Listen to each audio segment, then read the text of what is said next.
Well, welcome, Mr. Dr. Sabus Babu Nataraja. How are you today? Hello. Good morning, sir. Yeah. Well, right now we are going for this Sriwa unit as a reviewer, but it's not going with the session. Okay? Sir, your voice is not clear, not audible. Clear.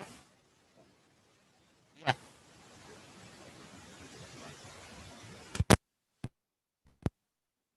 We are waiting for Mrs. Sriwahini as a reviewer. We have three reviewer in this session. The first reviewer, Senator Sadis Bakunataraja, and the second reviewer, Mrs. Sriwahini, and the third reviewer, Mrs. Octaviana. So right now we are waiting for Mrs. Sriwahini for a moment. Could you hear? Yes, sir. Yes. Okay, sir. Please proceed, sir. Okay.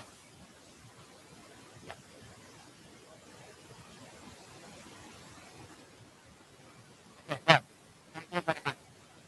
Uh, Assalamualaikum warahmatullahi wabarakatuh. Well, good evening, ladies and gentlemen.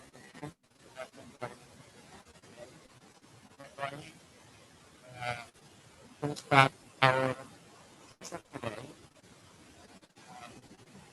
First time, saya dapat mendengar sudah Bapak-Ibu, Bapak Ketua, Dr. Mariana, Ketua, Ibu Sri Wahyuni, and honorable to the speaker for the participant gathered here. I hope you all fine today. Well, now I'm going to call the first presenter. The first presenter is Mrs. Romantalia. Yeah, the title of the research is easier to spread and public in hemodialysis Asia. Well, Mrs. Romantalia, the time is yours.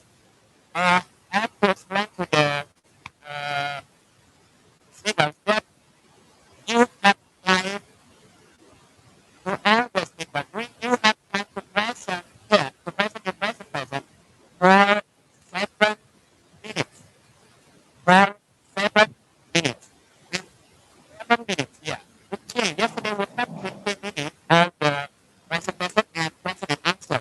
But today we have at least 10 minutes because there are so many speakers to promote this presentation. Well, now you have to put your plan, yeah, to present your presentation.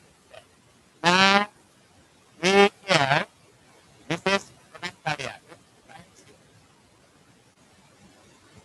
Okay. Good morning, everybody. Okay.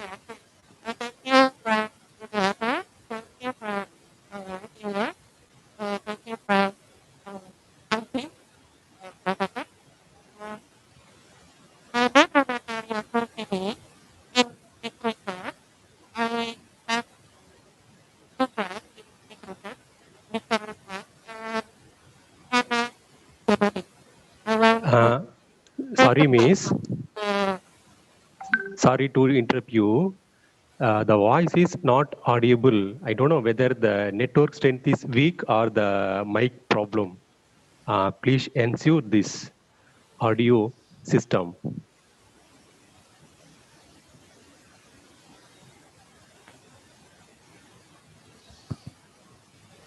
So, Mr. Rodriguez, can I return? Yeah. Hello? Yeah. Yes, sir. Can you hear my voice? Coba. Uh, Could you hear my voice right now? Hello? yes, now Yes, is better. right? Is it clear? Now Yes. better, but Not getting echo yet. voice. Now better. The voice is not clear. Now better. Is it clear? Is it Mr. Service? Is it Yes. clear? Yes, now you can reduce the volume bit. Reduce the volume slightly because echoing. Kurangin volume. Yes. Bergema. Okay, hello? Hello, Mr. Babu. Could you hear me? Is it Yes, clear? sir. Yes. Yes? Yes. Please proceed. Okay, we continue to presentation my research. The title of my research is Anxiety, Stress, and Fatigue in Hemodialysis Patient. In this research, we maybe 5 parts. One first introduction to method, 3 result, discussion, and lastly conclusion and recommendation. We start with introduction.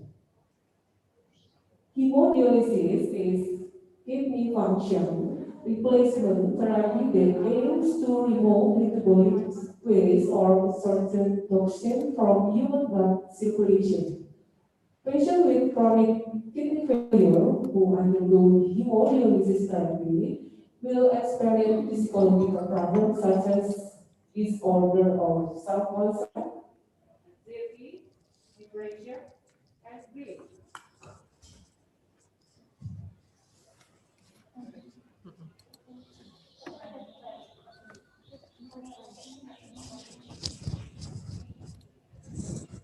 Patients with chronic renal failure who undergo hemodialysis often experience anxiety, health status, economic condition, and the hemodialysis process itself can affect change in the patient's life, all of which are one of trigger of stress.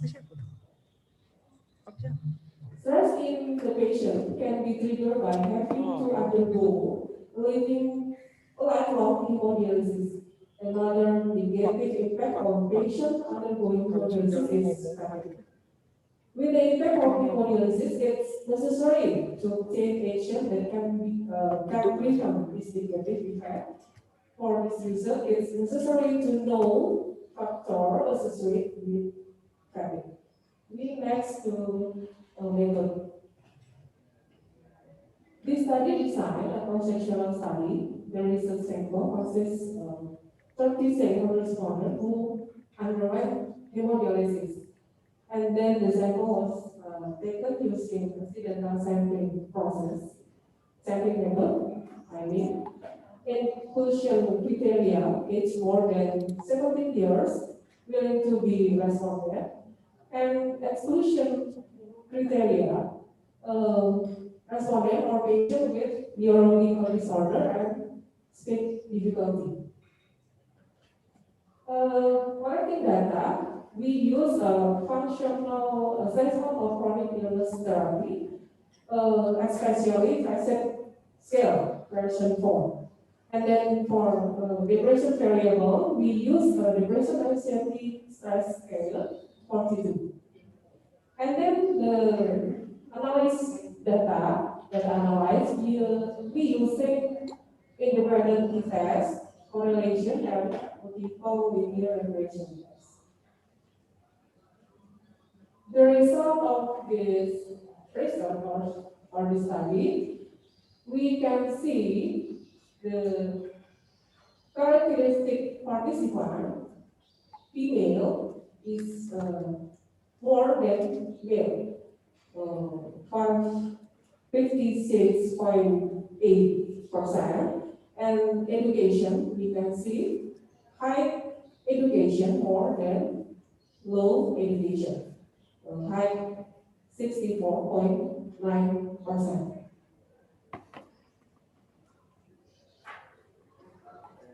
In table 1, distribution of respondents who underwent hemodialysis by age, rank of hemodialysis, and CRP, stress, and fatigue score, we can see the mean of age 52.16 years, duration or length of hemodialysis was 32.95 months.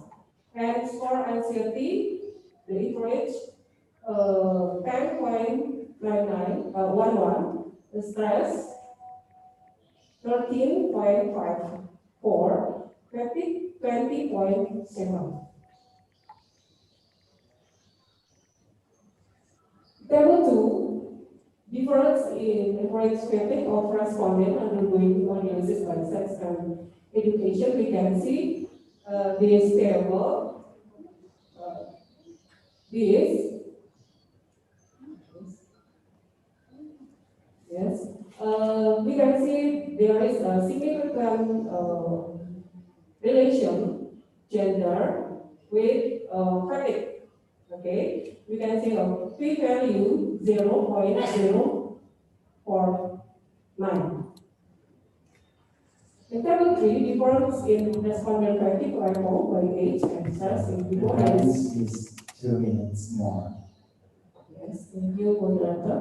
Hemodialysis unit, we can see in this table, stress, there was significant relationship between stress and fatigue. We can see p-value 0.024. Difference in fatigue level of responding according to hemodialysis and anxiety. We can see this table. Anxiety, there was significant relationship between anxiety with fatigue. This p-value. Okay, next. Table 5, analysis of modeling variable assumption test on fatigue. We can see the dominant factor in the result of multivariate analysis is seen from the beta value. So the factor most associated with fatigue is anxiety, this 0.409. Discussion for this session. Factors that contribute to fatigue are physiological, behavioral, physical aspect, and thought pattern. Physical social factor are depression, anxiety, anger, frustration, and shame. After analyze the 5 factors, age, gender, duration of hemodialysis, stress, and anxiety, it was found that anxiety was the dominant factor in the occurrence of fatigue in hemodialysis patients. Anxiety is a feeling of discomfort or fear accompanied by autonomic response. This feeling of anxiety is the result of some anticipation of danger. There are factors that influence the development of basic pattern of anxiety, environment, stress emotion, physical, hereditary cause. The anxiety experienced by patient undergoing hemodialysis was significantly related to support. Social support. Social support was from family, friends, and significant people. And then conclusion, the study results of a significant relationship between stress and fatigue, anxiety and fatigue. Anxiety was the dominant factor is the occurrence of fatigue in hemodialysis. This recommendation, yes, important to do this process of evaluation for patient undergoing hemodialysis. Thank you. Well, thank you very much for presenter and instrumental, and for the next session. If now I want to put you so online for the viewer. Please welcome to Mrs. Sriwahuni PhD. Could you hear me? Mrs. Riwahyuni, PhD. Yes. Yeah. Okay, good morning. Good morning. Sorry, I'm late to join this Please seminar. welcome, and we start with the first presenter. Okay. Well, right now, is there any question from the audience, please? Come on. Is there any question from the audience? Yeah. Please, okay, mention your name, where you're from. Come on, please. This is Adelena Sat, and could you stand up, please? Yeah, come on.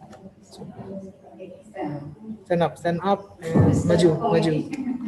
Okay, I'm Adelina Rashad. I want to ask you, what is the benefit in your research? Okay, thank you very much. Yeah, please, okay, answer this matter, please. Okay, thank you for your question, please. Okay. I want to try to answer your question. The benefit of this research, it was for nurse, especially for nurse. We want to consider because the psychological factor is important. We must assessment because selama ini,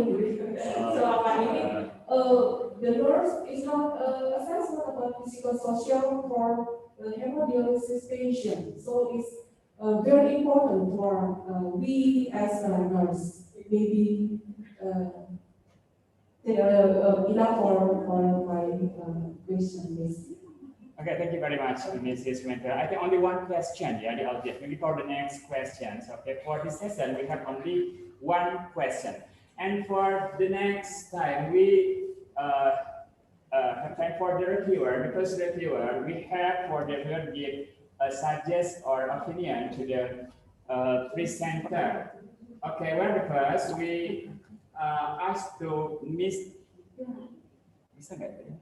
Tidak Pak, masuk. Tidak pakai mic juga masuk. Yeah. The first we asked to Dr. Satis Babunatarajan. Come on, please, Mr. Dr. Satis Babunatarajan. Yeah, come on, please, your opinion or your suggestion to the presenter. Okay, sir. Who first?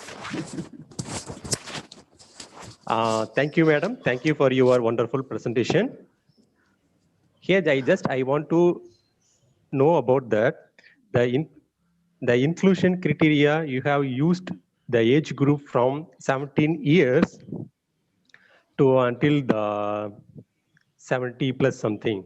So what is the idea behind that? Why you choose from very young age to the old age patient? And another thing is the anxiety level, the stress level is different from age group to another age group. Young children, they have different set of problems like anxiety.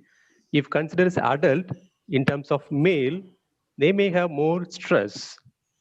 In terms of females, they may have more anxiety. So different kinds of peoples, according to the age group, according to the sex, so these factors may vary from stress to anxiety.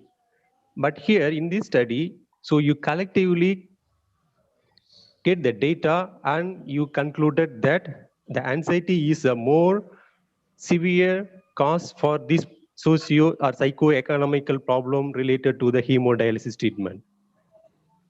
Yes, this is my question. Hope you understand.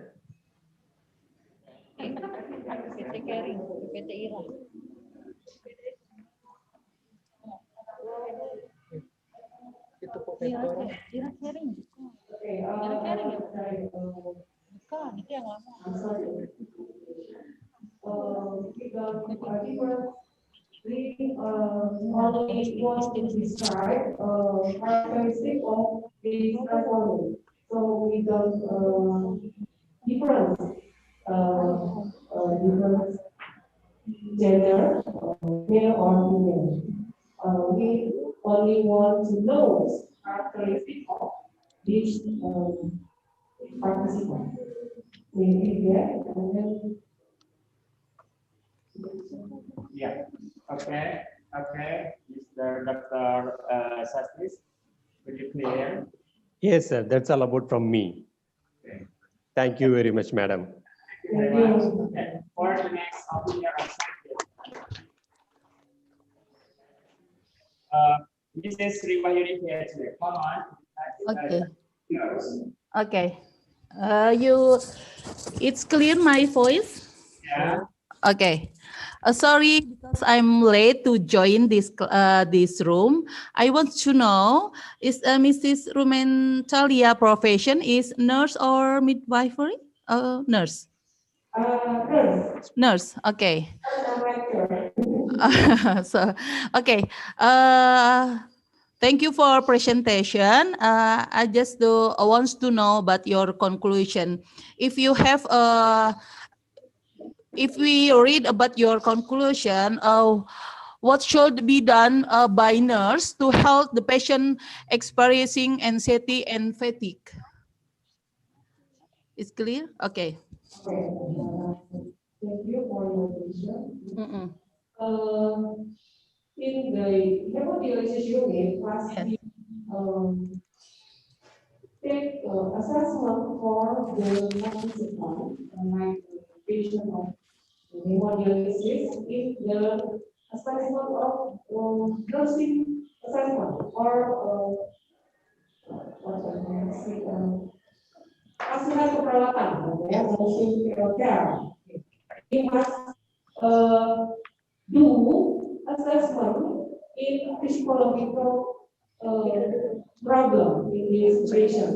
Because we know in the hemodialysis unit, nurse, especially nurse hemodialysis, always do the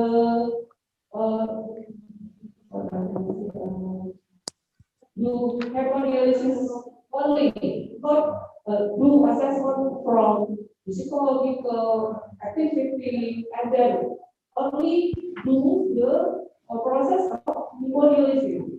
Single care with the physiological, with the environment, and like that.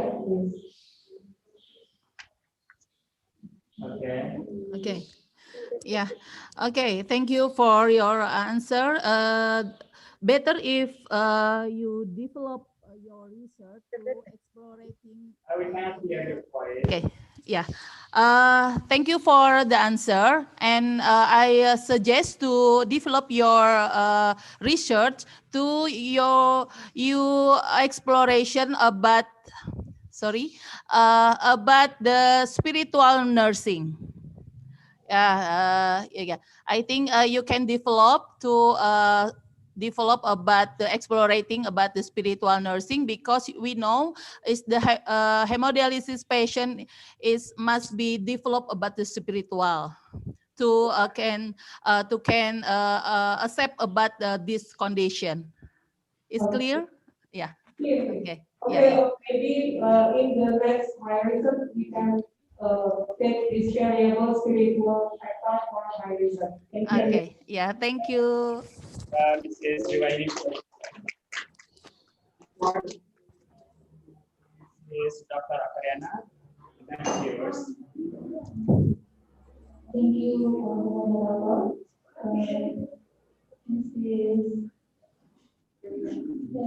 This is I would like to ask you about the implementation of this type.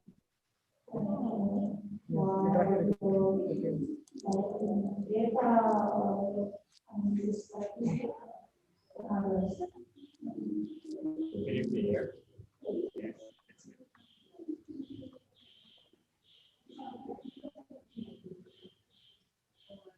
For a long time.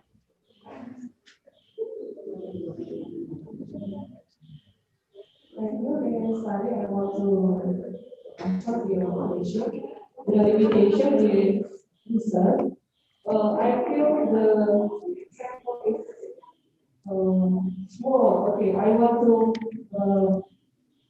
develop my research in the many of the student, maybe the study. status view, you can describe in your slide what is the variation. Thank you.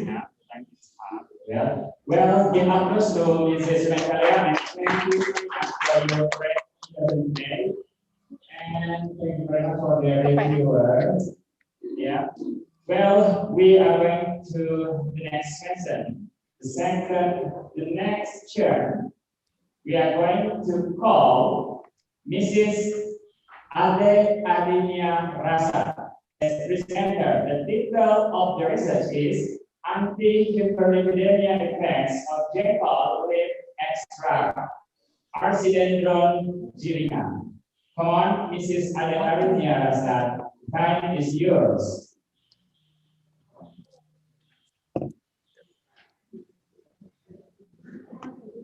Bismillah.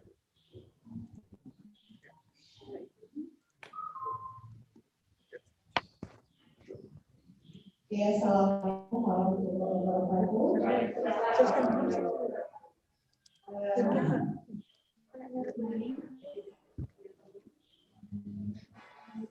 Langsung ya, mau dulu. Masuk. Iya, udah apa? Masuk. Thank you for the time and opportunity. Udah besok. Habis baterainya.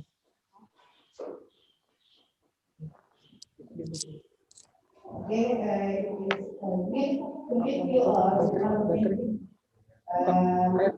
let me introduce myself. My name is Ade Adinia Rasha. You may call me Ade. I'm from City Bakti Department. Today I would like to present my research. The title is Anti-Hyperlipidemic Effect of Jackal Extract Accidental Treatment.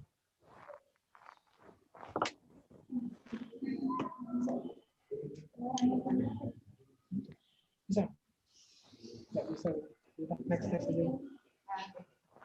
Next aja. Okay. Hyperlipidemia is a condition characterized by an increase of total level in the blood, as well as an increase low density lipoprotein and combined by decrease high density lipoprotein in the blood. According World Health Organization, 2015, hyperlipidemia was the biggest factor causing cardiovascular disease factors after coronary disease and stroke. And Jackal is a genetic plant in Indonesia. Jackal is known as a popular ingredient, and I think the people in the room like it. Are you? Yes. And Africa is also used by the people who get heavily to develop. Okay. I use this transcendental rats to address age 25 individual. Divided by groups. Each group consists 5 animals, and we acclimatize and whole one pigs. The material can be in this one. Okay, sorry. Research procedure, the first expression of the colony. The was saturated using ethanol. Immersion was carried out 3 days with 5 division and measured the sequence with aerobic operator. The second, high-fat feed manufacturing. The high-fat fat consists where used cooking oil, beef fat, quail eggs, ground animal food. The first, beef fat is had by use cooking oil until liquid, and then add quail eggs and ground animal feed, stirring until homogeneous, and then mold and dry.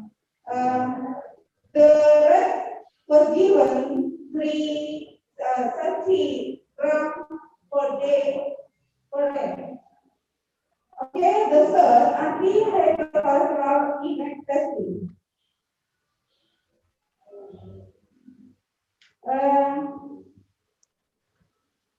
We can see in this schema, we use 25 Mr. application for 7 days, even standard heating and water, and then we use with high-fat feed and proteotheorization in 14 days. After that, we given the preparation solution according to the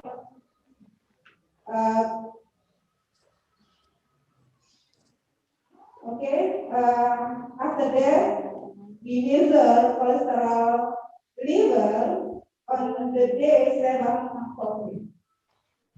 Well, you have 3 minutes to that. Result, okay. Result, one kilogram of dentalin was 75.24 grams with capacity of 7.4%, and the double one, we can see, sorry,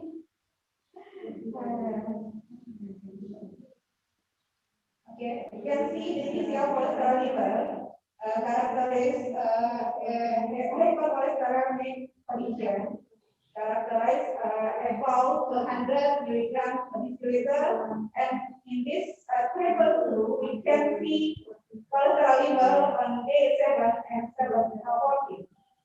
In table 2, we can see total cholesterol decrease percent. The higher dose of the with extra, the greater percent increase of cholesterol level. And then we analyze this data with ANOVA and Duncan test statistic. We can see in this table there was different significant between negative control and those of the calorie extract. It means the calorie extract had hypercholesterolemia, and we can see those of them from 200 and 400 have equivalent. And then these are the statistic analysis of the increased cholesterol level in the duration of treatment. You can see the long duration can be lower total cholesterol level. Okay, can we make conclusion? The first, dental extract effective reducing cholesterol level in crystals and male wet, and the optimal dose of dental extract was 200 milligrams per kilogram body weight with a duration of 14 days. Thank you. Well, thank you very much, Mrs. Sadariana for your presentation. And well, for the next, maybe is there any questions from the audience? Come on, please. Yeah, raise your hand. Please, you, Mrs. Yeah, Mrs. Sarif. Kalau enggak yang itu biar wanginya aku ngerasain. Yeah. Okay. Thank you. Okay, Ms. Ade, I just want to ask you, if I have interest to use this technology, how much technology that I need to use regarding according to the dose that we the best dose. Thank you. Well, this answer is Adariana. Okay. Any questions? Yes. I want to take my slide. Slide, please. Slide. I will give some people ask me.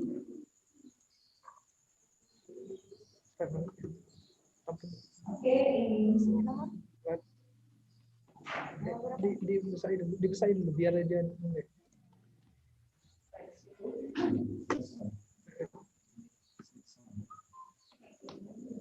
gerak.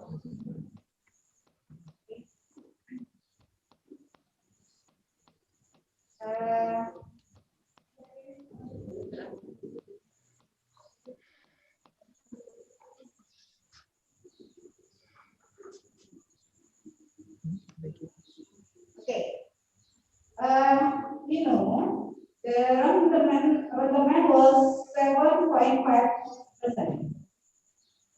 In the meaning, 7.5 gram extract in 100 gram sample, or they call it PrEP. The optimal dose 200 milligram per kilogram body weight, and it means 40 milligram per 200 grams body weight. Optimal dose of human, we can conversion 40 milligram times 5 cc was to 2240 milligram per 70 kilogram body weight human, and the mean 2.24 gram to cover 70 kilogram standard weight human. And then 2.24 gram extra, the same with 29.86 gram dengkol express. Ya, mungkin di antara kita kalau makan dengkol kolesterolnya naik, jadi saya sarankan minumnya dengan rebusan air dengkol. Well, thank you very much, Mrs. Adrian. Well, for the next opinion, as I understand, we give the time for the reviewer, because for Dr. Satis Bagunatarajan. Come on, please, the time is yours. Mr. Dr. Satis Bagunatarajan. Yes, sir. Yeah. Thank you, madam. Thank you for your presentation. So here, my question is, during the animal studies, you have feed the animals with the high-fat meal. Later, you have treated the animal with your leaf extract, jungle leaf extract. Before start the treatment, have you confirmed your animals, whether your animals develop hypercholesterolemia or not, or how you confirm? Right after the feeding with the high-fat meal, whether you confirm your animals is developed hypercholesterolemia. Confirm the development hypercholesterolemia.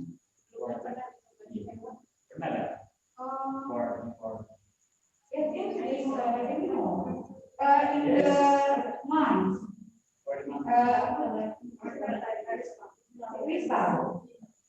Vista is the most Vista in the before in the Vista, and then we continue in the lab. Only one for the Vista, yeah? Most muscular part, yeah. And then we continue in the Vista. Mice. Yeah, mice. But my question is, the mice is confirmed whether the mice developed hypercholesterolemia or not. Then only we can confirm our leaf extract have the anti-cholesterolemic effect or not.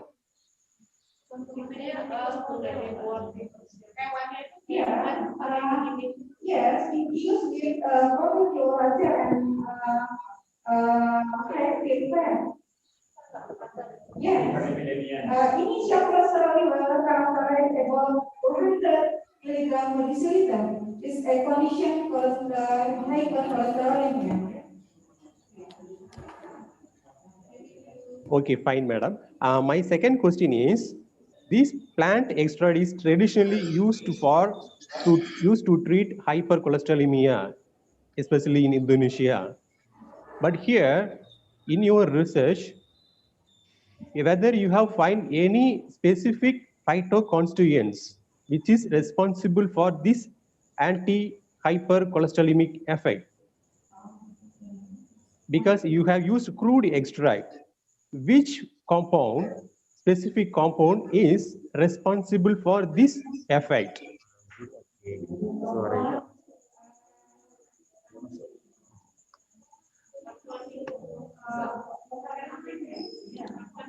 Yeah.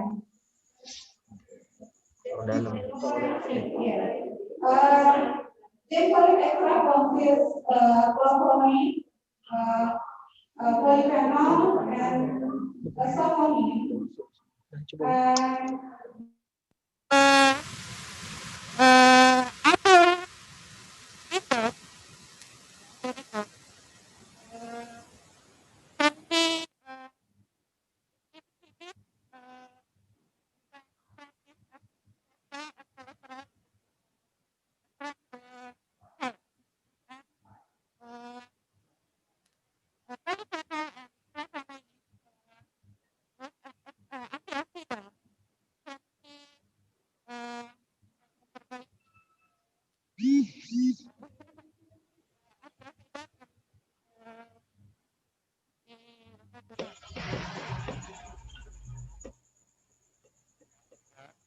Hello. Uh, sorry, madam, your voice is not audible, not clear. I don't know, some technical error.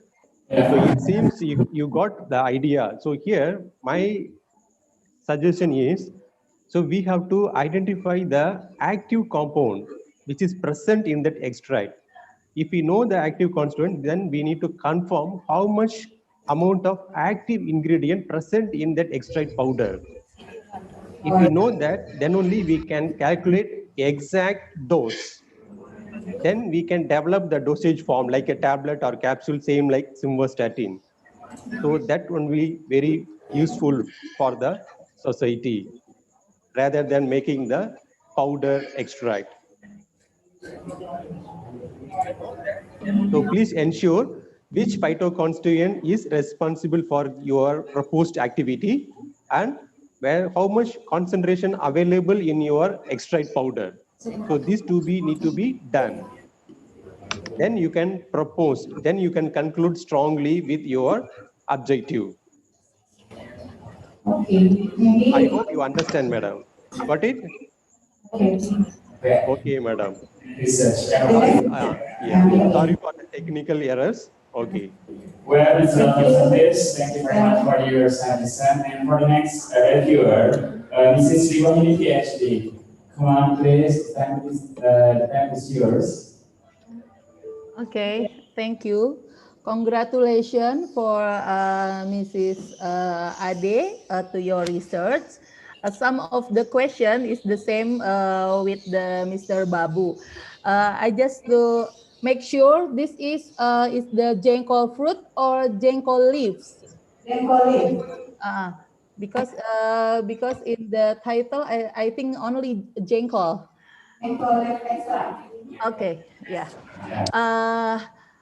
I want to know because you experiment for the art, for the animal.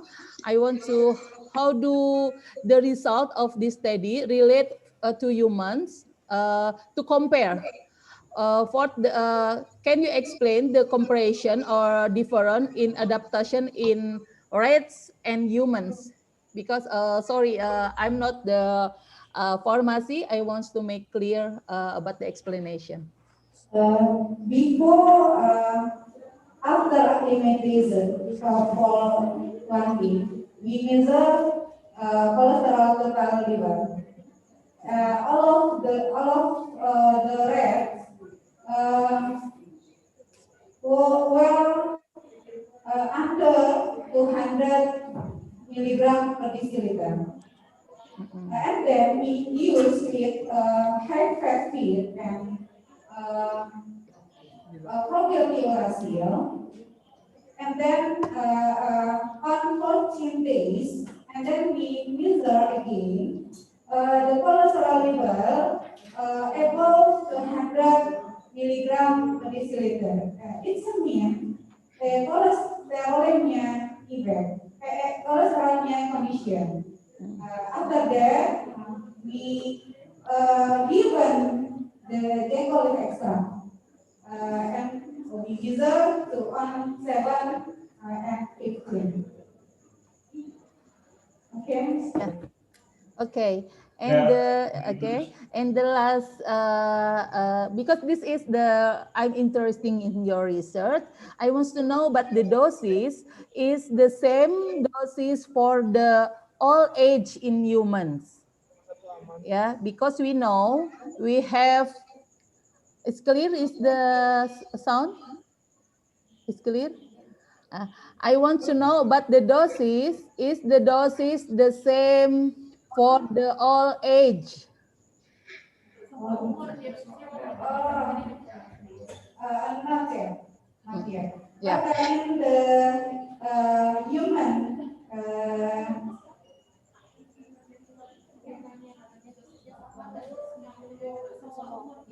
in this research, we use rat 2 months until 3 months. Yes. The same with manusia dewasa. Yeah. Okay. Okay.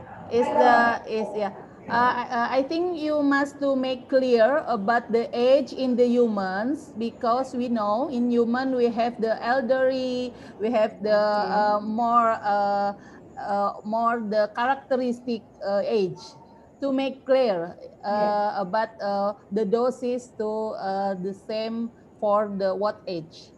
Okay. Yeah. Thank you. Yeah. Congratulations. For the scientists and for the opinion. The next reviewer, this is Dr. Octariana. Come on. Okay, thank you.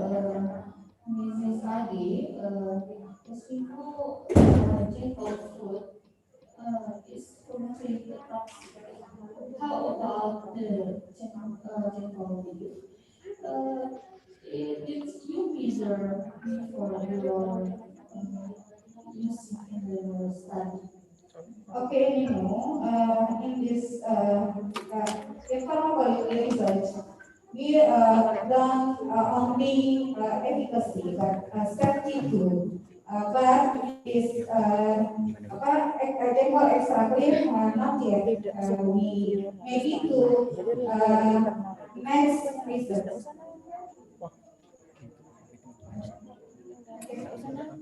Okay, thank you for your attention. Thank you very much. Assalamualaikum warahmatullahi wabarakatuh. Okay, I will to explain to the presenter and to the reviewer that for we have only 10 minutes. I'm so sorry because you have so many presenter for the next.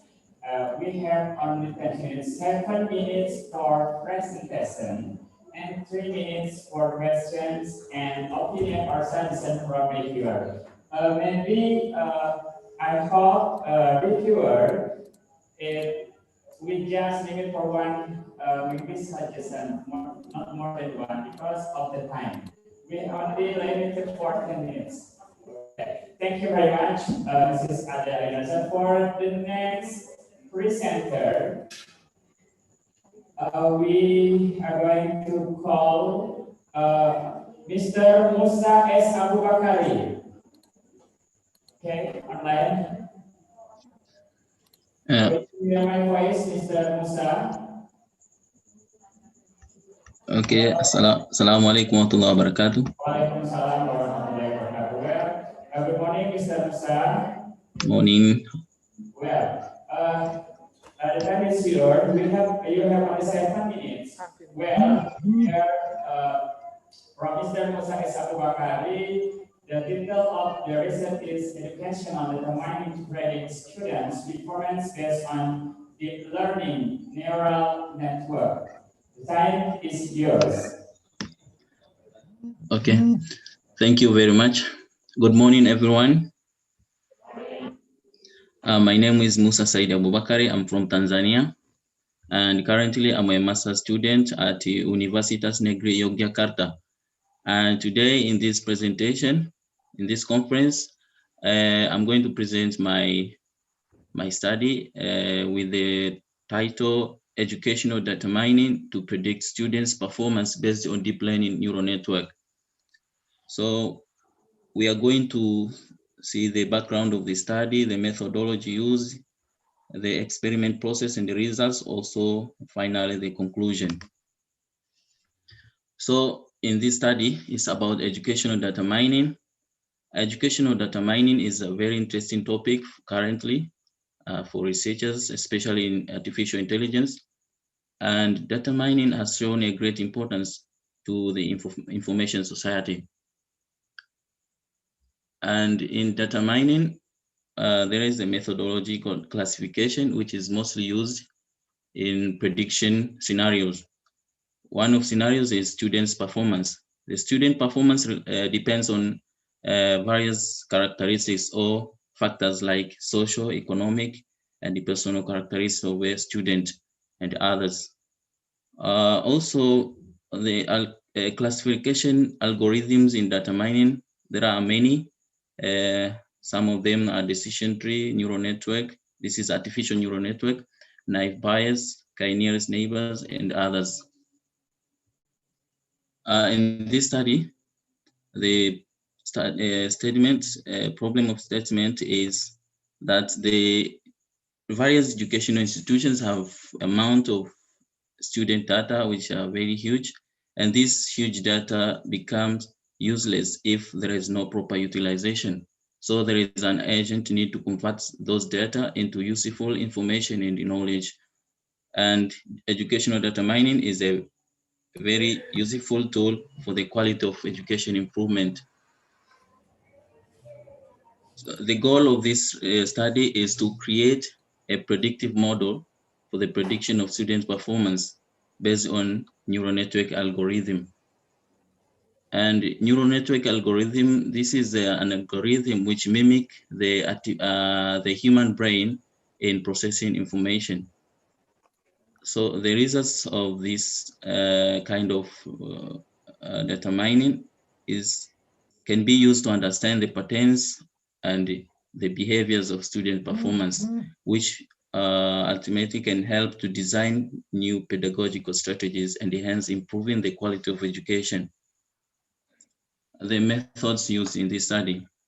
The data mining tools used was Anaconda version 3, which provide the programming environment for Python machine learning language.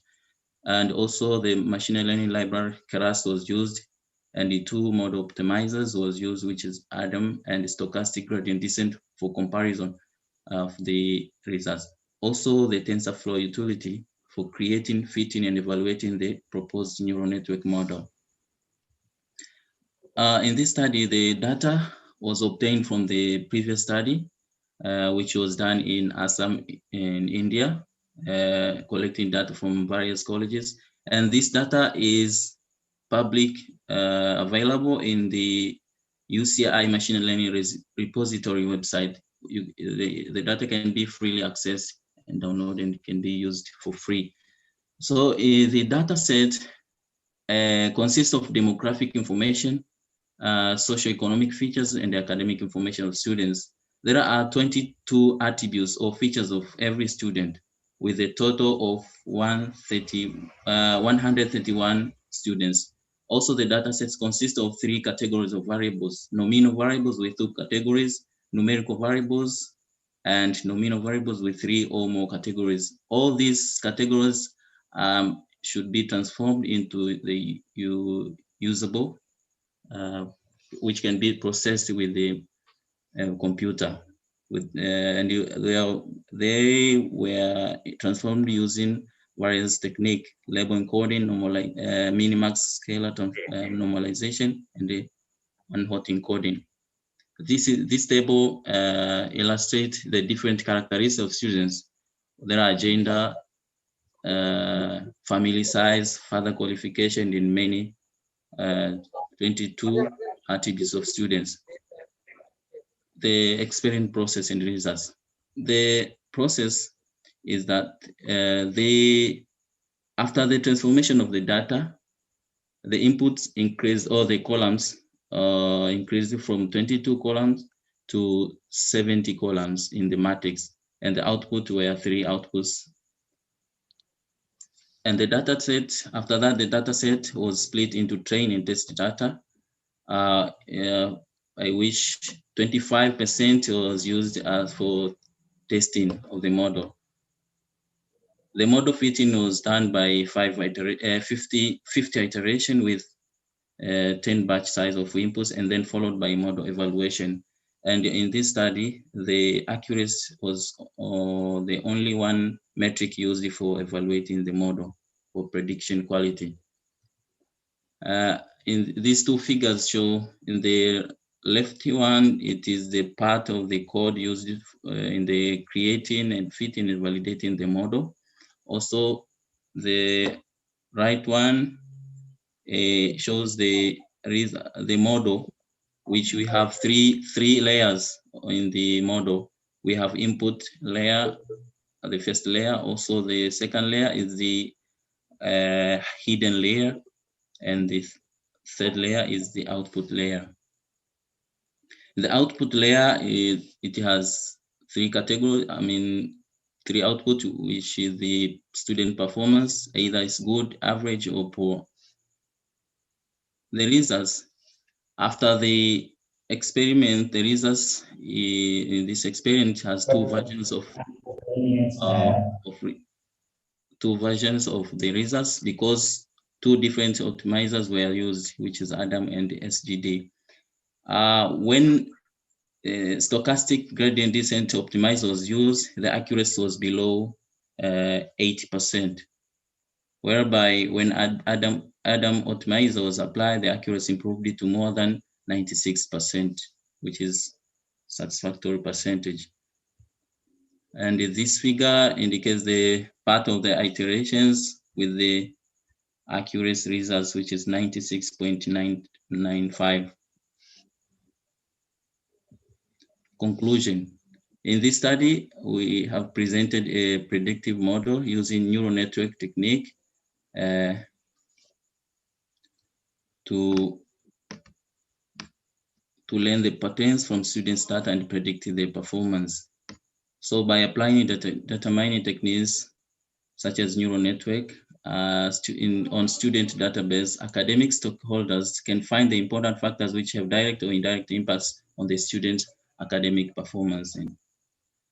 Results in this study indicate that different attributes of students have impacts on their learning process, as it can be in the classification accuracy results. The final classification accuracy obtained was 96.95, which is more than satisfactory percentage for predictive model. And there is a limitation of this study, which is the data set used. The data set used is limited to the similar context of the study. And also, only we presented the metric for predictive quality, only accuracy was used. In future studies, maybe other metrics such as precision and Time is can be up. used. Thank you very much for your attention. Terima kasih.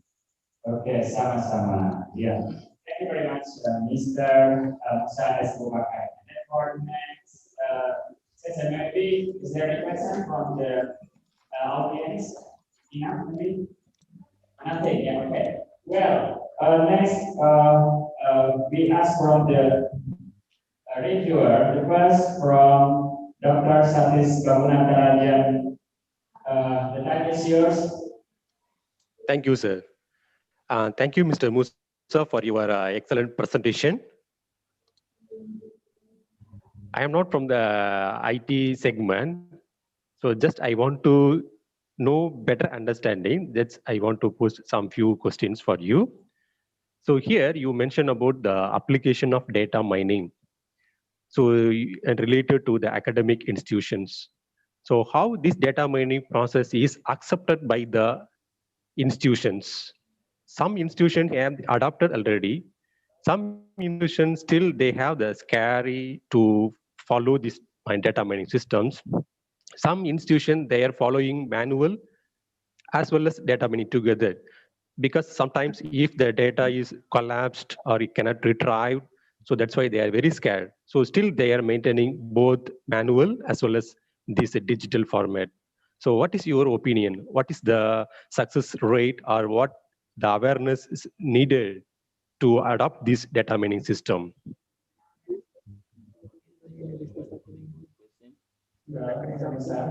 Thank you very much for the question. To my understanding, as you mentioned that some institutions have already implemented these data mining techniques and developed the systems. Also others, they have they don't use it because of one reason to another. As my opinion, if the fear is to lose the data, actually nowadays we have different technologies. The data can be backed up, and different system can be developed for backup. Also, we have cloud computing for different storages. So the important things to make sure that is we have the facilities, the important facilities to implement this kind of systems. After that, everything can be smoothly implemented. I think that is Thank my. you, sir. Yeah. Thank you. Please, Mrs. Sri Wahini PhD. Time is yours. Okay, thank you for moderator. Good morning for Mr. Musa Saidi. Good morning. Yeah, congratulations for the research.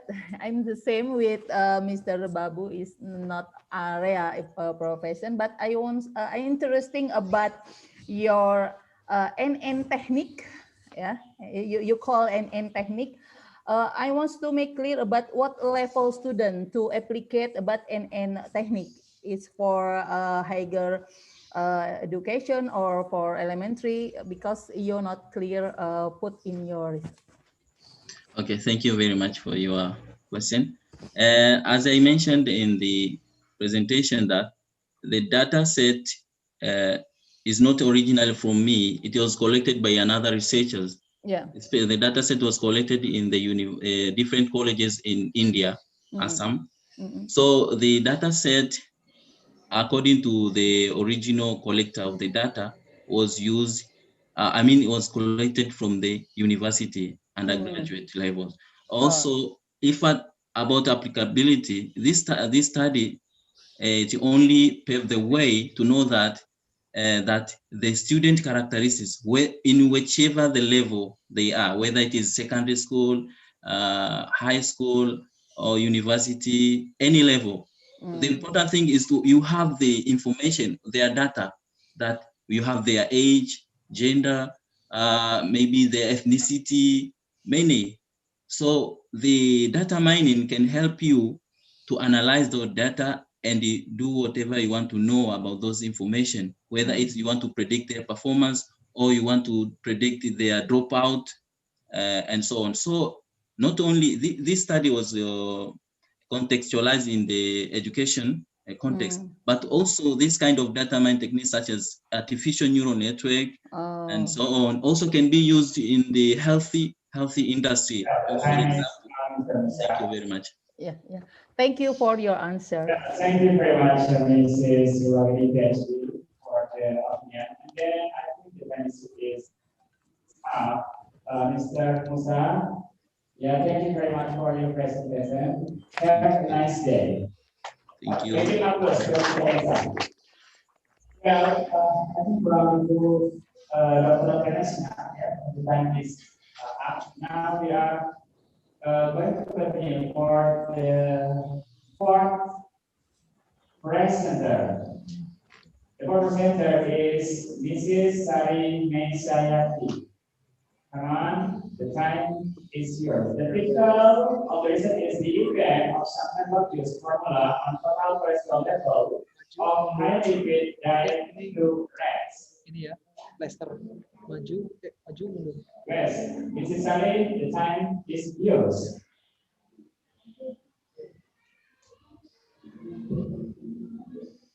for the moderator. Allow me to listen the research of the talk. Okay. Assalamualaikum warahmatullahi wabarakatuh. Waalaikumsalam warahmatullahi wabarakatuh. Assalamualaikum warahmatullahi wabarakatuh. This is Salamini, and also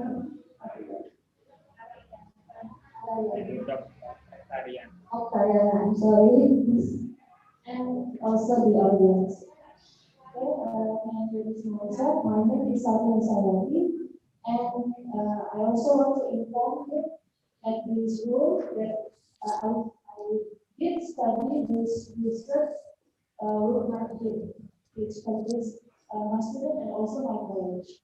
As you can see on this slide, the name of my team. Okay, let's start this presentation. The topic is about the effect of some herbal formula on serum total cholesterol level of high lipid diet and endurance.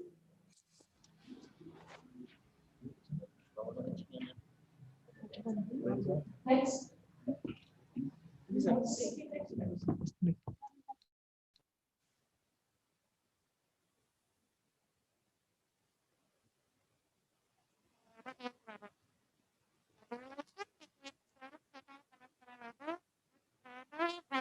is well established. There are a lot of studies that prove this.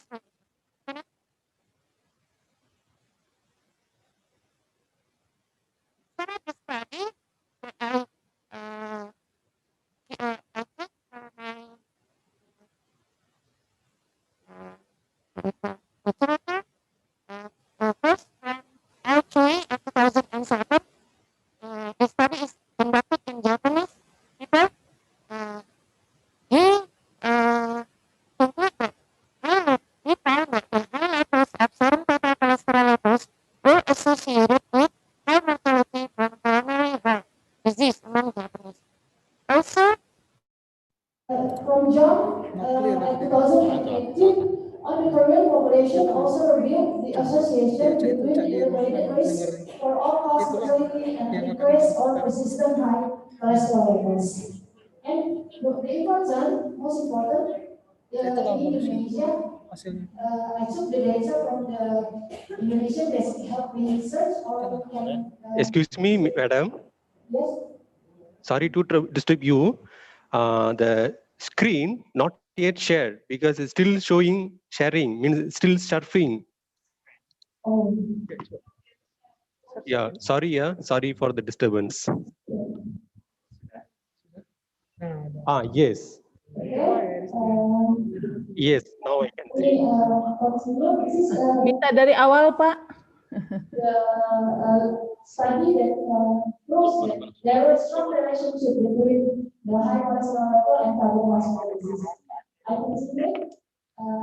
And I have the data from Indonesian Health Research on urine risk assessment. In 2018, has reported a significant increase in cardiovascular disease prevalence. So the prevalence is increased compared to the census at 2018.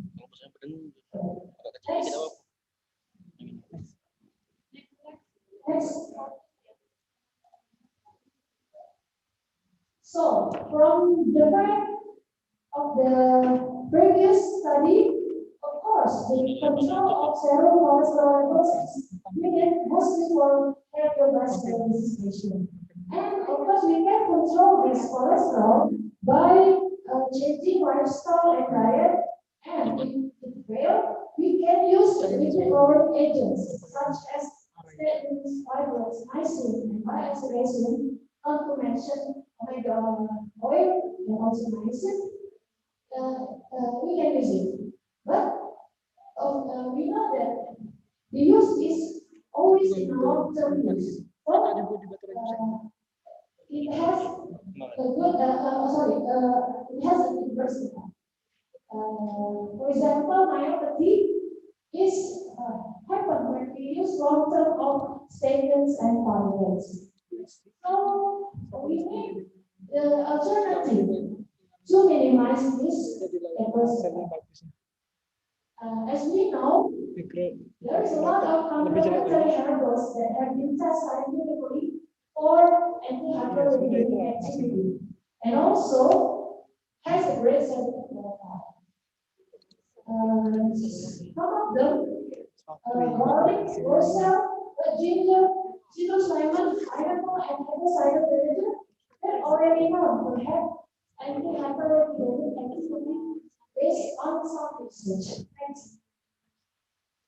But of course, if you want to use each of the herbal, they still have a limitation, such as we have to use a higher dose to consume it, and also, as we know,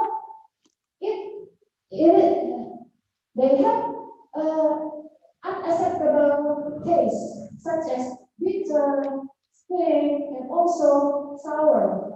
You know that garlic has an unpleasant taste.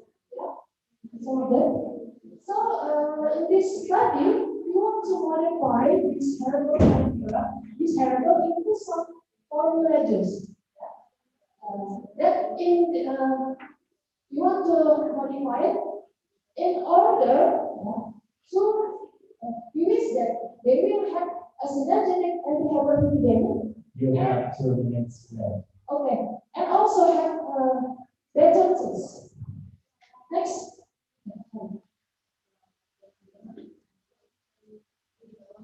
Okay, I want to explain the formula of herbal juice. As you can see on the slide, there is a table that what the formula. Actually, that's all of the formula has the same constituent. As you can see, the formula one consists 5 ingredients, and then the second formula and the third formula has 6 ingredients. The formula 2 and 3, we add different herbal juice extract, which is roselle juice for the formula 2 and pineapple juice for the formula 3. Same with the formula 1, we only use 5 ingredients. So the methods. First, we have to formulate the herbal juice. It's very easy. We just only mix the herbal juice, and then we warm it. And last, when after we warm it, we make them set, and then we add the apple cider vinegar and honey when it reaches the room temperature. And for the activity, we divide it into the animals into 9 groups, and the 6th group is the group animals that we give the animals the herbal juice in the 2 doses of variation, as you can see on the time is now. Oh, okay. Maybe I will formulas is. So this is the result. Yeah, as you can see, there's the trend is after 10 days. There's a decrease, and the increment in percent. We can see there's almost the same, but the highest is in the second formula. This is the histogram and conclusion. So from the result, I can conclude that all herbal juice formulas significantly can decrease serum total cholesterol level at the review of foundation dose.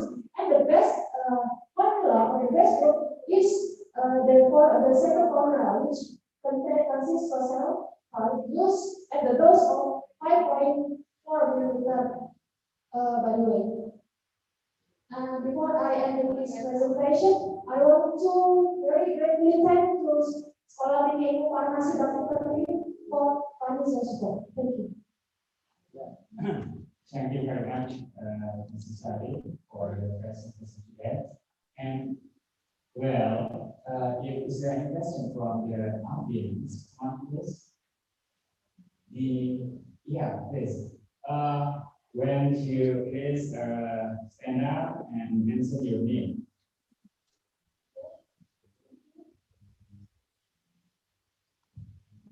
Thank you for your time. I'm very interested with your people. You have so many content in your house. I want to know the best treatment is a way to prevent me from the treatment. How many one of the five mix in your ingredient. So has to be placed the best treatment. Understand? I mean, if it's your formula is mainly for family, can you explain to me how many every content ingredient you use formula so you can find stable. Thank you. Thank you for your session. As you can see on the side of the present, the formula of each the juice, which also the amount of each component. And actually, I want to correct the best dose is 5.4. So the 5.4 is the averages.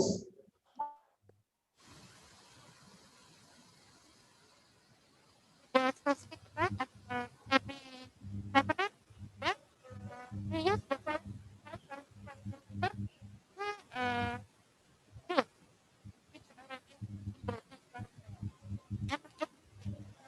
if you want to use it, we have to prepare first how we need 6 milligrams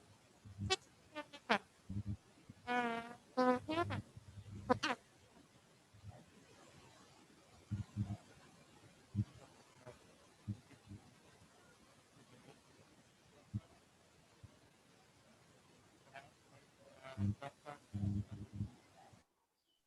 It's yours. Hello. Hello, Mr. Dr. Satis. Yes, sir. I'm here. Yeah. Yeah. Please, the time is yours. Is there any opinion or suggestion for the presenter? Thank you, madam. Thank you for your nice presentation. My question is, what is the rationale behind for the selection of your ingredient, like fruits, pulps, or extract to make the juice? So what basis you have chosen these items for making the juice? Thank you, Mr. Satis. Actually, this is a continued research because I've already studied the formula from the previous study. And actually, the formula is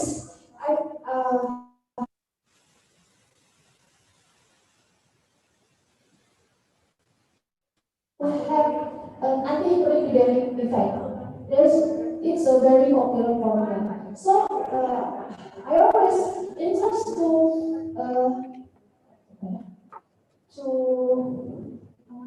to make sure is the formula is really work well to humans.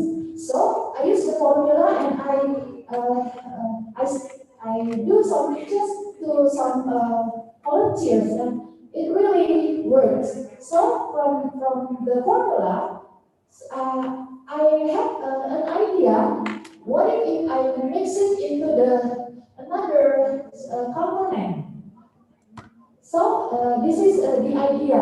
So I want to develop a new formula, which also the ingredients, the herbal component, is very easily found in Indonesia.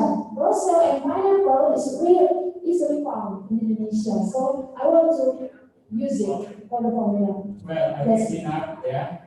Thank you very much, Dr. Satis. Yeah, because the time is up. Okay, for the next reviewer, Mrs. Sriwahyuni PhD. You have time only for 1 minute. Okay, thank you The time for. is yours. Okay. Thank you for moderator. It's clear, my voice? Yeah. Okay. Congratulations for Mrs. Sari Meshyayati. I want to make sure about what is the basis for determining the research sample, because you are looking about the animals, you choose about the male rats, about the age, and about the weight. I want to know about the basic for determining the samples. Okay. First, we use animal right, because this is very common animal laboratory that used in pharmacology study.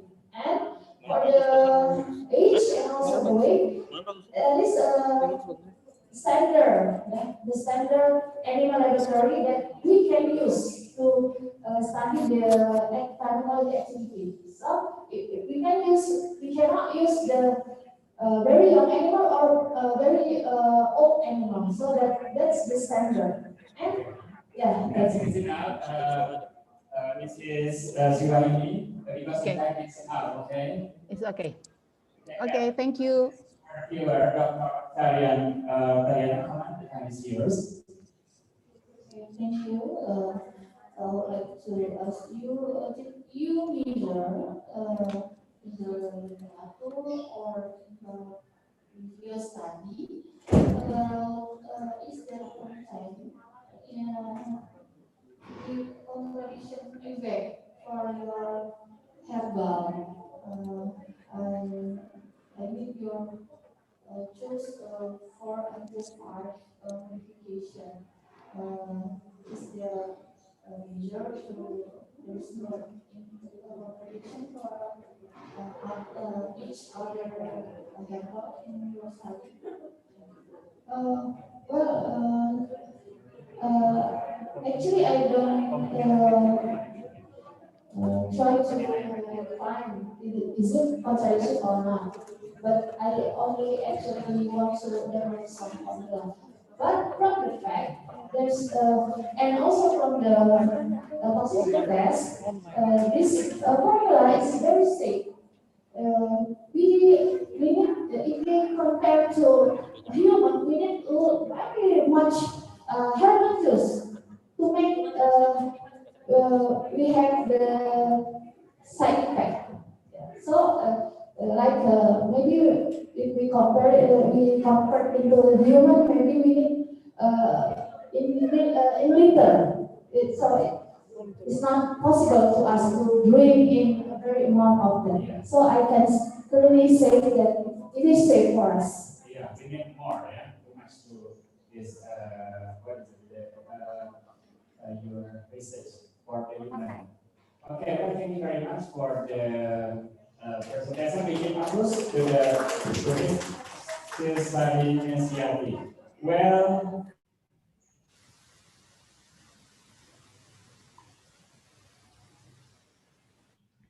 calling Mrs. Ardia Garini. The research details its correlation of knowledge and training with implementation of standard operating procedure, quality control for glucose method. Well, Mrs. Ardia Garini, the time is yours.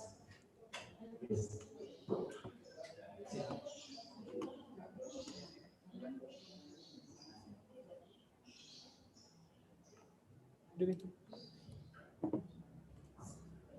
Assalamualaikum warahmatullahi wabarakatuh. Waalaikumsalam warahmatullahi wabarakatuh. Ladies and gentlemen, thank you, moderator. My name is Adia Garini. My partner is Sri Hati Reza. We present research the correlation of knowledge and training with the implementation of standard operational procedure of quality control for glucose method. Nah, dua ikut tangan lagi mau. intervention. Tekan bawah. Quality control is an analytical step to meet the standard of accuracy and precision of laboratory examination result. The use of glucosometer to determine glucose sample must work on control material so the accuracy and Bu precision minta minum, Bu. test can be monitored and its validation is guaranteed. Therefore, in the operation of laboratory service, it's always necessary to have a guide to reduce the risk of error and experimentation. SOP is a series of instructions that describe documenting activities carried out repeatedly in an organization so the results are in accordance with the expected condition. Knowledge in training are important things that have often must have in implementing this SOP. So that they no longer understand every applicable SOP. From survey, our clinical laboratories of public health center in Palembang have used glucosometer to measure glucose level. However, the implementation of the SOPQC for glucometer has not been totally implemented.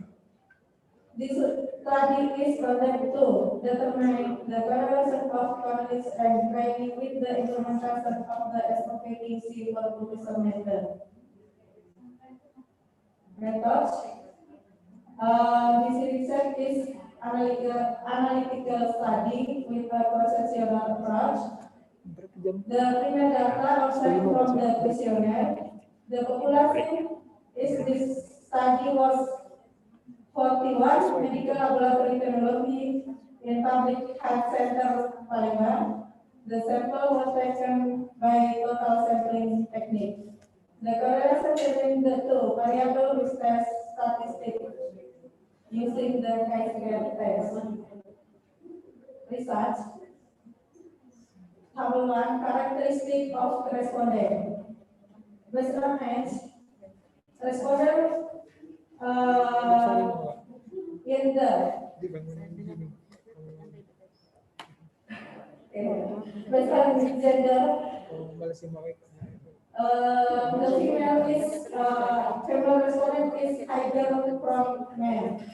Based on educational background, the respondent was graduate from diplomatic and medical laboratory technology is higher from the diplomatic and medical laboratory technology.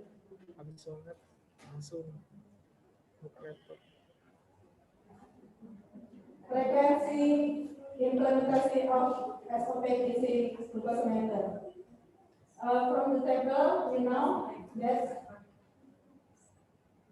61 respondents did not implementation of the SOPQC for glucometer. From the knowledge here, we know 55 respondents had good knowledge of using glucometer.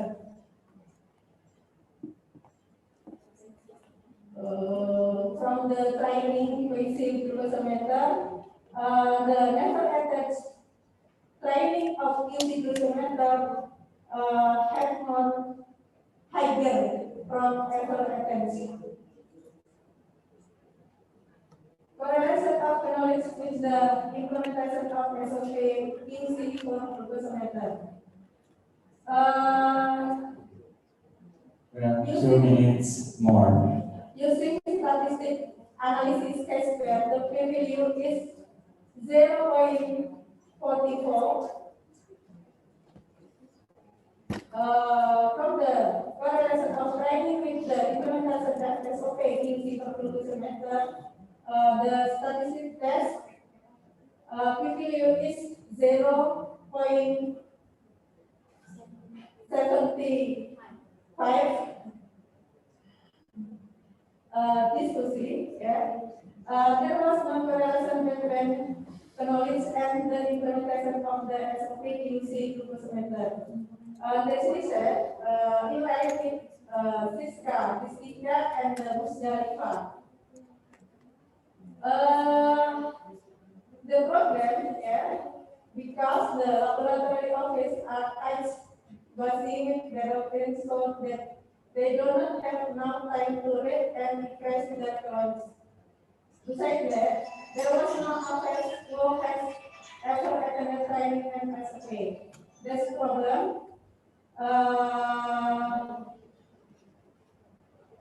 Whenever laboratory staff who have good knowledge have to the ability to apply the SOPQC to the glucometer in the laboratory examination process.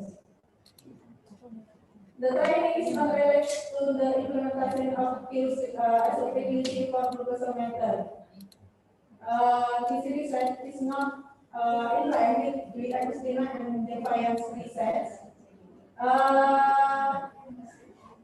This is can possible because effort of the laboratory office have time trying, but there is other training following. The number of training they is only one session in also time. The training only discuss about operational procedure. Well, the time is up. Thank you. Conclusion What langsung. about the Conclusion. The conclusion of the research. The conclusion, there was no representation economics and training and the implementation of the SOP using glucometer.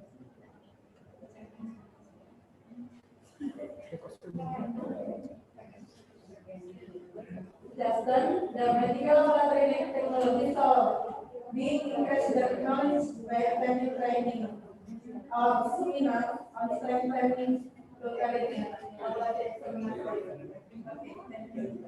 Okay, well, thank you very much, Mrs. Ardia Academy, for the presentation. We give applause for Mrs. Ardia Academy. Well, maybe is there any question from the audience? Please raise your hand. Is there any questions? Nothing? Well, nothing. We continue to the reviewers. Well, the first reviewer from Mr. Dr. Satis Babu Nantarajang. The time is yours. Yes, sir. Thank you, sir. Thank you, madam. Thank you for your nice presentation. So my question is here. So you discussed about you have tested on the respondent from the medical lab technologist about the usage of glucometer, the training and the awareness due to lack of training or maybe the heavy workload, they cannot perform the SOP, QC SOPs. So this is acceptable one side. So on another side, so what is the performance of the instrument? So we have different brands are available in the market. So normally the patient, they will go with the cheapest brand, right? So how we can identify the brand or the product is good in quality or the performance wise is better. This is one area. So rather than the checking the awareness of the hospital laboratory technologist. So is there any methods or techniques used to check the performance of the machines, means the glucometer? Yeah. Got my question? That's you. Yeah, jadi peralatan yang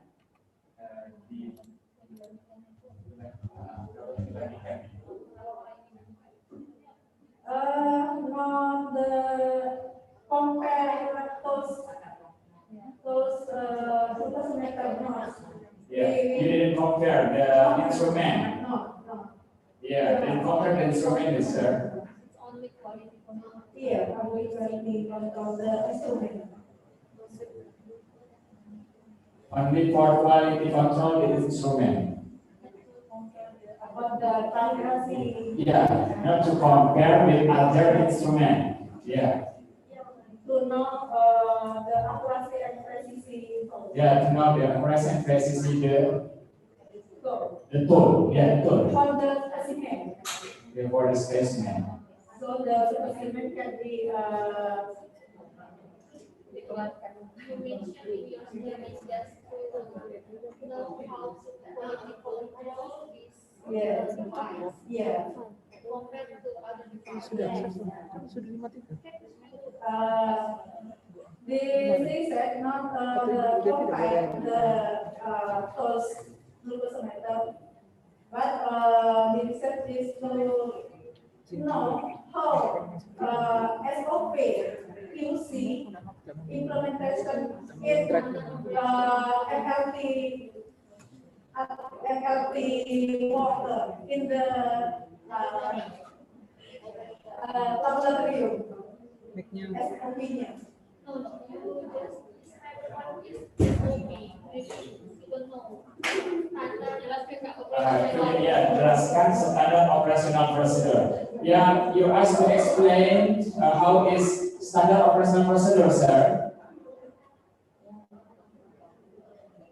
Sorry, sir. Yeah. You asked how to explain the standard operational procedure for the tools. Yeah, that is one thing, because we have the different brands in the market. So each we don't know all the brands, the glucometer brands are working same mechanisms or same quality or same level. So definitely the performance of the brands is vary from one company to another company. So whether you have compared all the glucometer performance in terms of giving the reading, glucose level reading. Yeah, for now, you didn't compare, yeah? So didn't compare, so maybe for the next time. Sure, sir. Okay, Well, this is my suggestion. Yes. Okay. Thank you, sir. Thank you, madam. Thank you for your nice presentation. Mr. Dr. Satis Bagum, and for the next reviewer, Ibu Sri Mrs. Sriwahini, Yeah. Well, and it's yours. Yeah. Thank you for moderator. I want to know for Mrs. Ardia, let's do. May I know about the training?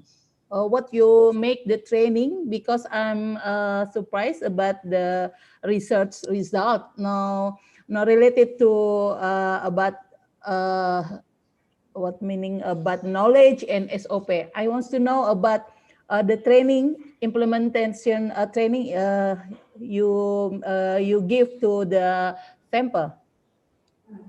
From the research, the MLT only one session to training. No more session. Okay. Yeah. From time, 3 years ago. So it can there are no upgrade the knowledge. Okay. Well, I think it's enough, but this Yeah. is for the next Yeah. reviewer, Dr. Octariana. Thank you for your study. We just in the conclusion, you statement about there is no correlation between knowledge and training in the quality control of glucometer.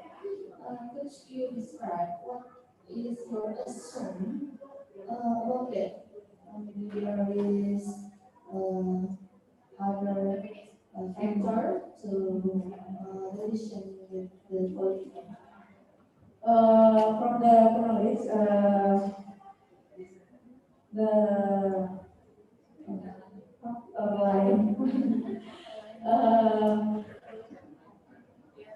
mereka nggak pernah update ilmu, ya. Terus kemudian nggak pernah belajar lagi, hanya sekali itu saja pelatihan. Well, thank you very much for this is Abia Garini. We give up to students Abia Garini. Well,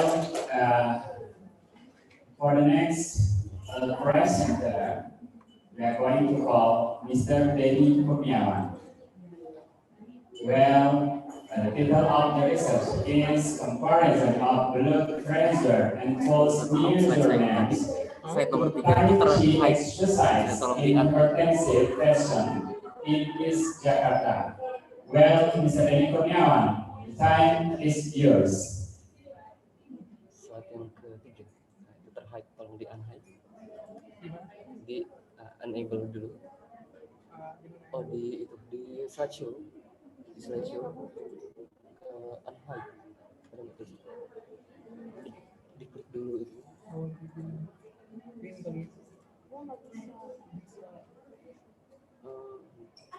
Kalau enggak, oh ya udah nggak apa.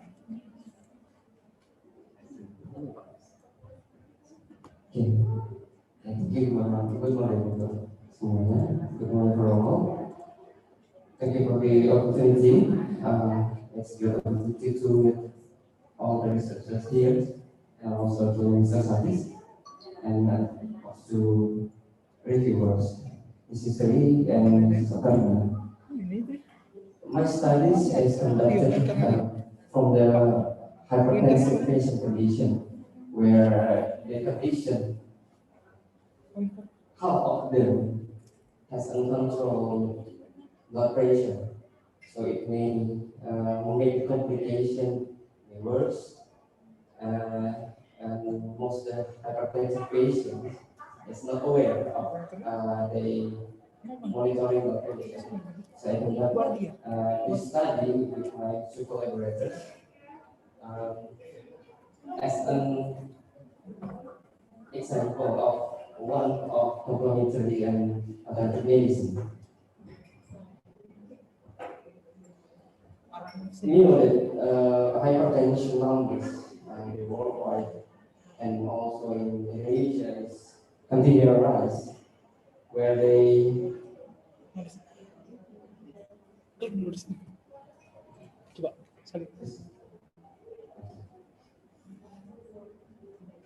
continue to rise in worldwide, in the United States and also in Australia and in Indonesia. We can see the timeline is continue to rise, and the World Health Statistic data shows that they are increasing the risk factors of hypertension, where there are high blood pressure, high blood glucose in men and women, and the obese and tobacco use. It's continuing to increase, and maybe this is one of the causes why the hypertension numbers will continue to increase. And the other cause is the uncontrolled blood pressure that it may causes the hypertension condition to worsen. And therefore, Tai Chi becoming one option of the alternative in nursing management intervention in aspect of promote and promote preventive and also in rehabilitative nursing. The Tai Chi is exercise which maintain the stabilizing energy in body. It compounds the continuous slow motion. Originally, Tai Chi known as a martial art, but Tai Chi has 5 styles. The one you see in this slides is the Yang styles, which I use in my study. They are 24 moves, and I also use only 5 moves in my study. The easiest use for the hypertensive patient, because I choose the patient who never done the Tai Chi before. So I choose the 5 moves only of these 24 moves. You can see when we sit in the moves, it needs to balance the body, maintain of the movements. So it will stimulate how the cardiovascular and respiration adapt the movements. So it become good option, especially for elderly, which they join with aerobic exercise is too fast for them and the movement is too difficult for them. Then Tai Chi will become a great option for them. I conduct my research with first-side experimental studies and divided my 57 samples to 3 groups. The control groups in 30 minutes of Tai Chi and 60 minutes. I conducted for 8 weeks, once per week, so they will be have 6 sessions of Tai Chi in each group.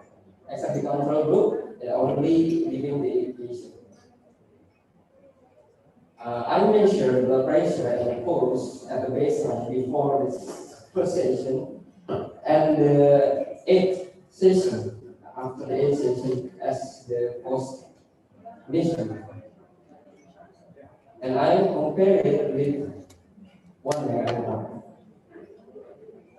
The results show that all the samples are older adults and mostly women and has systolic blood pressure in all 3 groups is a stage of hypertension, stage 2, and the pulse is approaching normal. And the ANOVA shows that in baseline measurement, You have 3 minutes left. thank you, sir.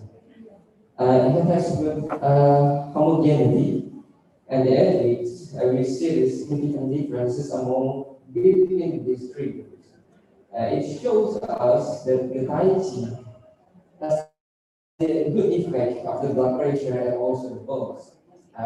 This framework proposed by Warren, Tai Chi has 8 active ingredients in non-physical and physical aspect. And we know that in hypertension, blood pressure as an indicator of military pressure, affected by cardiac outputs and also total peripheral stress response. It affected by the autonomic nervous system, the parasympathetic and sympathetic pulse, and Tai Chi modulated them. So why Tai Chi can lower the blood pressure and also the pulse?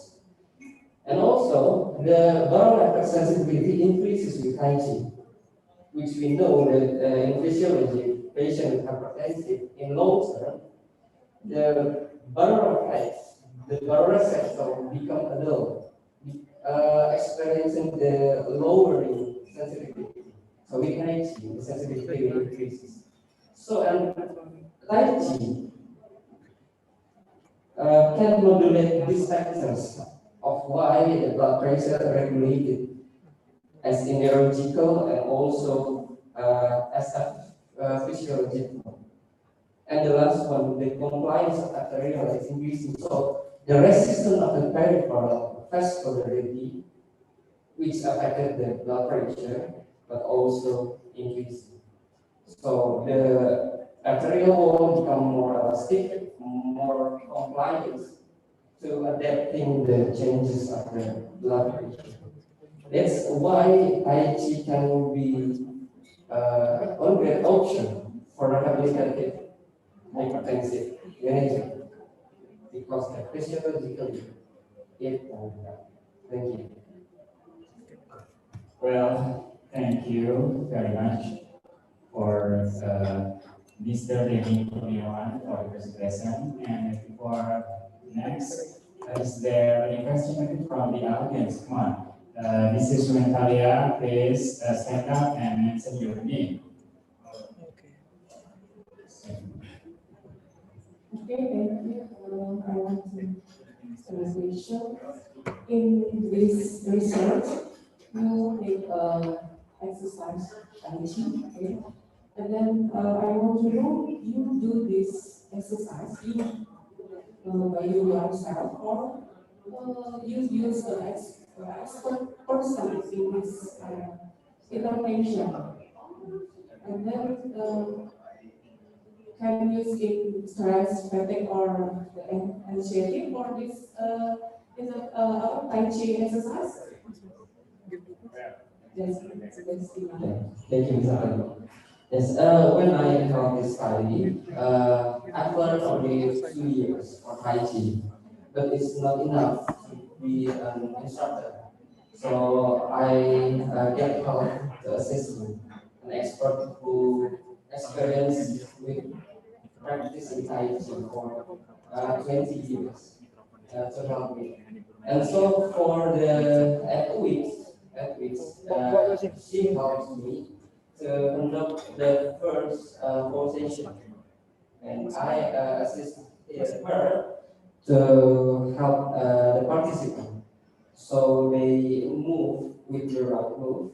And also the important thing of Tai Chi is the meditative state, because the more you relax when you move and the freer you breathe when you're doing the Tai Chi, then you will come in the meditation state. So I call it Tai Chi as a meditation movement.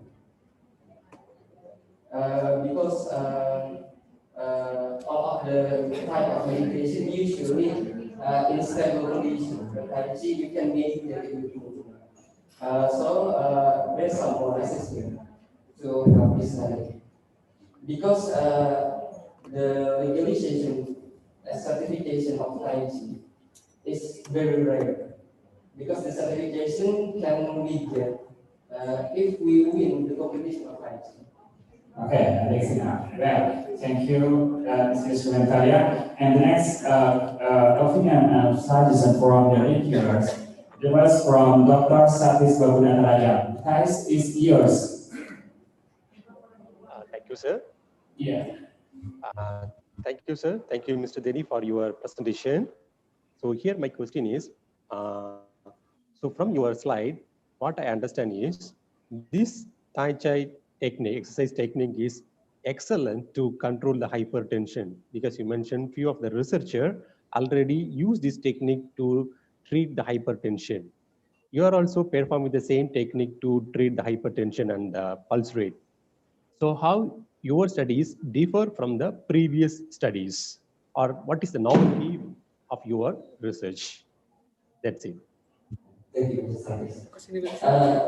Tai Chi studies has long and very much research actually, but I have not found studies to know how the intensity of Tai Chi can affect the lowering blood pressure and also pulse.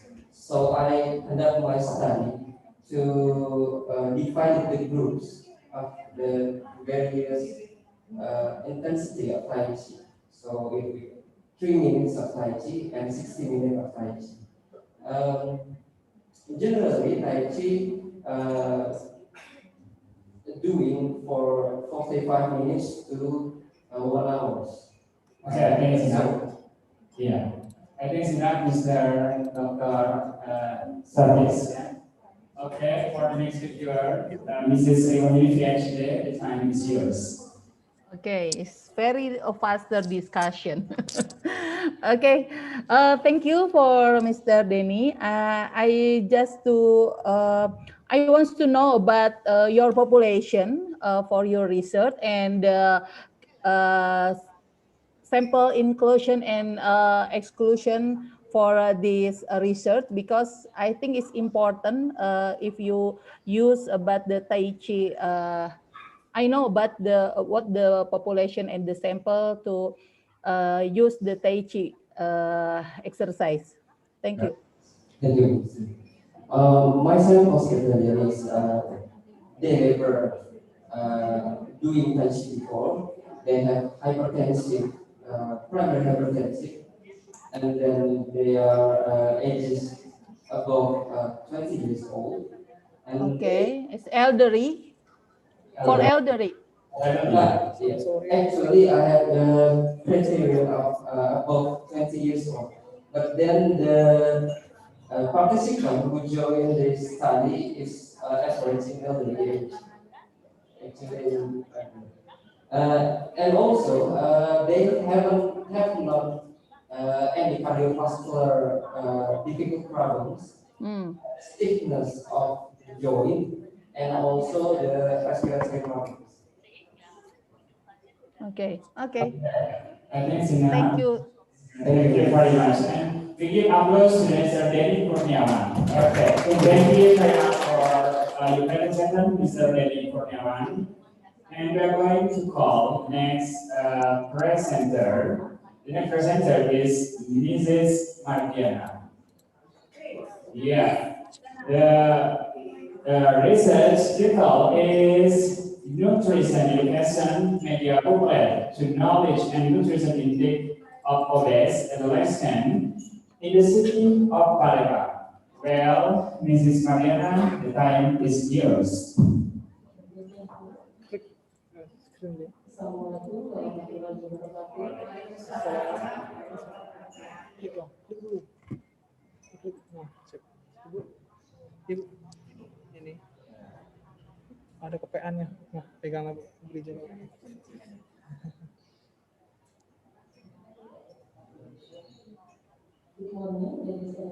Dekat lagi suaranya, Bu. Tempel ke dikit. Dekat lagi. Nah, ya. I would like to say thank you. I would like to say thank you for having me my presentation. And it's great to see you all.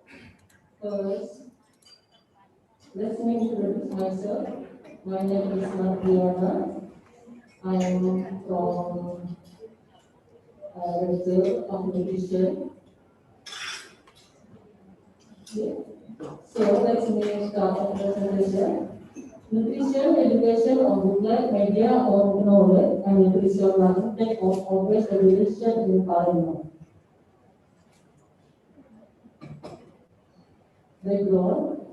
Obesity is the accumulation of abnormal or exercise pattern caused by the body or end. One of nutritional problems that usually happens with adolescent is obesity, which caused by the hyperintake, often because being balanced with physical activity and bad dietary habits. The causes of obesity in adolescents are multifactorial, increased consumption of fast food, low physical activity, genetic factor, the influence of advertising, physiological factor, socioeconomic status, diet program, age, and gender. The physiological impact of discussed by adolescent obesity are feeling like they are preferred, smaller, and weight improved by their friends tend to be outdoors, rivals, and easily offended. Booklet is a media for delivering a health message in the form of with recommendations of writing and picture to attract attention. The advantage of booklet media are the information presented more complex, detailed, and educational manner. In addition, the booklet that usually issued use as educational media can be take informed so they can be read over and over and spread. Based on this study, so the prevalence of adolescent obesity in Sydney sampai 18 tahun, yes, or at 1,6%, while the prevalence di Sumatera Selatan is higher than nasional dan 4,8%. Jadi prevalensi obesitas untuk remaja usia 16 sampai 18 tahun itu sebesar 1,6%. Prevalensinya Sumatera Selatan itu lebih tinggi dari nasional, yaitu 4,8%. This research nutrition education of booklet media effect on knowledge and nutritional index of obese population in Palembang. Method. Quasi-experimental research designed pre-test and post-test with sample. The sample of this research in obese population at senior high school and professional high school Methodist number 2 in Palembang, they are 70%. The determination of the sample by nutritional screening in the form of anthropometric measurement of height and weight of the citizen, they calculated based on the MI menurut usia. Then we found that students were classified as follows. The treatment group get intervention for corrector and booklet about 4 times, while a comparison group on the received corrector. The data were analyzed used priority test and independent test. Well, you have 2 minutes left. The distribution result, the distribution of respondent characteristics, the first table showed that most of respondents are 16 years or they are 52,8% and most of them are boy about 57,1%. Number 2, the before and after academic knowledge, nutritional intake and body weight. On treatment group, they are increased in knowledge about 2,69, the decreasing of energy intake is about 74,83 calorie, protein 0,79 gram, lipid 0,37 gram, carbohydrate 0,79 gram, and the decreasing of body weight is about 1,09 gram. So, there are a difference in the period of before and after intervention between knowledge, energy intake, carbohydrate, and body weight on the treatment group and also comparison group. Number 3 show that there are difference of knowledge, energy intake, carbohydrate intake, and body weight between a treatment and comparison group. Meanwhile, in protein and lipid intake, there are no difference of between a treatment and comparison group. The knowledge and nutrition practice of education is reflected with the behavior in the good case habit. Education will make good nutritional knowledge with able to choose a better food according to the needs. Based on the result of the data on the effective for nutritional, education prefer to consume fast food because it tastes better, practical, and easy to get, such as fried chicken, mixed bread, and pizza. Bradley state that there was significant relationship between energy intake and excess nutrition, where respondents with high energy intake have a chance of becoming more nutrition compared with normal energy intake. And feeding comparison group that only respectively Well, the time is up. in the effect of normal protein intake because when a person consumes. Conclusion, the result of the research show that nutrition education of different media and lecture are more effective to interest of knowledge and nutritional intake also gain body weight for obvious education compared with only lecture method. Thank you. Well, thank you very much, Mrs. Fabiana, for the presentation. And maybe is there any questions from the audience?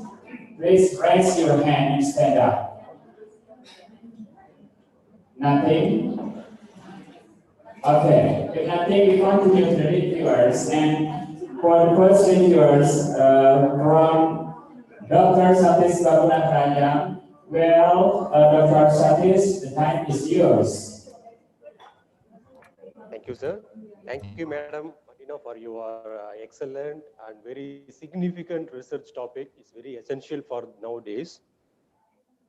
So here, I understand that you have developed the nutritional educational booklet to create the awareness or to make awareness for the adults and to get better nutritional food intake. But the thing is, the problem is, they are followed with the television ad for these two intake of junk foods or the fast food.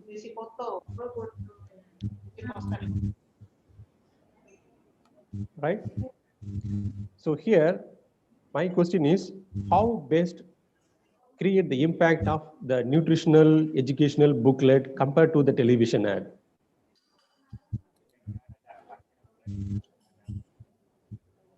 Then only we can able to create more awareness to implement the nutritional intake. Knowledge here.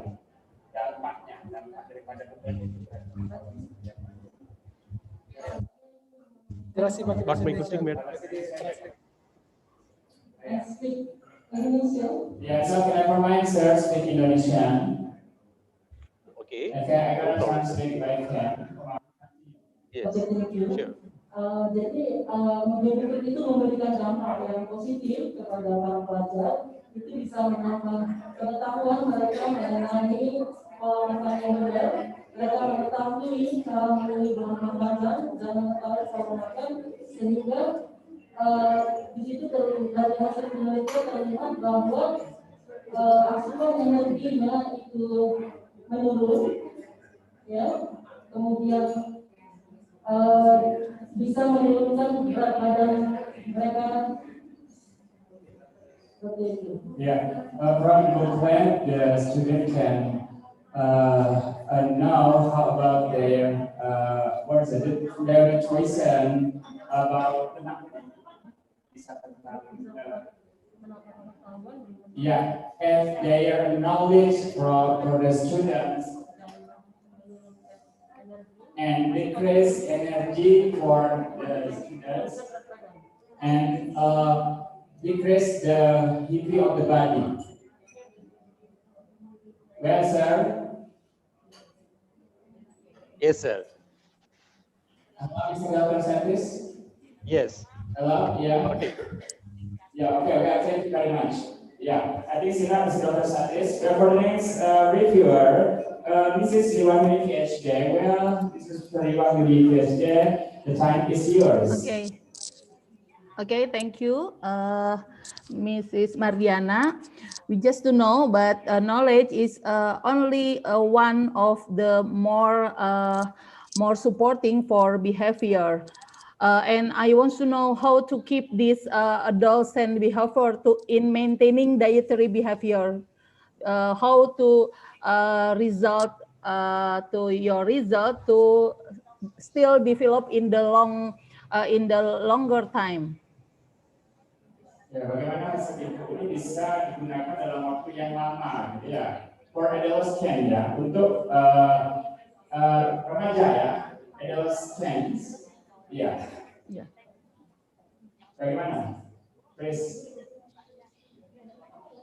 Ngomong bahasa Indonesia sampai Indonesia. Ya. Untuk pemantauan lebih lanjut, Bu, jadi akan diadakan penelitian berulang itu untuk mengetahui apakah mereka menerapkan pengetahuan yang telah diberikan dari buku itu. Kemudian saya melakukan penelitian lebih lanjut untuk mengenai apakah ilmu yang sudah dapat dari media buku itu diterapkan dalam pola makan mereka. Kemudian di situ ada kerjasama juga dengan pihak UKS sekolah. Yeah, Sina, I think time is up. I think Sina, Mrs. Sriwahini. Okay. Yeah, I must not translate Indonesia anymore. Yeah? Okay. Now the next reviewer, Mrs. Dr. Octaviana. Well, the time is yours. Thank you. Maybe I will ask you with bahasa. Bu Mardiana, apakah buku ini dibikin sendiri atau adopsi dari Dekes atau seperti itu? Oh ya, bukunya itu Bu kami mengadopsi dari Dekes ya dengan penambahan variasi. Thank you very much. Well, give applause to Mrs. Mardiana. Yeah, thank you very much for your presentation. Please close. Thank you for your attention. Terima kasih semuanya. Assalamualaikum. Waalaikumsalam warahmatullahi wabarakatuh. Okay. Thank you very much, Mrs. Mardiana. Well, I think we have finished for the first session. Well, the audience, I think we have to rest first for a moment. So after that, we are going to the next session, session 2. Well,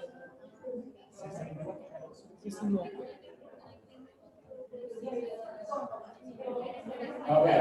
Yeah. Well, I think for the session 1, we have finished for the session 1, and Thank you for the reviewer. The first reviewer is the Associate Professor Dr. Satis Babu Nataraja. Thank you very much, Mr. Thank you, sir. Thank you very much. For the second reviewer, Mrs. Sriwayuni, PhD. Thank you very much, Mrs. Sriwayuni, PhD. And then for the third reviewer, Mrs. Dr. Octaviana. Thank you very much. Well, thank you very much for the time you have given to all of us, and thank you very much. We give applause to the all participants, to the reviewer, and to the presenter. Okay. Thank you very much, all the presenters. Wish you all the best. Thank you. Good morning.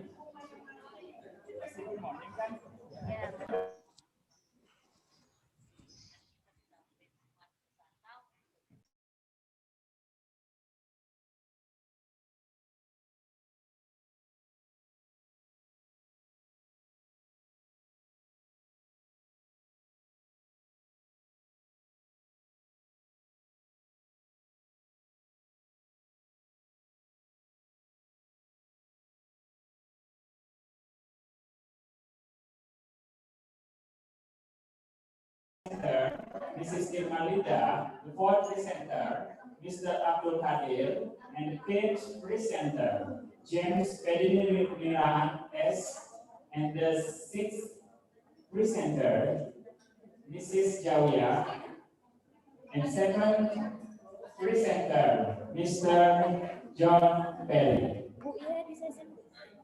We are waiting for the reviewer. So after that, if the reviewer has been here, the actual reviewer, we are going to start our session 2.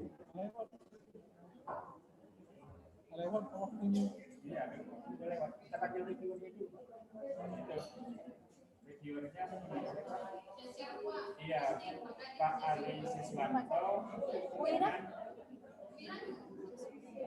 Pak Fitri, yang lupa kan? Pak Fitri Lontar, Pak Ali. Pak Ali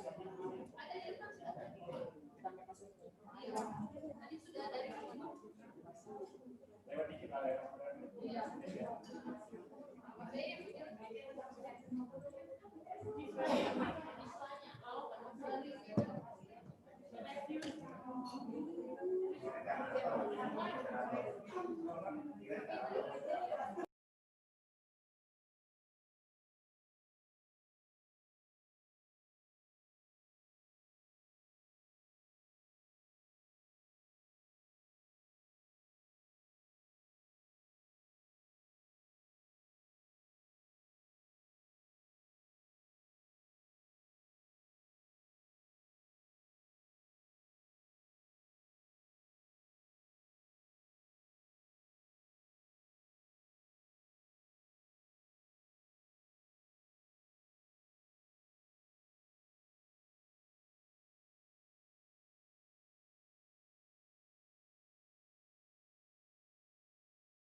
Cek, cek satu.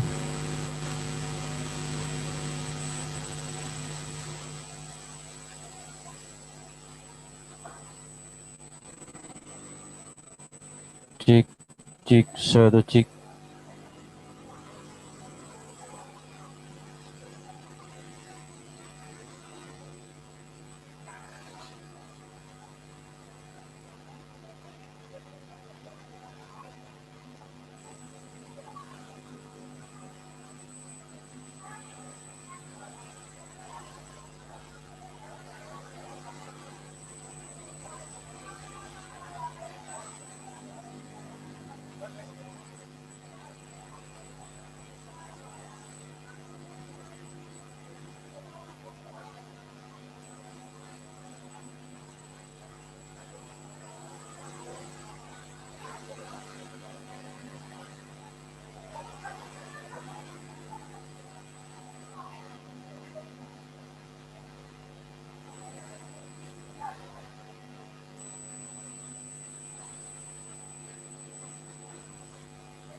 Ini rusak banget.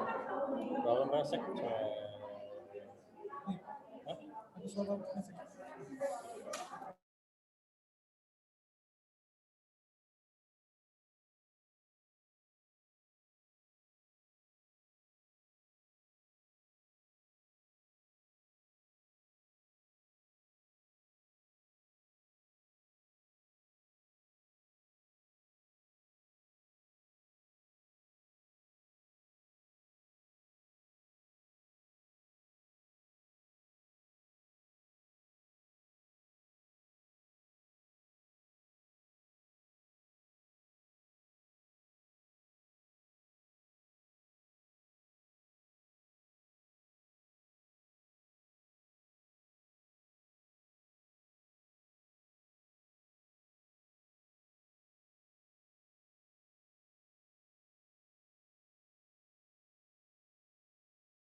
Tes.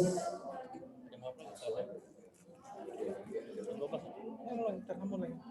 Istirahat aja dulu, Bos. Iya, jam 12 ya.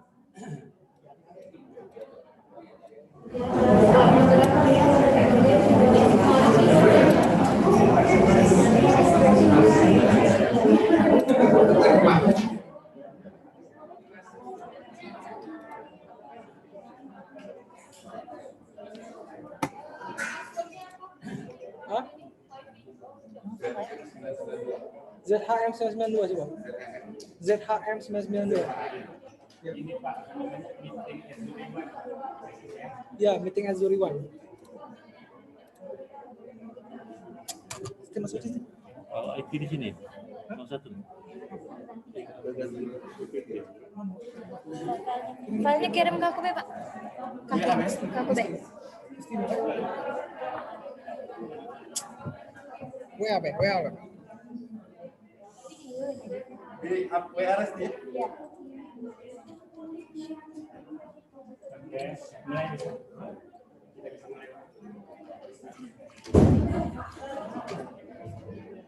Well, Assalamualaikum warahmatullahi wabarakatuh.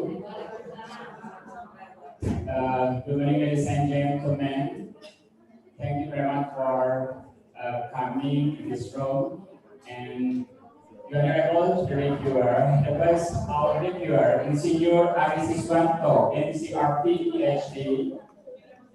Please welcome, sir. Okay. And the second reviewer, Dr. Fitri Noviadi, SKM MPhES. Please welcome Mr. Dr. Fitri Noviadi. And the third reviewer, Mrs. Dr. Octaviana, SST MPhES.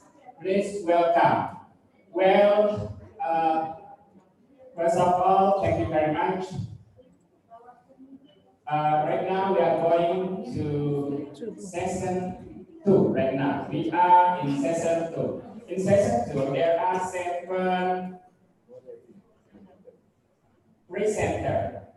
The first, Ida Dewi Dawati. The second, Mrs. Ira Kusumawati. And the third, Irma Linda, Mrs. Irma Linda. And the fourth, Mr. Abdul Kadir. The fifth, Mr. James Ferdinand S. And the sixth, Mrs. Jawia. And the seventh, Mr. John Perry. Well, we are going to the first presenter. Now I'm calling Mrs. Ida Dewi Widawati. Yes, sir, Well, I'm here. Mrs. Ida Dewi Widawati, the research title is the relationship between the mother's knowledge with diarrhea prevention efforts in toddlers. Well, Mrs. Ida Dewi Widawati, the time is yours. Okay, thank you, sir. Online, okay. Oh, here offline, but online. Okay, something. Yeah. Yeah. Well, Mrs. Ina Dewi Widawati, are you ready for presentation? Okay, ready? Okay. You have time for 7 minutes. Yeah. From now. Okay, thank you. Wait a minute, sir. I will share my PowerPoint. Wait. Okay. No.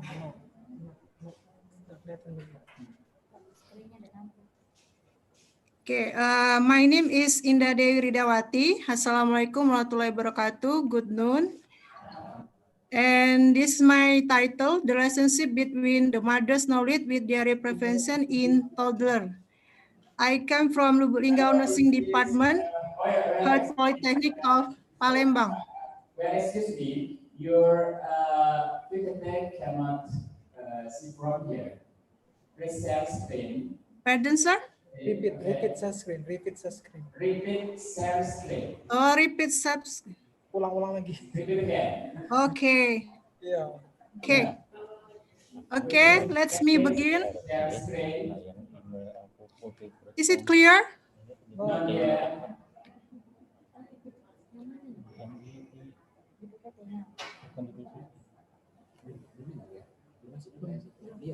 Dari sini belum. Oh, data dari sini. Ada.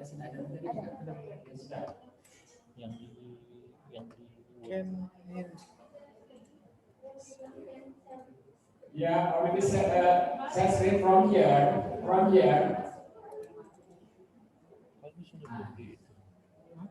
Kalau memang itu dari sini, Pak. Dari sini.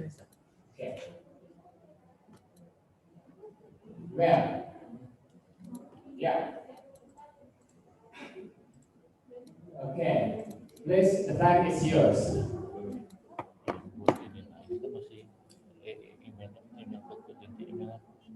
Ada muncul. Banyak ini. Suaranya. Hello, Mrs. Ida. Hello. Could you hear my voice? Putus Pak Dewa. Putus. Internetnya hilang. Something wrong with internet.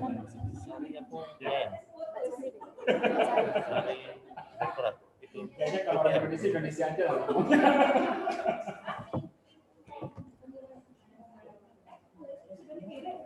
Tunggu sebentar ya. Okay, we wait for Mrs. Ida. Putus dia. Hilang sinyalnya. Kita ini.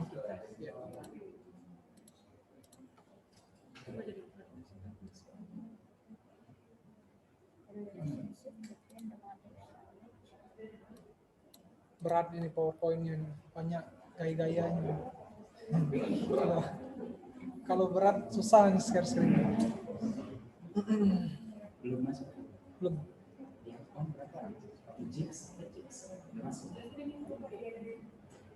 Belum Pak. Belum. Musa.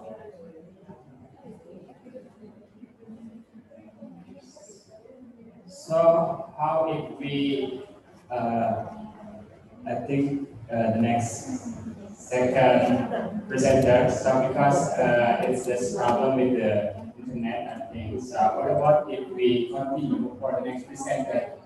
Maybe hello, Mrs. Ida. Not. Yeah, nothing. Not in here. Not in here. Yeah. Okay. What about Mrs. Ida? Could you be ready for? We're very sorry because the first presenter there are some there's a problem. So we continue to the second presenter. Second presenter is Mrs. Ira Kusumawati. The recital is family support for members in taking care of mental disorder patients. Well, Mrs. Ira Kusumawati, time is yours.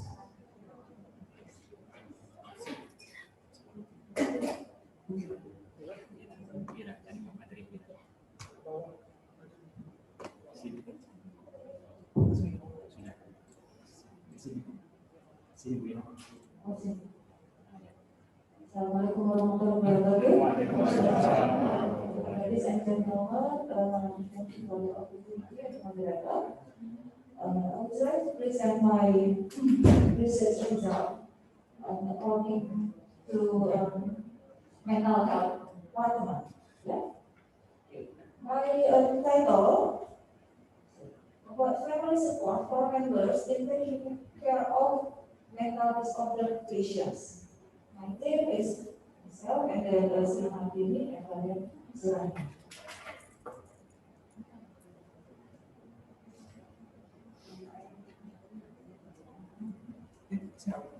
Dulu sih. The outline that we can discussed in this section. First is background, and then we have the review, research methodology, result and discussion, and the conclusion, and the last one is references. Why I'm interested to research this topic? Because the complexity of mental health problems.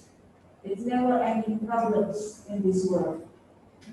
And the condition of our the mental health patients affect not only for the patients, but also the families as the caregiver. Family support in itself is as a caregiver. And the family felt the difficulty of caring for the sufferers. And it is a lifetime of the patient. And the other problem, why I interested in this topic, because there are always the stigma, which is not only felt by the patient, but also the family. And then the stigma make more difficulties for the family when they have to take care of their patient. In patients with mental disorder, often there are behavior deviation and emotional distortion. There is the background. And for the literature review, I explained some terms which is related with this study. The first one is emotional stability, emotional, psychological, and social situation. The third one is family system, and then the importance of family support, and the several internal and external factors, and also the last one is stigma. I just place or write down the term, not explained in this PowerPoint. The research methodology that I have been done in this research. The first one is the aim of this research. The aim of this research is to identify the dynamic of various factors of family support in caring for mental sufferers. Just to explore, to investigate, and to give description of this subject. I use a cross-sectional study as an approach in my research. Then, as the participant is family of outpatient care at mental hospital, use non-probability sampling technique with a purposive sampling method with some inclusion criteria, and then I use some questionnaires to collect the data, which is in initial I use in the interview, and then continue with quantitative by using some questionnaires. The result of this study I analyzed by using univariate and bivariate analysis. This is the explanation of the description of the result.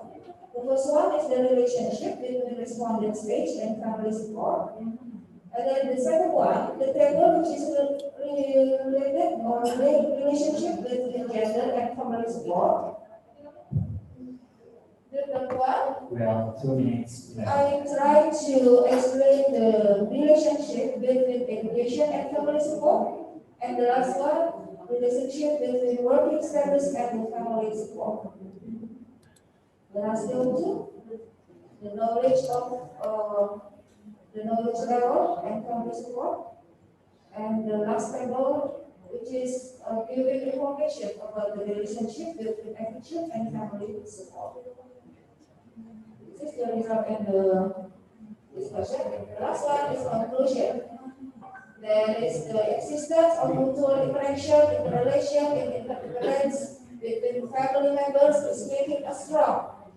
Someone between family members, because family is a system. So between one subsystem and others, It should be interrelated, interconnection, and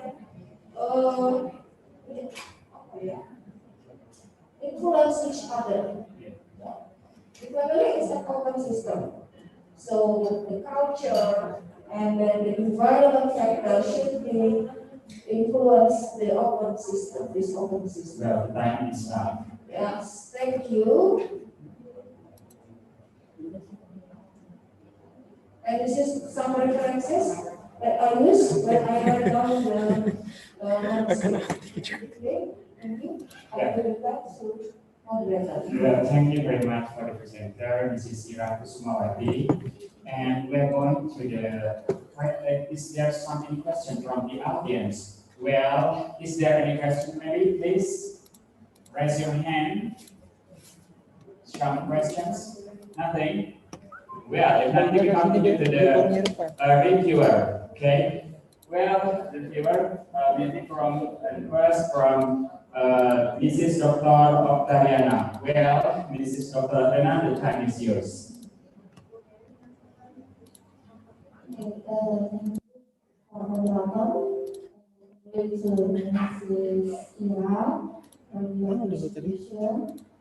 would like to ask you about how was your meeting, your participants? Even we have 152 participants, and how was your meeting? They can keep in the study until the end. Thank you, Dr. Mari, for the question. I will explain that this research was done in mental hospital setting.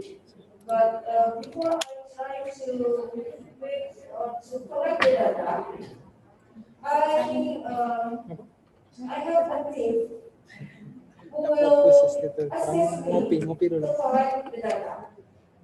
Then I train them how to collect the data, how to use the questionnaire, and how to ask the question to the family because they are already have stigma, the negative stigma. That's our approach should be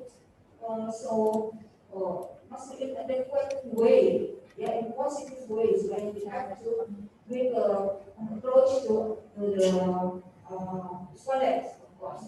And after that, after I train the assistant, my assistant, I try what is it?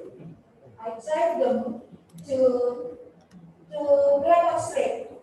demonstrate how to ask to the family, how to use the questionnaire for 1 week, and then after that, after I convince they can apply my instruction, and I give them the time for them to collect the data. Well, I think it's enough. Thank you very much for the answer. Well, thank you very much. Give applause to Mrs. Ira Kusumawati for the presentation. Well, we are going to the next presenter, second presenter. Well, I call word about Mrs. Ida. Could you hear me? Mrs. Ida. Hello. Hello. Assalamualaikum, Mrs. Ida. Could you hear me?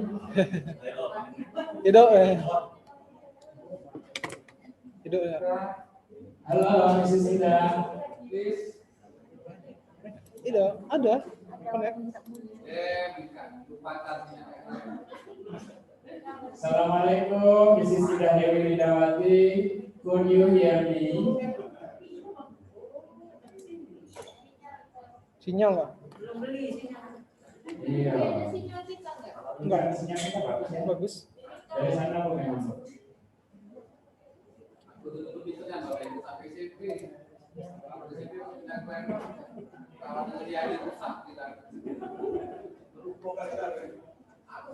Yeah, well, the audience and participant, we are going to the next presenter. Now we call Mrs. Irma Linda. Hello, Assalamualaikum, Mrs. Irma Linda. Waalaikumsalam warahmatullahi Well, wabarakatuh. could you hear me? Sudah, masalah dulu, Bebe. Could you hear me? Yes. Bisa dengar suara saya, Bu? Ya, saya dengar tapi agak berdengung. Halo, bisa dengar suara saya, Bu? Ya, saya dengar. Bisa jelas ya? Ya. Ya, jelas. Well, the audience, now we are going to hear the presentation from Mrs. Irma Linda. The research title is Characteristics, Knowledge and Perception of Expectant Mothers about the Prosentation Pre-Present. Well, Mrs. Irma Linda, the time is yours. Oke. Assalamualaikum warahmatullahi wabarakatuh. Good noon. Thank you for moderator. Thank you for giving me this opportunity. Okay, I am Irma Linda. I am a student of the doctoral program of public health of University North Sumatra. Okay, I will present the result of my study entitled Characteristic, Knowledge, and Perception of Expectant Mothers about Preconception Preparation. Okay, next.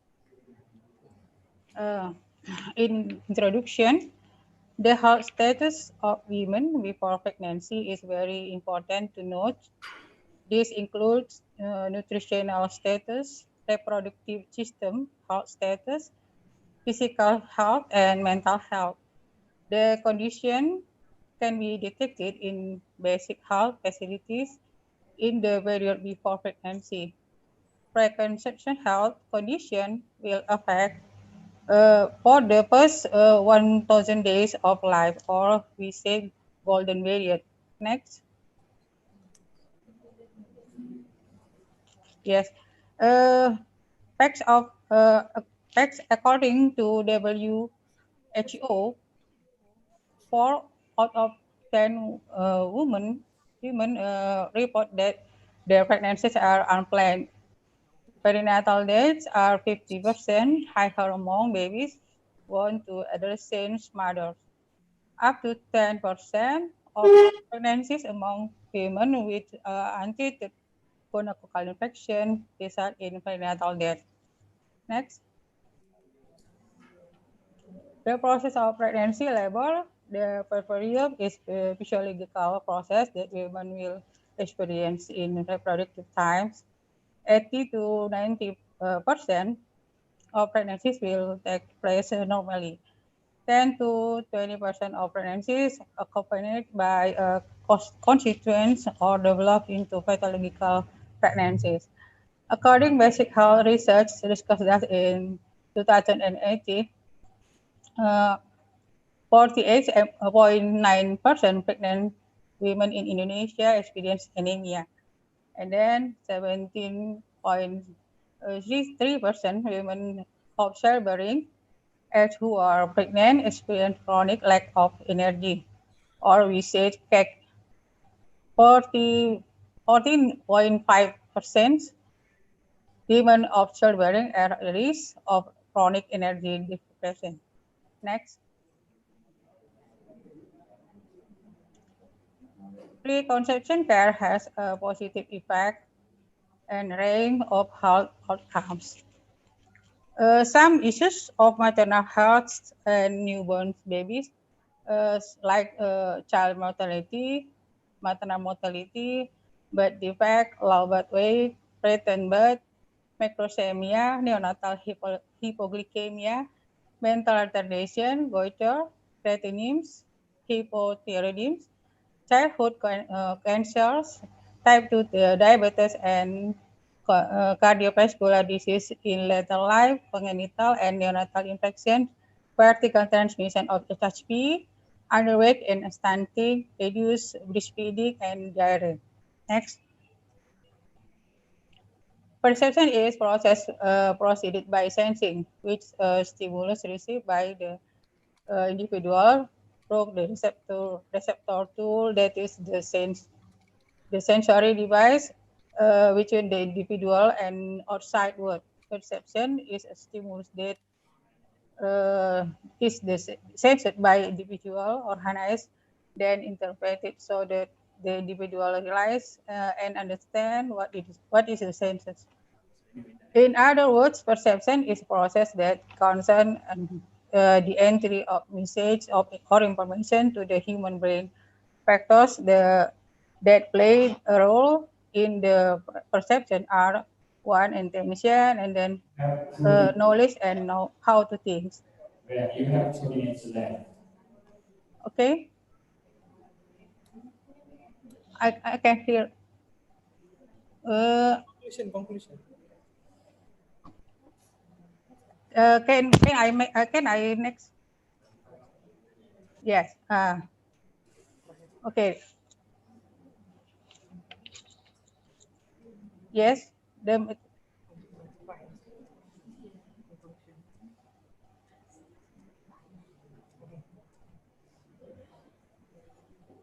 conclusion and suggestion, the factor relate to the perception of preparation for menstruation before pregnancy among pregnant women in the working area in the Gunung Tinggi Community Health Center, where the level of education and knowledge, while the age and number of deaths had no relationship with the perception or preparation time before pregnancy.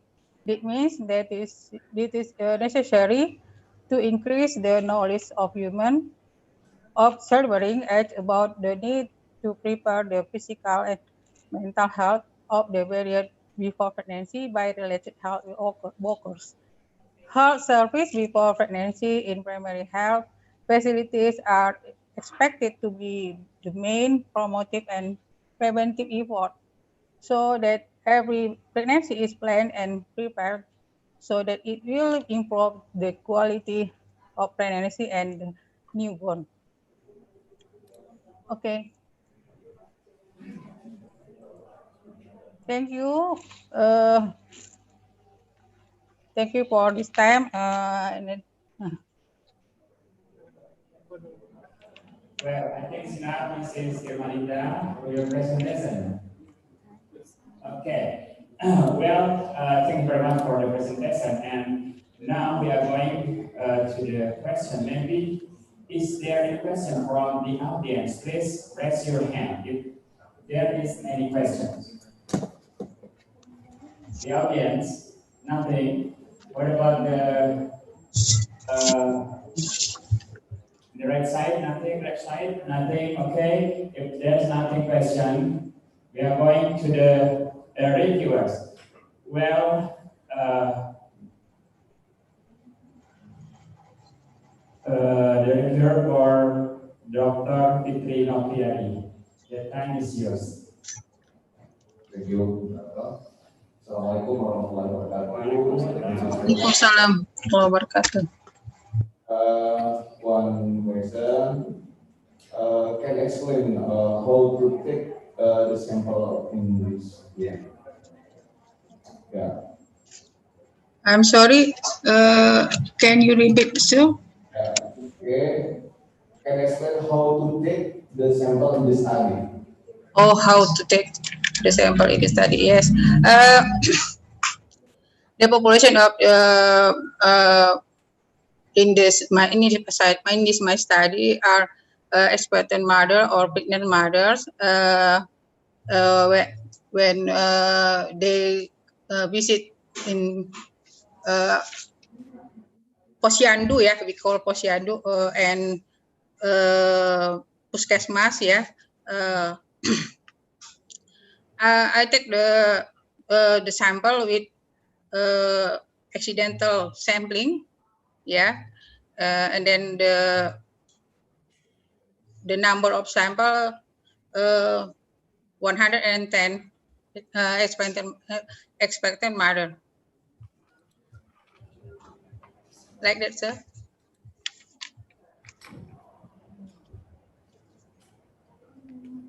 Okay, Mrs. Irma. I think recommends for the take to the example, the sample in this study is use probability sampling, non-probability accident. Yes. I think accidental sampling is non-probability. Sorry, sir. In computer audio input. Yes. Can you repeat, sir? Sorry.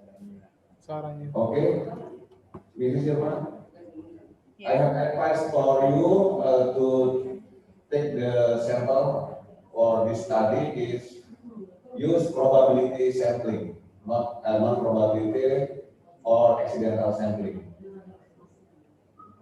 Okay, yeah. Can you say it with bahasa, sir? I can hear clear. Nggak jelas suaranya. Okay, clear? My voice clear? Yes, yes. Yeah.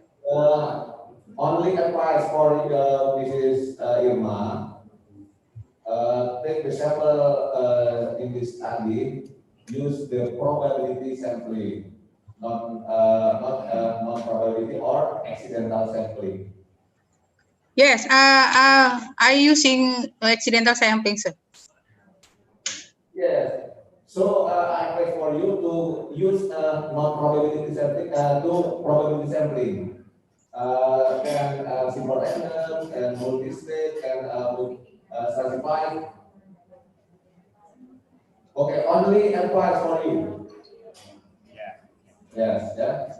Okay. I'm sorry, sir. Can you say it in bahasa? The sound not clear. The sound is not clear. Okay, Mrs. Irma, clear? Yeah. Only advice for the study is use probability sampling. Oh, why I do? Why I can I don't take the sample with probability sampling like that? Because you can refer scientific inference to result of research. Okay, next communication dia to advice dengan. Nanti kita bisa sarankan untuk hal yang lain, karena kan nanti ada rekomendasi dari reviewer khusus nanti ya. Kalau ini kan kita sudah hanya untuk komunikasi singkat tuh ya. Nanti kan ada review nanti khusus ya. Yes. Okay, because data analyze use multiple regresi linear. Ya nanti banyak saran-saran itu kita diskusi nanti pada saat review artikel. Okay, thank you. Thank you, sir. Yes. Yeah. Well, thank you very much for your Mr. Dr. David, and we give applause to Mrs. Irma Alida. Thank you, Alida, for the presentation. Have a nice day. Okay. Now we're going to the next presenter. What about Mrs. Indah Dewi Widawati? Could you hear me? Yes. Yeah. Yes, sir. Yeah. I hear you, sir. Okay, is it clear? Clear. Okay. We can start, okay? Yeah. Well, the audience, we are going to hear the next presenter, Mrs. Irma Linda. The title of the research is Mrs. Indah Dewi Widawati. I'm so sorry. Mrs. Indah Dewi Widawati. The research title is the relationship between the mother's knowledge with diarrhea prevention efforts in toddlers. Well, Mrs. Indah Dewi Widawati, the time is yours for 7 minutes. Thank you, sir.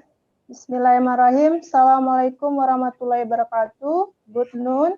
My name is Indah Dewi Dawati. I come from Lubuk Linggau Nursing Department, Health Polytechnic of Palembang. And my title is the relationship between the mother's knowledge with their prevention effort in toddler. Okay, next slide. Yeah, according to the data from the WHO, diarrhea is the first number cause of infant mortality in the world, while diarrhea is the second number killer of children under 5 after acute respiratory infection. Based on data from the Bengkulu Provincial Health Office in 2011, the incidence of diarrhea in Bengkulu province was more than 16, and in 2012, as many as more than 18 people. North Bengkulu Regency was on one of the biggest contributors to diarrhea cases, which was more than 5,000 cases. According to the Airless Health Center profile in 2014, the incidence of diarrhea disease in the Airless Health Center ranked 9 out of the 10 most diseases. One of the risk factors that is often researched that directly include is the level of knowledge. Okay, next slide.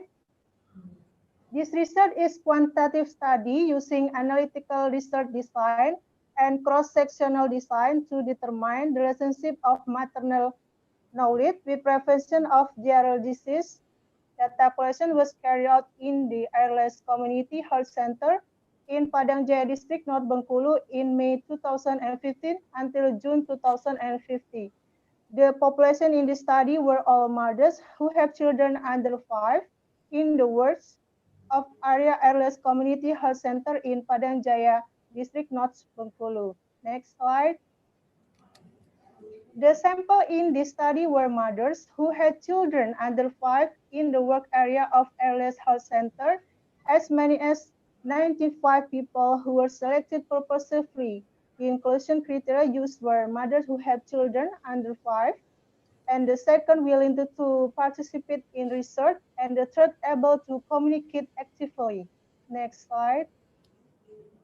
The research variables consisted of independent variables, namely first, mother's knowledge about the definition, epidemiology of the disease, symptom, ways of transmission of the disease, type and classification, factors that influence the frequency of occurrence of diarrhea in infants, and prevention, in toddler, and prevention of diarrheal disease. The dependent variable is prevention of diarrhea. Next slide. The data analysis technique used is the chi-square method, which aims to test whether the variable of mother's knowledge is related to effort to prevent diarrhea in toddler. Next slide. Okay, if we look in the table, we get a picture of frequency distribution based on age. Respondents with the age groups 20 until 30 years are the most frequent, or around 49 respondents, and 46 people from the 30 until 40-year age group. And if we look the education, the first is junior high school, and then elementary school, no school, and college. About the job, the first is farmers, and then private, merchant, and civil servants. Okay, next. Next slide. Okay, next slide. Next slide, please. Satu belum selesai. Okay, thank you. Thank you, sir. Okay, and in the table of the knowledge categories, knowledge in the study was measured by 13 question item with the distribution of answer attached, and we can conclusion that from the 95 respondents, 34 people had good knowledge, and then enough are 45 people, and bad knowledge are 16 people. Okay, next. Next slide, please. Okay, thank you. And if we look about this table, frequency distribution based on mother's knowledge, and we can connect it with knowledge and diarrhea prevention effort. We can in the table we can see that respondents who had good knowledge were 34 respondents. There were 18 respondents had good diarrhea prevention efforts, and 60 respondents had diarrhea prevention efforts which were enough. Respondents who have less knowledge, as many as 16, there are 3 respondents have good diary profession effort, and 5 respondents have enough diary profession effort, and 8 respondents have less diary profession effort. And thus it can be concluded that there is a meaningful relationship between mother's knowledge and effort to prevent diarrhea in toddler. Okay, next slide. Okay, we're going to discussion.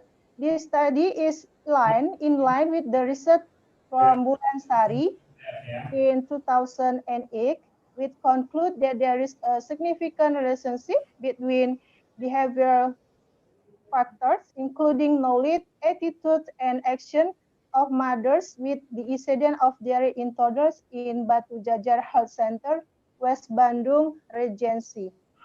Okay, next slide.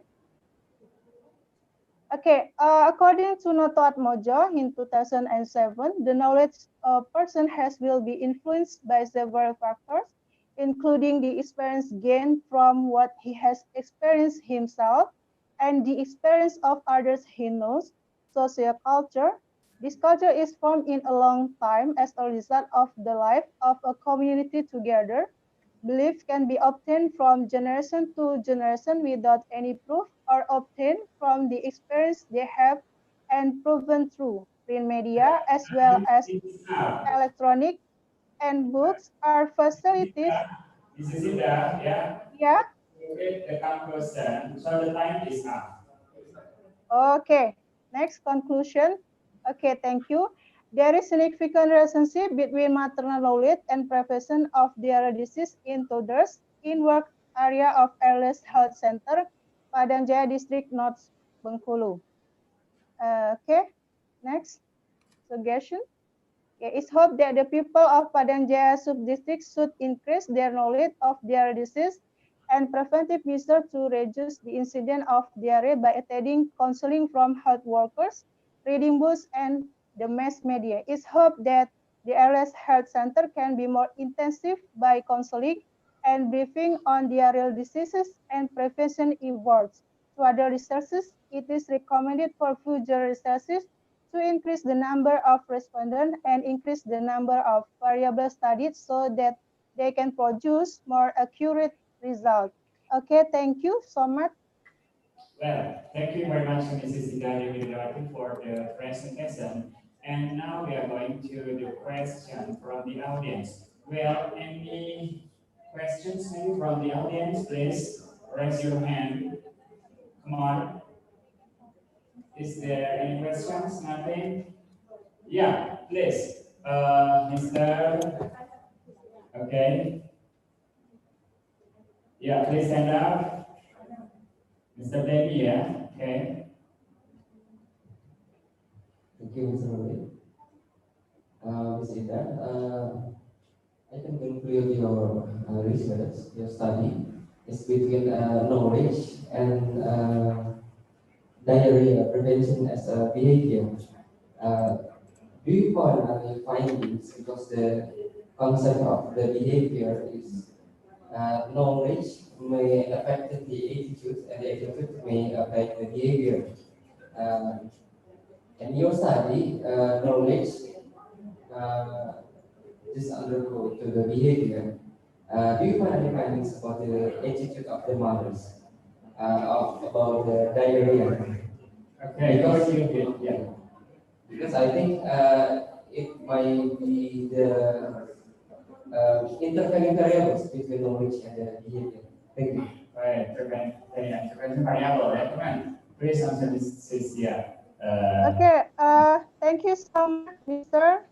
I will try answer your question.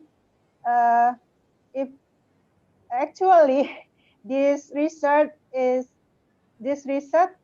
apa ya namanya, meneliti juga about attitude, but I don't perform in this oral presentation. I publish in other journal.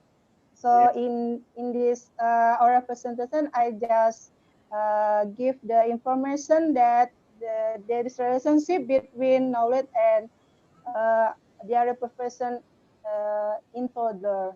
It's that. But if the, yeah, okay. Is it okay? Because it's another journal. So in one reason, maybe there are 10 on two reasons, on two journals. Yeah. Good. Okay, I think it's enough from the audience. And the next from the reviewers, I asked from Mr. Isinur Siswanto, PhD.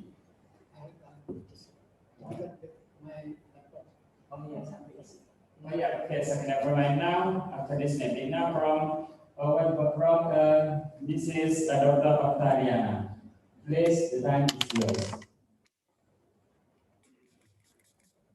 Thank you, to Mrs. Indah. Yeah. Do you hear my voice? Yes, yes, ma'am. Mr. Indah, Mrs. Indah, what is the difficult things to you collect the samples? When your sample is mothers, and then I think from your result, you describe about education, level of education. You mentioned the lower education. Please, can you show the result? Yeah, the result. Okay, okay. I need help the IT to see my screen. But the result, I think. Okay, please. Okay. Wait a minute. Okay, thank you. About the education. No. Result. Before sebelumnya.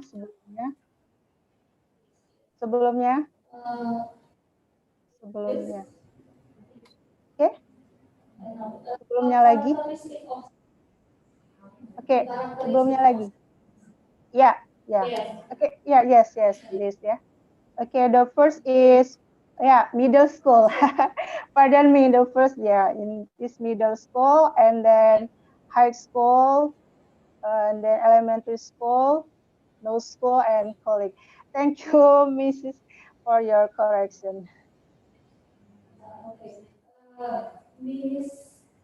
Indah, you mentioned school in your study, and then you was analyze about correlation of knowledge and the diary preparation. What is your opinion about level of knowledge? Is it can be confound factor for your result? Please thank you. Okay, my opinion about this result, I think the mothers must have sering always looking for the information and attend from the penyuluhan dari nurse, dari hard workers, and then so the education can increase. The knowledge can increase so that the prevention of diarrhea will increase too. I think like that.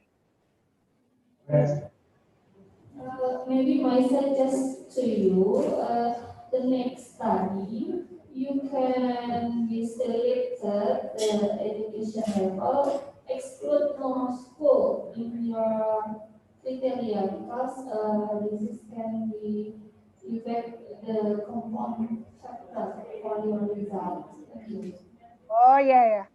No school, no school is the mothers not attend the school, but even in elementary school. Well, I think it's enough, Mrs. Ida. Thank you. Well, give applause for Mrs. Sidang. Thank you very much. Miss, close. Is enough. Yeah, I think, thank you very much for Mrs. Dr. Octariana have given the opinion and suggestions for the presenter. Well, ladies and gentlemen, now we are going to the fourth presenter. The fourth presenter is Mr. Abdul Kadir. Well, Mr. Kadir are going to present his presentation. The title of the research is Impact of BCG Immunization in Children Who Are Exposed to Pulmonary Tuberculosis Patients in the area of final disposal site Sukabinatan Sukajaya Sub-District, Sukarame District, Palembang. Well, Mr. Abdul Kadir, the time is yours.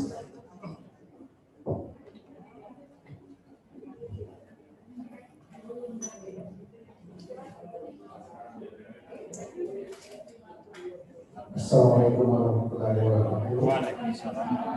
Good morning. Thank you for moderator and regular and audience. What give me this opportunity? My name is Akadir. I am from South Sumatra in Palembang, Indonesia. I will present my research impact of BCG immunizations in children who are exposed to pulmonary tuberculosis patients in the area of final disposable sites Sukarnatan, Sukadaya Sub-District, Sukarami Districts, Palembang, by Akadir and Dahliana, Ministry of Health, Republik Indonesia Palembang, Department of Midwifery. Next.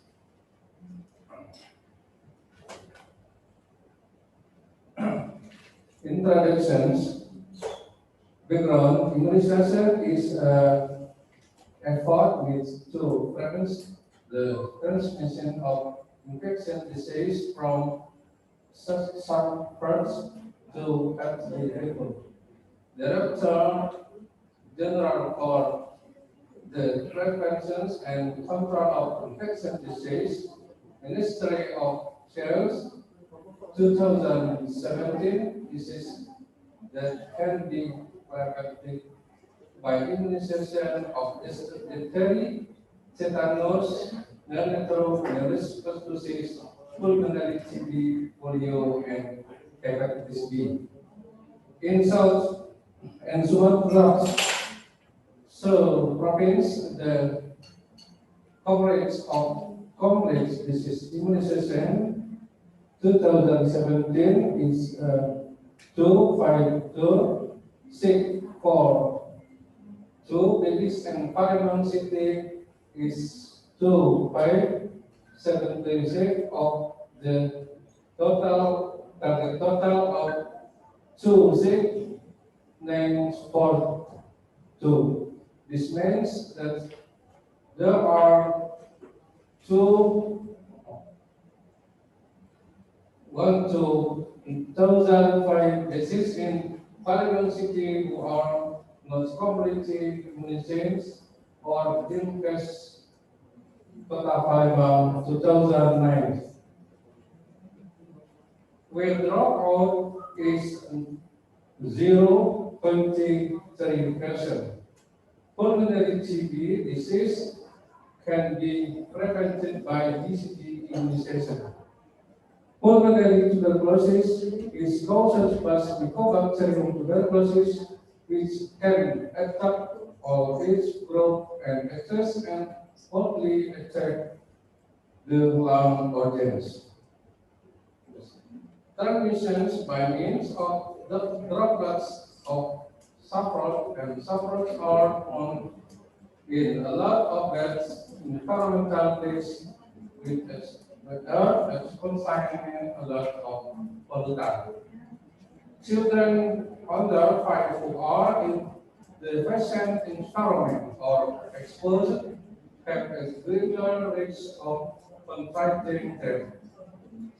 The result of the field survey conducted by researchers by is in the location of the final disposal site for the spinal TBR on the double treating pulmonary TB patient based on the doctor's diagnosis. The problems is the impact of obesity immunization on toddlers who are exposed to pulmonary TB.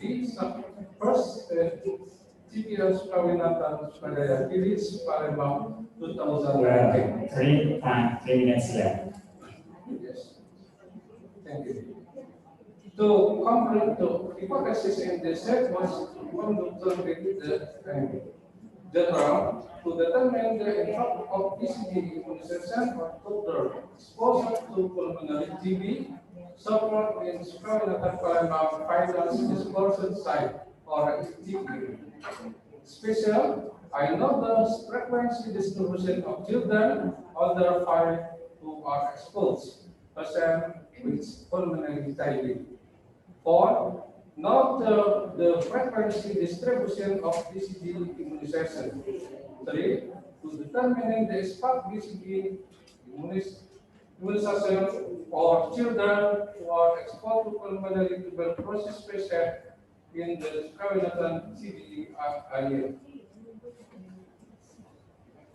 Result method, cross-sectional method in the dependence variables in part exposure to pulmonary TB patient. And 1 minute left. Yes, independent variable was in BCG immunization. Place in Kawinatan final disposal area, time from May to October 2010. As a result,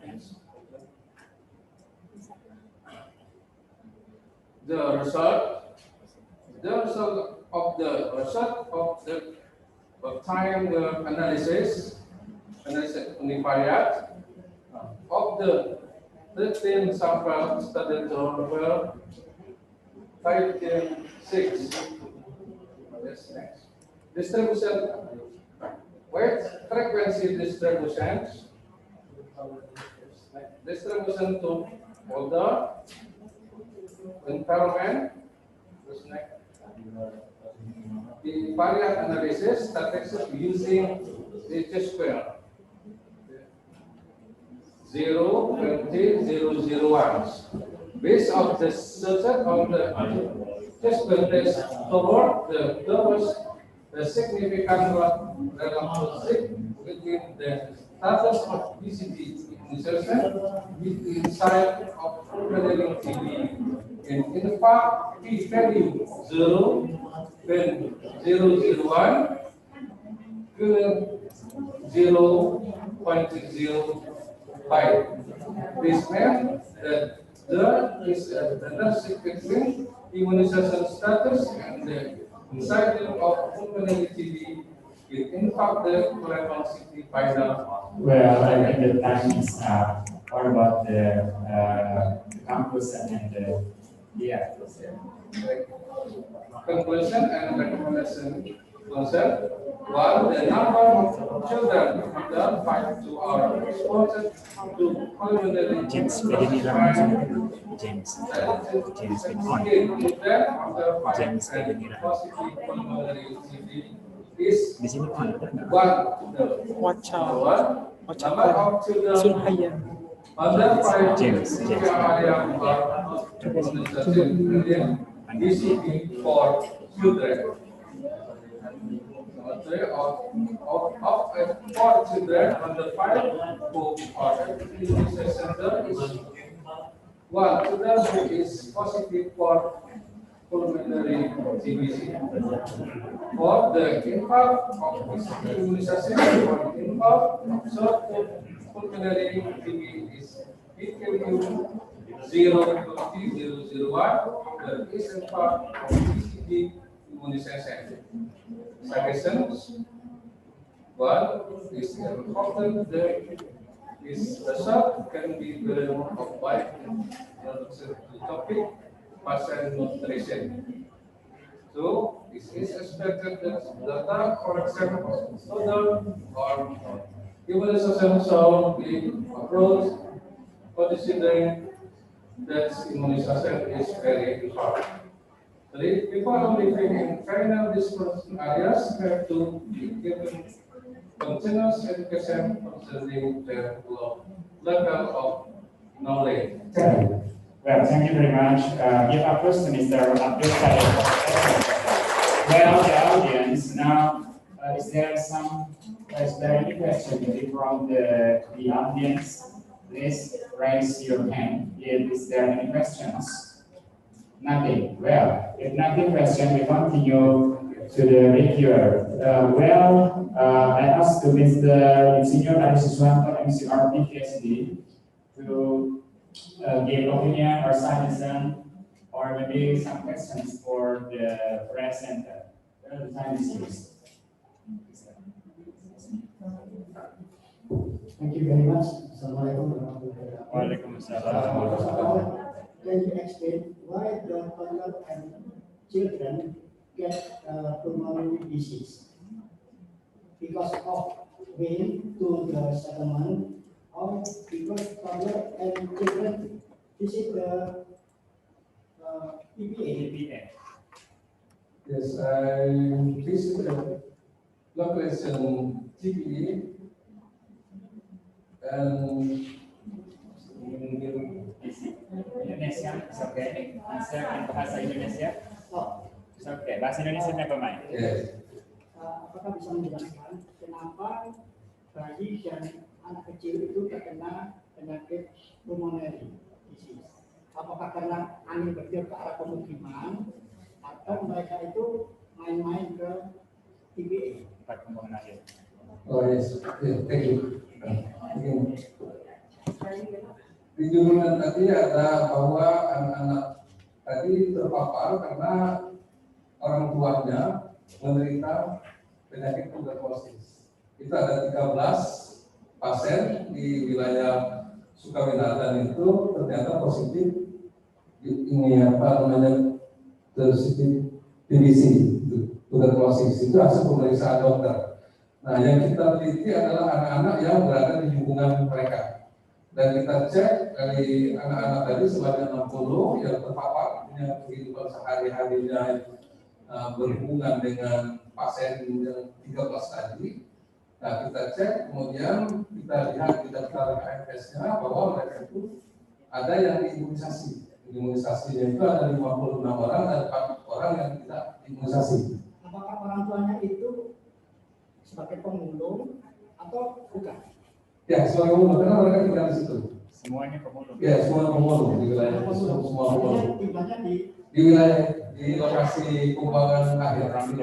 Ya, di TPA. Apakah dibandingkan dengan orang tua yang tidak jadi sebagai pemulung? Nanti bisa dibandingkan apakah anaknya terkena pulmonary atau tidak? Belum, kita hanya mengambil di lokasi tersebut karena ditemukan di situ, karena kita ada survei lapangan itu ketemu 13. Ya, mungkin dengan berikutnya perlu yang. Ya, nanti ya itu ya.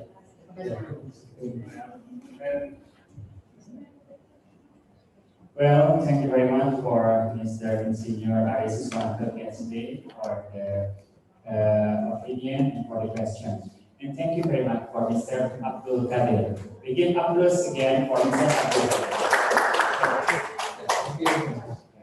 Well, ladies and gentlemen, now we come to the next presenter. The next presenter is James Pediniraan. Online, is there James Pediniraan right now? Online? Nothing? If nothing, we can continue for the next presenter.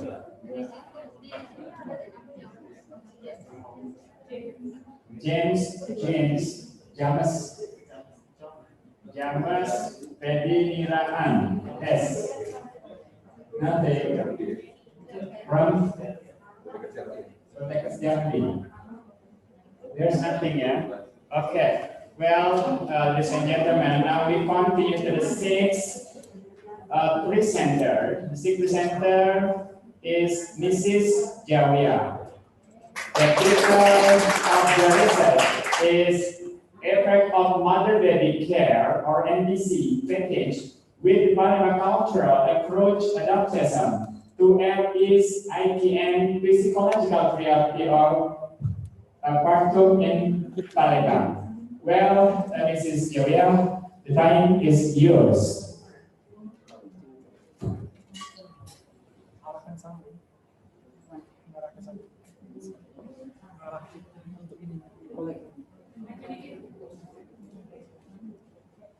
Assalamualaikum warahmatullahi wabarakatuh.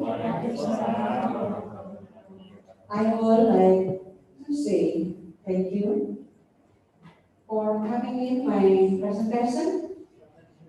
It is great to see you all. Honorable to Mr. and Mrs. Reviewer, Honorable to Mr. Moderator, Honorable to participant. My name is Devia. I am from Nursing Major Content Center Palembang. Today I will presentation result title the effect of mother-baby care and BC content with the cerebral counter approach toward the physical adaptation and postpartum psychological period in Palembang. Next.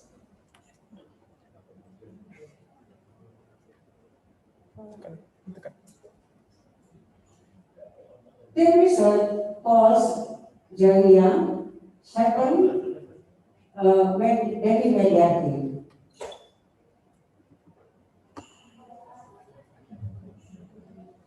Introduction.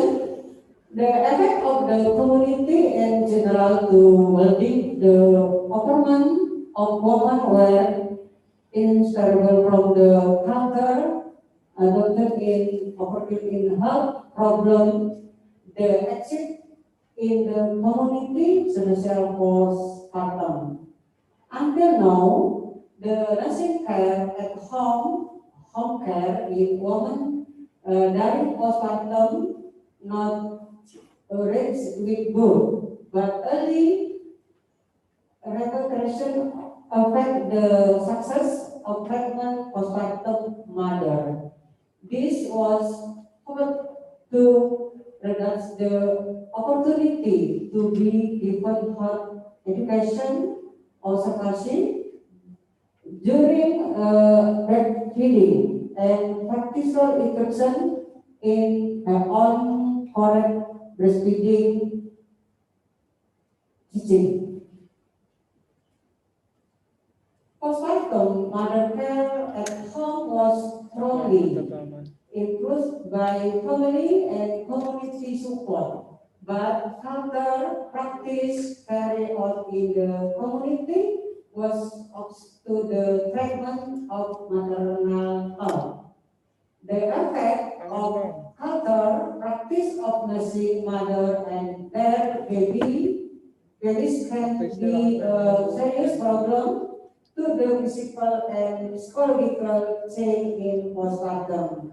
Socio-economic factor of the family response to stress and culture were key factors that influence health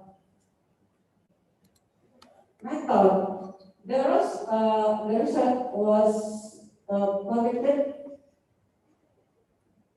9 July, October 2018. Using the basic experiment, pretest was test with control group result. Kemudian, the population of this study were postpartum mother, domicile in Palembang, the technique of topic sample use composite sampling. Result, variable di situ ada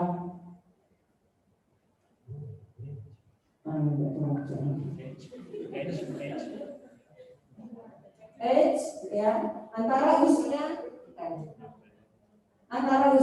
24 sampai 37. Bivariant analysis distribusi of adaptation, physical and physiological postpartum mother in pre-post intervention. Intervention 0,00 value-nya, kontrol 0,0114. Jadi untuk kontrol itu tidak ada pengaruh. Distribution of potential adaptation postpartum mother not given intervensi on both group. Variabelnya adalah adaptasi fisik dan adaptasi psikologis. Approach distribution of adaptation of postpartum mother after given intervention in both group dengan variabel adaptasi fisik dan adaptasi psikologi. 2 minutes left. Oke. Multivariant analysis. Di sini ada age, umur ya yang berpengaruh 0,00 dengan family support 0,0. Discussion psychological concrete can occur in mother who oppress physical problem and can often experience depression but no. The result of British Columbia. The result that was funded by study mengatakan bahwa research on pregnant women and children were brought various postpartum period practice were obtained in Asia. Kultur healthcare intervention must be development research on natural mother, rapid social support and effect care, it is called death, social support, and effect care, this is the beginning of postpartum. Well, the time is up. Oke, jadi di sini ada pengaruh antar yang diberikan pendidikan baby care, ada pengaruh terhadap ibu postpartum dengan pemberian paket baby care. Thank you. Well, thank you very much, Mrs. Jawia, for the presentation. Okay, now we continue with the question from the audience. Maybe is there any questions from the audience, please? Who? Yeah, please. Mrs. Okay. Please mention your names, okay? Okay, thank you for the chance given to me. I think it is a very interesting research, but I just want to know what is the content of mother baby package and how does the package can influence the psychology and physical support? Yeah. Can you give it a time? Okay, yeah. The content of package for members and then how can isi paketnya. mother baby package and how can the mother baby package can influence the that can support the psychological and physical for the family. Okay, please, Mrs. Joya. Thank you, Miss Eva. But I know speak English. Bahasa Indonesia aja. It's okay, Isi dari NBC paket itu adalah meliputi dari pendidikan bagaimana merawat diri setelah ibu postpartum, kemudian banyak kan ibu-ibu yang setelah melahirkan ya nggak cantik lagi gitu loh. Nah sehingga perlu diberikan pendidikan baby care ini ya, bagaimana merawat setelah dia melahirkan. supaya ibu itu tetap cantik. Kemudian harus mendapatkan dukungan dari suami, itu family support ya. Karena seorang ibu yang paling dekat adalah suami. Kalau suaminya berperan besar terhadap kita support bagaimana ibu nanti badannya bisa bagus lagi, harus menyusui dengan baik, ya. Artinya isi itu adalah pendidikan bagaimana merawat diri, bagaimana memberikan rahmat Allah bahwa ASI itu harus diberikan kepada si bayi. Itu diantaranya. Well, thank you. I think it's enough. Yeah, explanation. Well, thank you very much, Mrs. Jawian. And next, we are going to the sebentar, saya tambah. Okay. Itu kan tadi ada kultur Palembang. Nah, jadi tadi perempuan penelitian ini mengadakan manual yang diisi dengan rempah-rempah dari rempah-rempah dapur ya, baik yang kering maupun yang basah. Itu dua. Kemudian memberikan body treatment, perawatan seperti apa itu?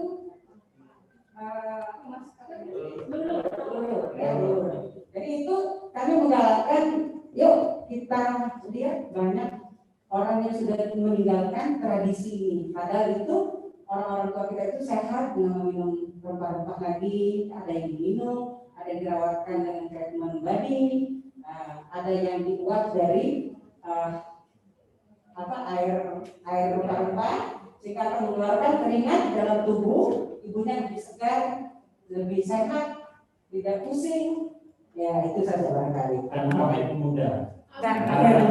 Jadi sayang suami. So back to nature, okay, that's very good answer. Well, we are going to hear the opinion and scientists from the reviewer. Well, I asked to Mr. Dr. Noviadi, comment behind these viewers. Okay, thank you, Dr. Congrats, Mrs. Jawian. This is only advice for you in abstract. Shall be displayed to recommendation. This is abstract consists of interaction, result, method, analyze, and discussion. Okay. Okay, maybe the recommendation for the young mother. For the young mother, so look still look younger than their age. Ya, awet muda gitu loh. Baik, I think Cina, Ibu Jaya, cukup. Oke, please silakan ditutup. Terima kasih. Thank you. Thank you. Okay, very nice. Partisipan. To Allah, I ask forgiveness. Assalamualaikum warahmatullahi wabarakatuh.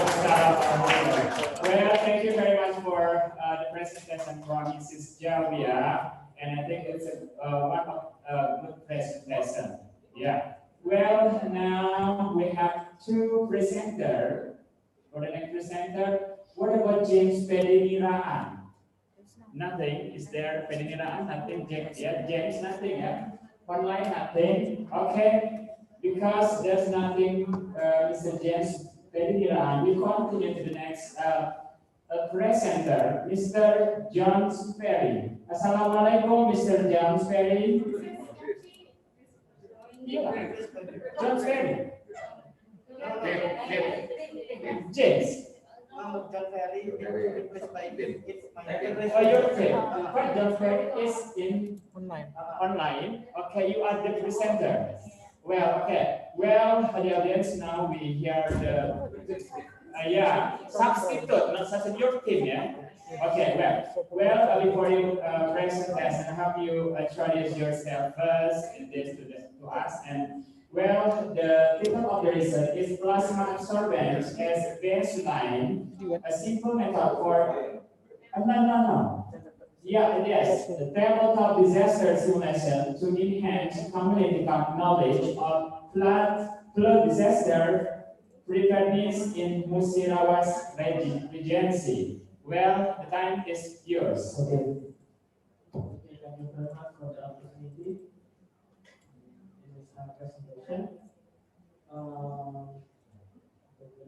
Ada lagunya, nggak ada ya? Ada lagunya kan? Udah ada lagunya, kata lagunya. I want to present our study by the title disaster simulation to enhance community knowledge of flood disaster preparedness in Musyawarah Regency. It's conducted by John Ferry, Susmini, and Fatma Wijaya. Unfortunately, Mr. John Ferry cannot attend here, so I will flash him.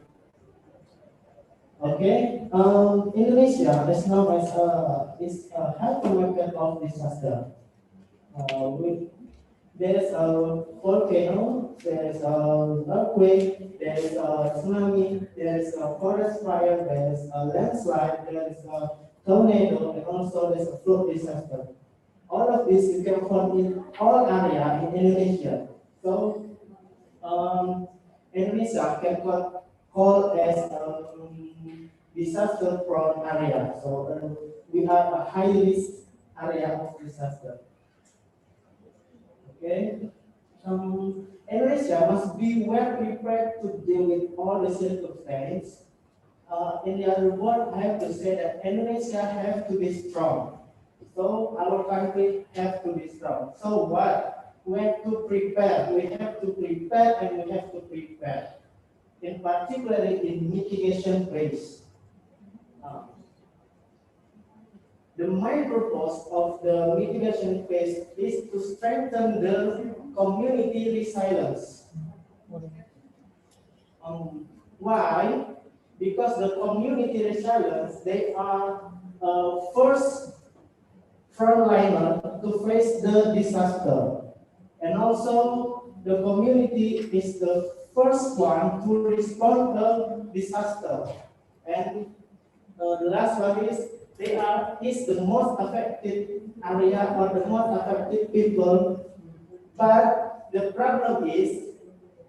big problem is our community resilience is not good enough, is not strong enough to face the disaster. Because they are not well educated about how to face the disaster and not well trained how to respond to disaster. Especially, Musyawarah Regency in South Sumatra is one of the area that by the data from government, every year in rainy season, they have a flood disaster. Every year. We have a tabletop disaster simulation to increase. This is an indoor simulation to examine the preparedness of various elements related to disaster management. This is a training activities to improve the community capacity for disaster preparedness. In this study, we use a tabletop flood disaster simulation. It's special for flood disaster in Musyawarah Regency. The research was to determine the effect of a tabletop disaster simulation on the knowledge of Musyawarah community on responding to flood disaster. This was a quantitative research with quasi-experiment with a pre- and post-test approach. The data were collected using a questionnaire before and after the room simulation, the questionnaire from BPPT, and also with a tabletop flood disaster simulation model. This is our tabletop disaster. We found from Google and we transformed to a simple market to community. Data analyzed statistically by parity test. This research covered 2 districts in Musyawarah Regency with 100 samples. The t-test is for p-value 0.0. Here we go. See the result. This is a demographic result. You can see that the most respondents is in a productive age. The productive age is will be the main person, the main community to respond to disaster. And then the education is middle and high school. We can say that the most respondent, we are not highly educated. So the tabletop will reach not highly educated.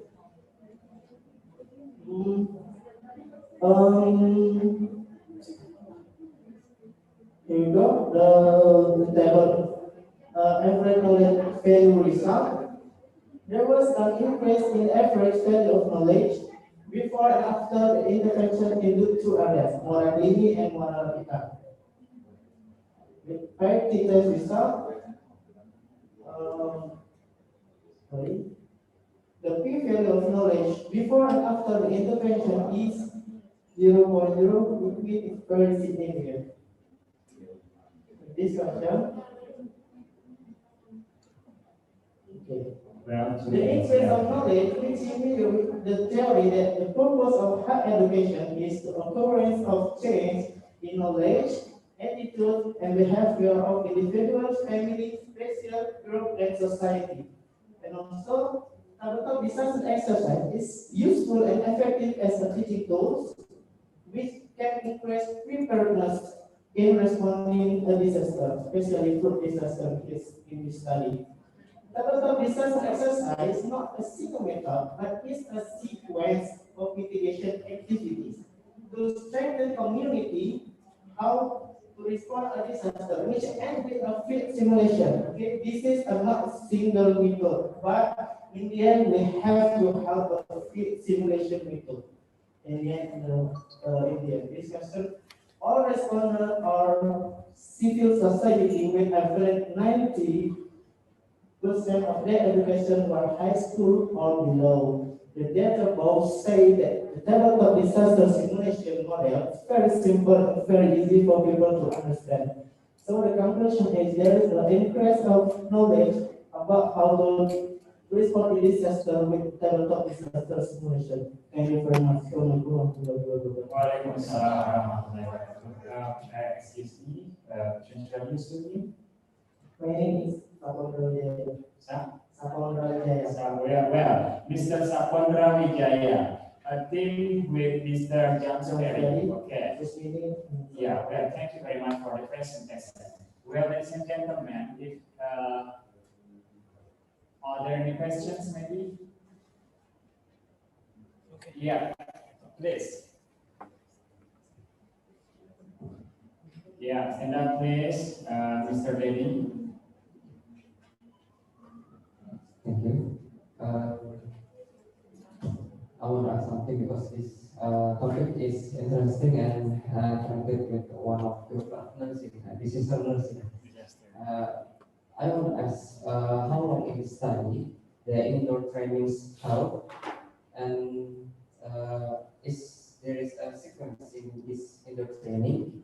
And the second question is from this study, what the study can suggest? How many sequence and how long for the field training? Thank you. Okay, it's the direct sure. Okay. This study is conducted in a month in November 2019. This is the sequences. This is tabletop disaster exercise as a second sequences. The first is the educational. So we teach them how to respond to disaster, and the second sequences is tabletop disaster exercise. So we make a tabletop food disaster model identically with their areas. In example, yang orang ini, we get from Google Maps and we make it identically, inshallah, Google Maps. So we learn together. We take the respondent to the area. It's before COVID-19, okay? So we together, the community can determine that area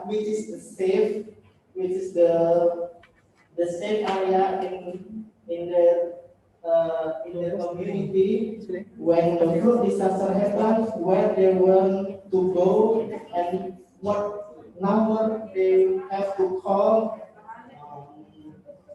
This is we conducted this total disaster exercise twice. Twice. Okay, I see enough. Well, yeah, I think it's enough. Okay, thank you very much. And now we are going to the reviewer, Mr. Ari Siswanto, PhD. The time is yours. Thank you very much. This is the first one. There is something to be sure. You said that the community not well educated and not well trained. So why they do not have education about flooding, and who should be responsible to educate them or train them? Okay. And the second, do you think that the community is victim of flood? Oh, no. Yes. And that's why you can give suggestion about the youth. You give education for the children or the school boy, because maybe they still live there. Okay. Okay. Okay. Thank you for the question. The first question, if you ask about who is the responsible about this, absolutely, it's government responsible. Absolutely. Government, they have a BPBD, BNPB. It should be they try the civilization, the community, a minimum twice a year, a minimum. It should be, but it's not happen. I don't know why. In the area, we can't reach the area with motorcycle. We have to use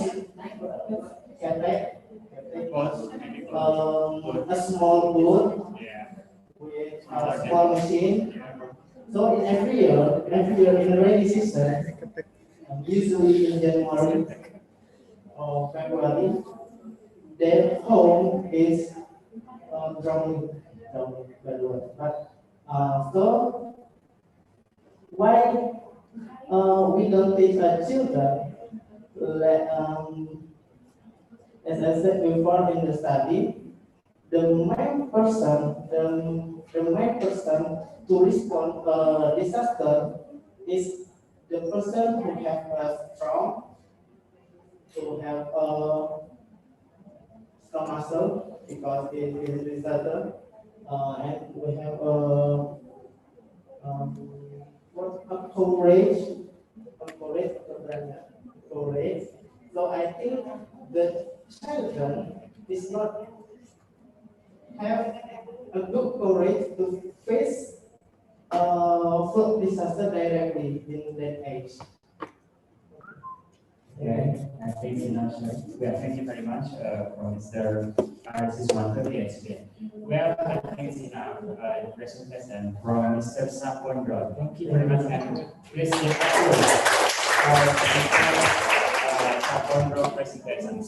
Well, ladies and gentlemen, I think we are going to the last presenter, Mr. James Pedinahan. What about Mr. James? Online, nothing ya? Enggak ini ya? Enggak ada ya? Jadi sesi kalau misalnya. Okay. Well, ladies and gentlemen, I think it's enough for session 2 at this time. After this, at the third session, the moderator is Mrs. Ani Holila Enkes. And I think at this session, we have finished, and I said thank you very much for the reviewer, for the first Mr. Siswanto, PhD, thank you very much.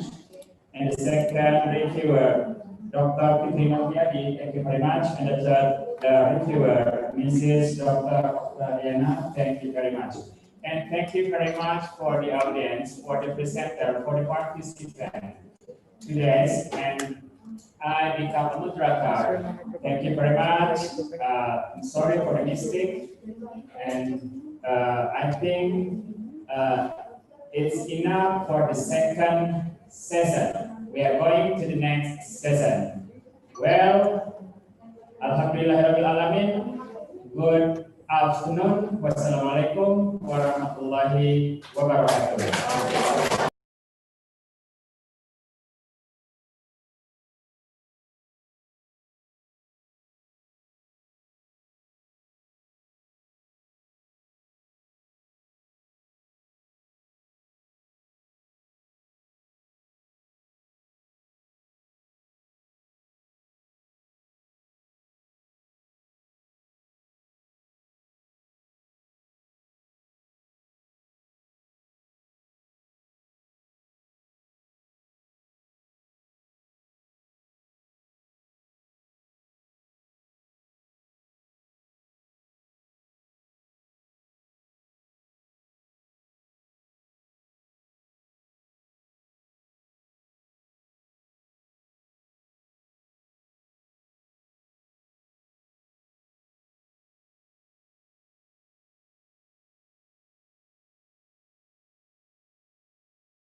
1. Cek 1.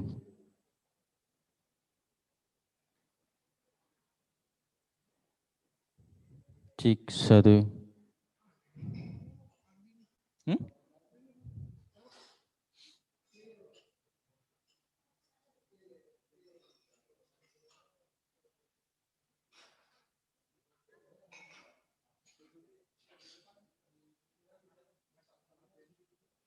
Cek 1 2.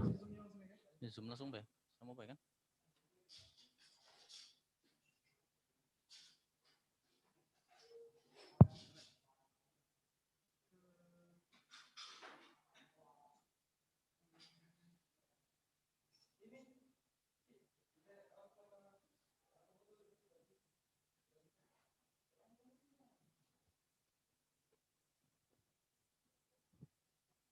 Cek 1. Cek 1 2. Cek 1. Udah masuk?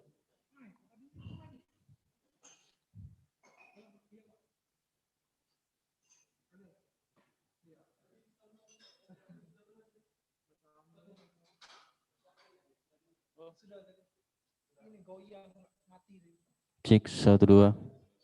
Cek 1 2.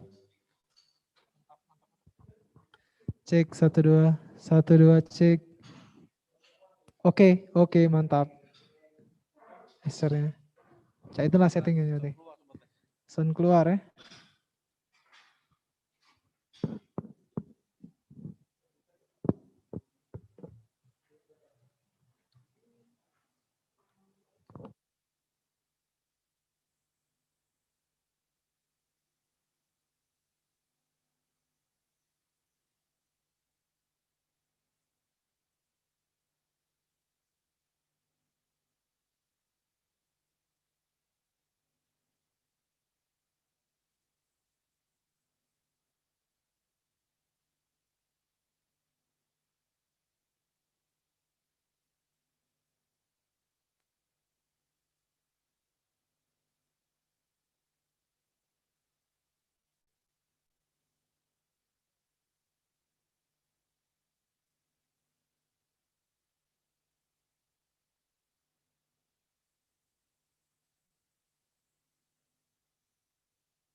Selamat datang di perpaduan kesegaran dari rumah Ramen Girl. Ramen Girl. Ya, itu dia. Sejak pandemi dia cuma bisa di rumah, makan, kerja, sampai shopping juga dari rumah. Dia jadi nggak fresh di rumah. Wait a minute, gue bisa tetap segar kali di rumah. Ya kan ada fresh tea, paduan daun teh berkualitas dan bahan alaminya jadi inspirasi gue buat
Satu, cek, cek, 1, 2, 3.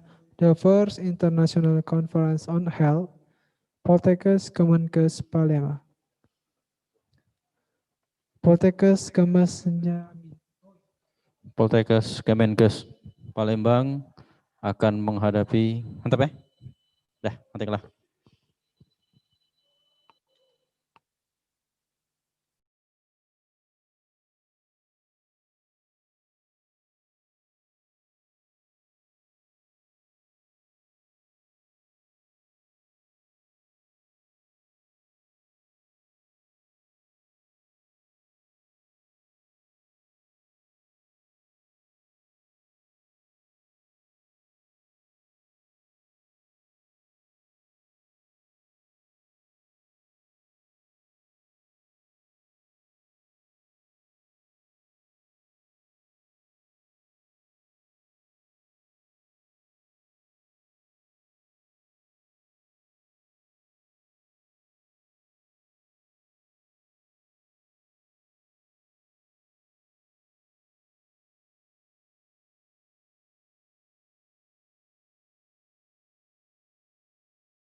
Oke.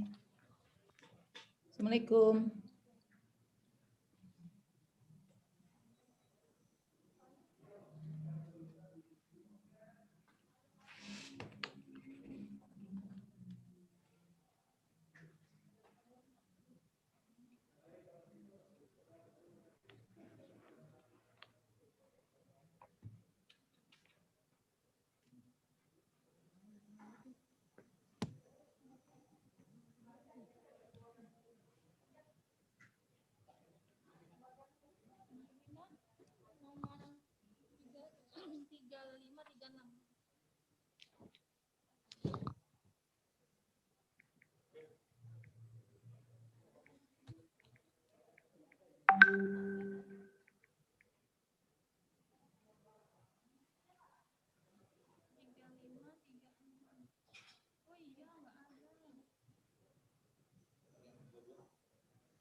To all the presenters, are you ready?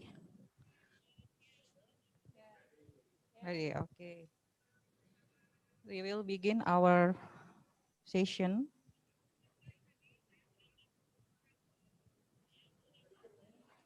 Right?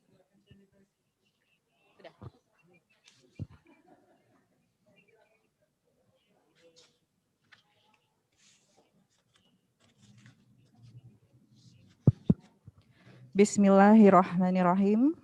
Assalamualaikum warahmatullahi wabarakatuh. Waalaikumsalam warahmatullahi wabarakatuh. Good afternoon, all reviewers, presenters, and participants for this session. How are you this afternoon? Fine. Online and offline presenters. I hope we all in a good condition now. Stay safe and healthy and keep spirit. Thank you for still joining us in ICoHSST Health Polytechnic of Palembang this afternoon. Ladies and gentlemen, my name is Ani. I'm moderator of this session.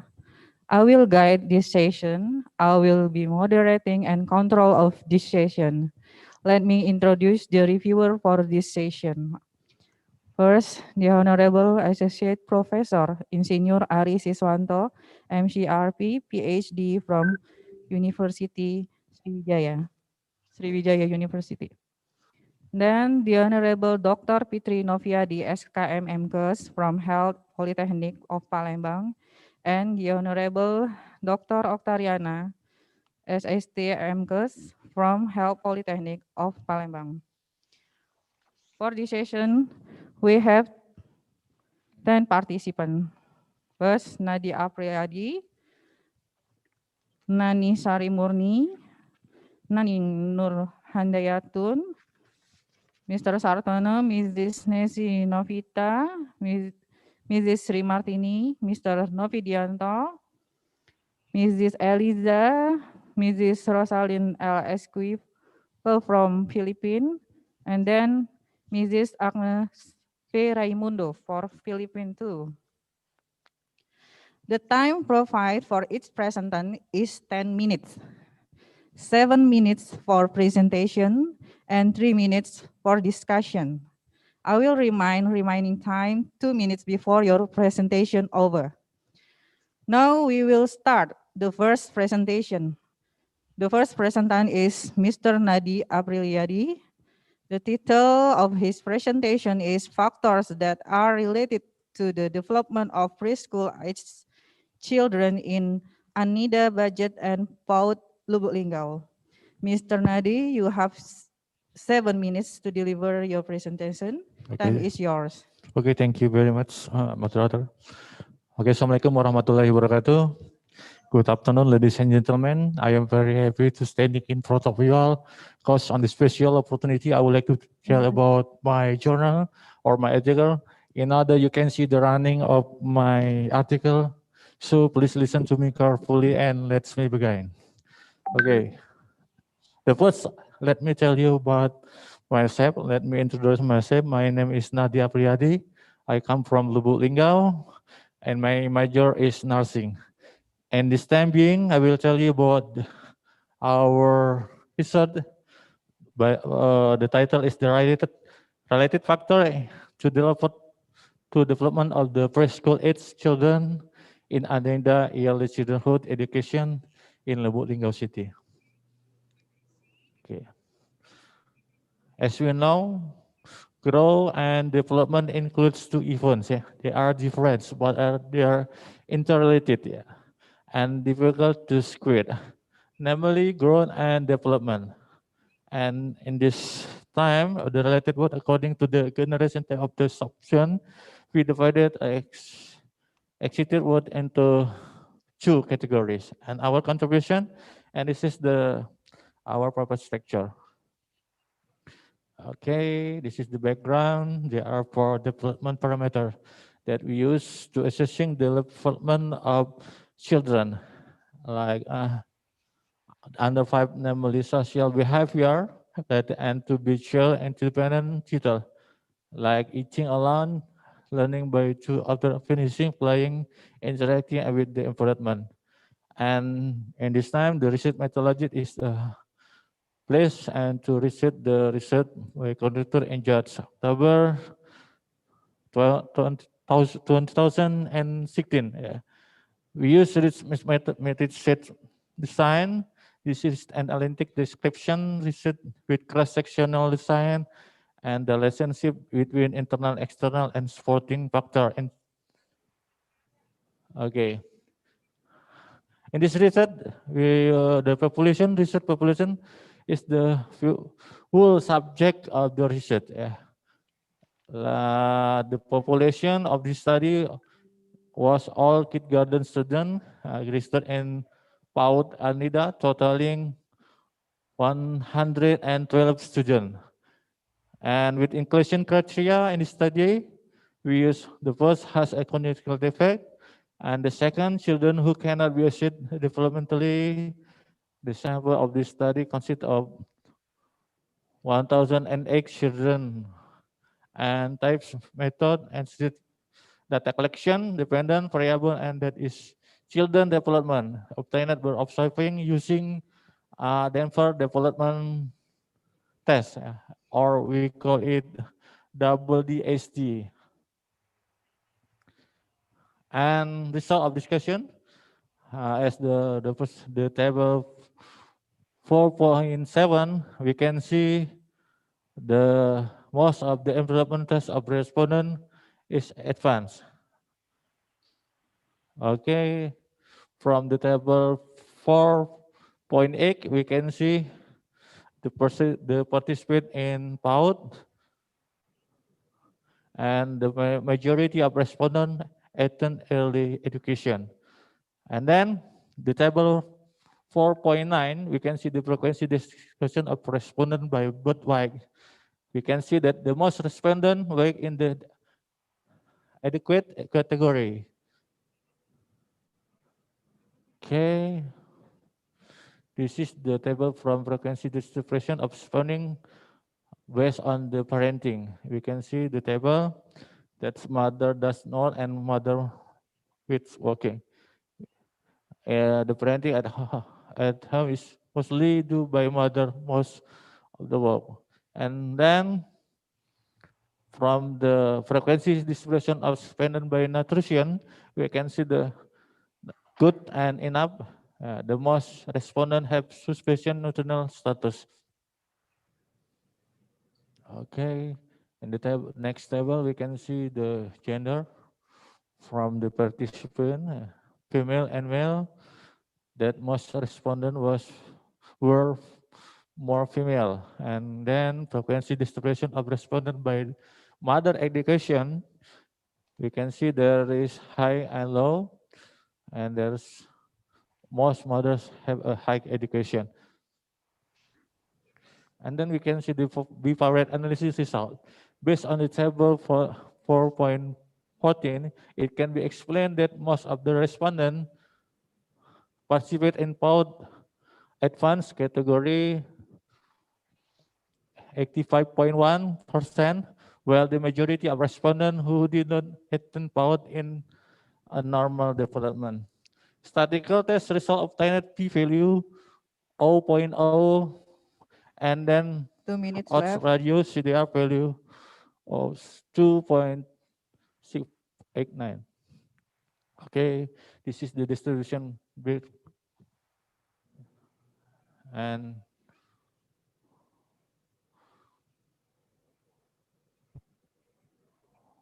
okay, this is the conclusion. There is a significant influence between PAUD participation and development and preschool children. The second, there is a significant influence between birth weight and the development of preschool children. The third, there is a significant influence between parenting and the development at preschool children. The fourth, there is a significant influence between nutritional status and the development of preschool children. Fifth, there is a significant influence between sex and development of preschool children. And the sixth, there is no significant influence between mother's education and the development of preschool. And the last, there is no significant influence between father education and development of preschool children. And for this research, we have a question. It's necessary to increase the knowledge of parents, teacher, and the community about factors related to the development of preschool age. And further research needs to be done using a hot study. Okay, I think that's all for the time being, and thank you very much. Thank you, Mr. Nadi, for your presentation. Now is question and answer session. Mr. Reviewer, do you have any question to Mr. Nadi Apriliadi? Audience? Anyone? Participant? Audience? Any question? Oh. How about reviewers?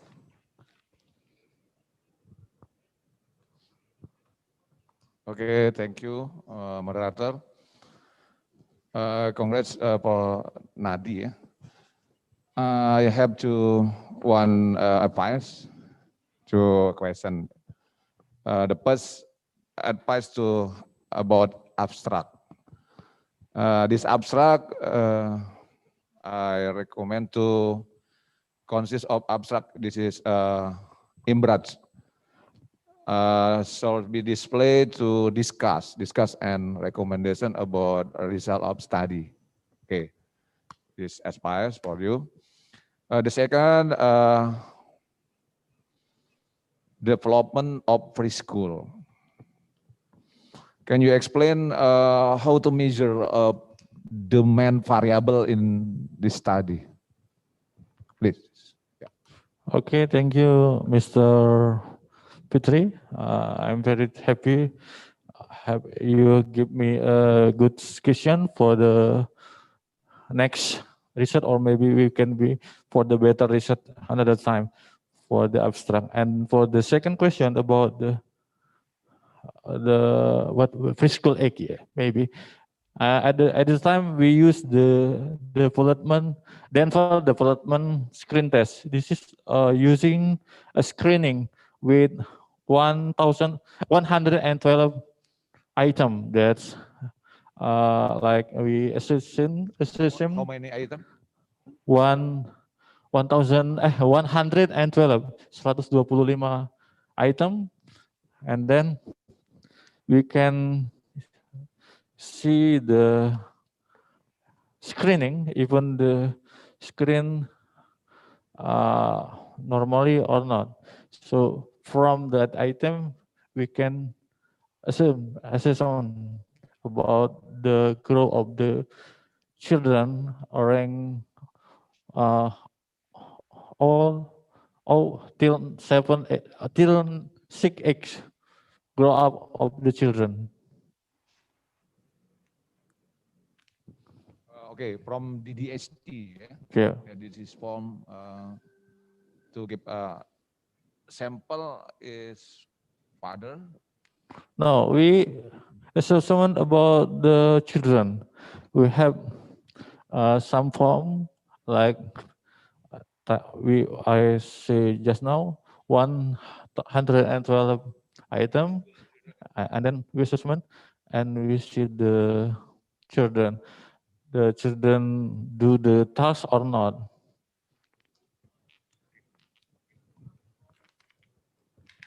Okay, I think the time is up. Thank you, Mr. Nadi. Give an applause to Mr. Nadi Apriliadi. Okay, thank you finally, and thank you very much for all. Now we move to the second presentant, Mrs. Naning Nur Handayatun. No. The second one is, sorry.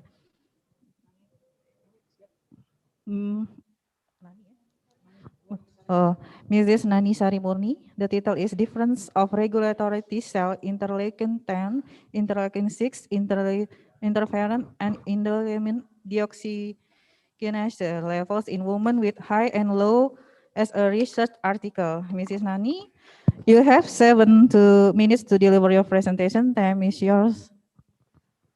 Thank you, moderator. Thank you, all viewer and all audience. I want to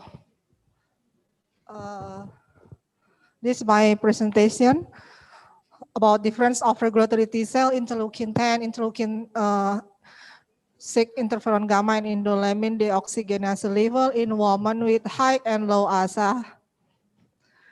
This is a part of research in my PhD research. In research, I and my co-promoter in Dragusti Mansur is androlog, and his patient as a subject in a research. This background, around 186 million people in the world experience infertility, and 8 until 12% are partner of reproductive age. Conditions that cause infertility from a Y factor are 40 until 55%, from a husband factor of 30 until 40%, and a combination of husband and Y factor of 10%. And then unexplained infertility, 10 until 25%. This is a problem. In unexplained infertility, many factors can cause, they are genetic, immunological, or idiopathic factor. In my research, in immunological factor, and in immunological factor is many causes.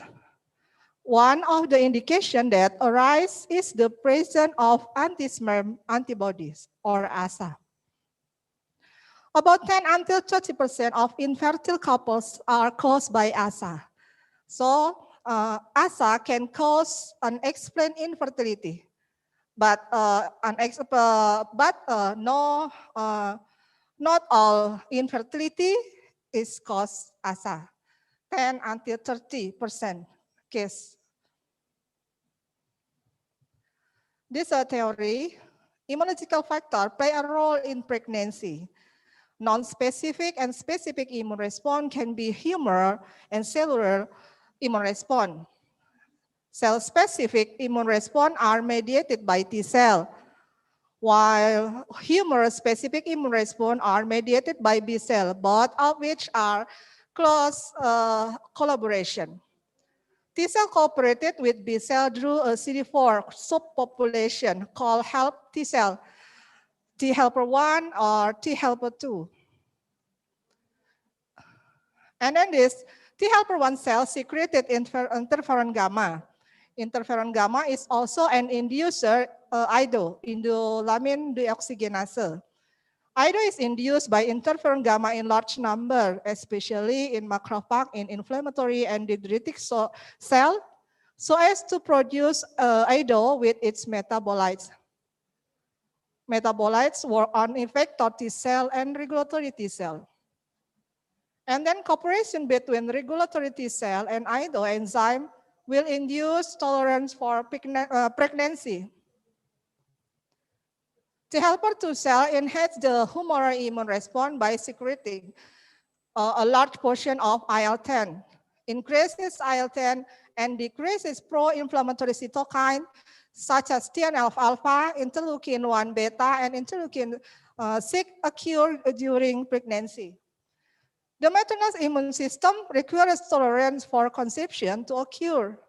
It is not only the balance of T helper 1, T helper 2 that play a role in pregnancy, but also the regulatory T cell that regulate the important role in pregnancy. Research method was observational in sick married woman and sick married woman with ASA. Sick married woman with ASA titer less than or equal to 1 is 128, and sick married woman with ASA greater than or equal to 1 is 262,145 who came to Sayyidah Mother and Child Hospital in Jakarta. The study was approved in Research Ethics Committee of Faculty of Medicine, University of Indonesia. Each patient was examined for ASA titer using husband sperm auto-agglutination test method. It's a specific method to measure ASA. Husband sperm is a specific. This analyze regulatory T cell and all cytokine. This is a result. A significant difference from regulatory T cell, IL-10, interferon gamma, and IDO level from high ASA and low ASA, but no significant difference of interleukin 6. And conclusion, high ASA stimulates cellular immune response, that is a regulatory T cell, and has effect on humoral immune response. Cytokine is IL-10, interferon gamma, and IDO, but no effect on IL-6. Thank you. Thank you, Mr. Nani. Mrs. Nani. Now is question and answer session. If there are any participant or audience want to ask Mrs. Nani,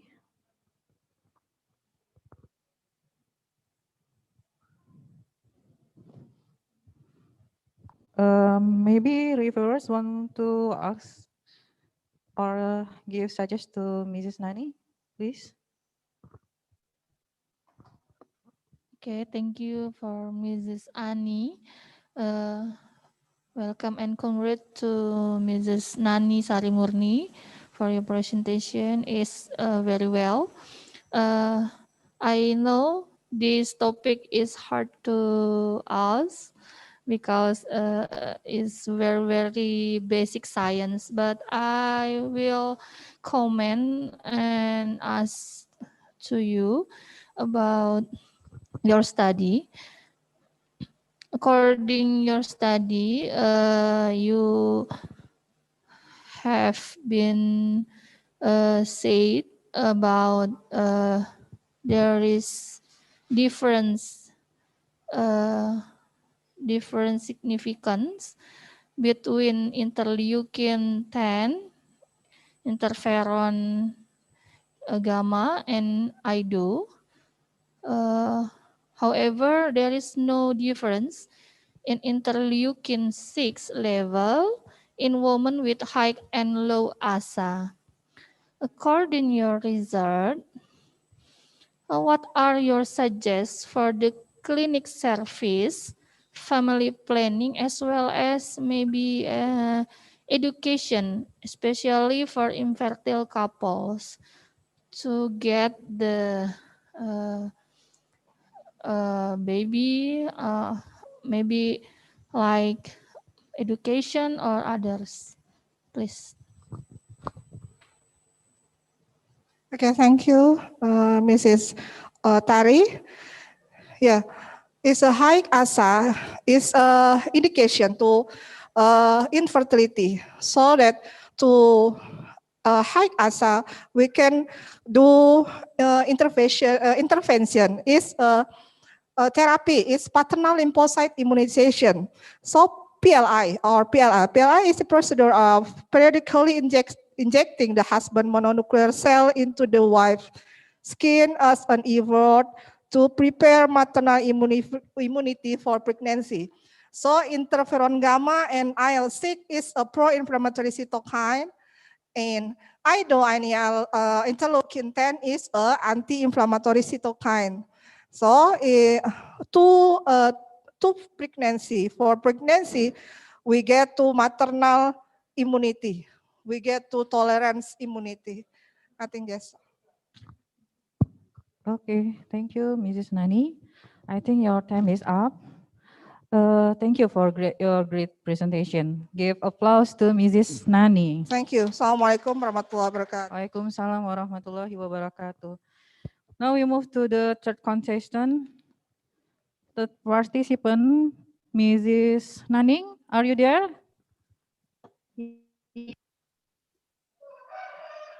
Mrs. Naning Nur Handayatun, can you hear my voice? Yes, yes. Yes, your voice is very clearly. Okay. Hello. Hello? Mrs. Naning? Yes. Okay. You have 7 minutes to deliver your presentation. Time is yours, please. Thank you. Assalamualaikum warahmatullahi wabarakatuh. Good evening, Bapak Ibu. Thank you for Ibu moderator giving chance to me. Let me introduce myself. My name is Naning Nur Handayatun. I'm from Poltekkes Kemenkes Jambi. In this opportunity, I will present about the effect of chewing sugarcane on plaque formation.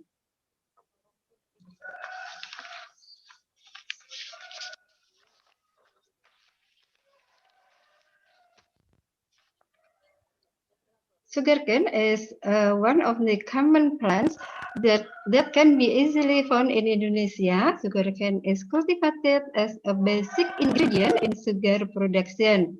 Sugarcane has many benefits for the body, but sucrose is a carcinogenic food which will cause dental cavities or dental caries. Next. Plaque is non-calcified soft deposit which attach to the teeth and other parts of the oral cavity such as dental filling, denture, and tartar. Plaque is a cause of periodontal disease and dental cavities. Dental plaque is very easy to form in 5 minutes after a proper and clean brushing. Plaque already could be seen with the help of disgusting solution from food coloring. Next. The aim of the study is to determine the differences in plaque formation before and after chewing sugarcane. The experiment design was the pre and post test control group design. The sample was 30 students of the dental nursing department who meet the inclusion criteria. Then we saw the picture that research procedure. This is two group, treatment groups and the control group. In the treatment groups, the respondent brush the teeth thoroughly and the plaque score became 0. Then the respondent chewed the sugar cane. Plaque score was examined after 5 minutes and 30 minutes after the chewing process is done. In the control group, there is no intervention after toothbrushing and then plaque measured after 5 and 30 minutes. Then we saw about result and discussion. Then the result is today. Next. However, the average of plaque score increment in the group that 5 minutes after chewing sugar cane was lower than the control group. The same result also found on examination after 30 minutes. The plaque formation was more extensive in the control group than the treatment group. Next. Next. The ANUFA test result for the previous yes, thank you. The ANOVA test result for the overall average examination p-value was lower than 0.05. Furthermore, in control group, it then be seen in table, there is no significant difference plaque score between pre-test and after 5 minutes brushing, pre-test and 30 minutes, and examination after 5 minutes and 30 minutes. Next.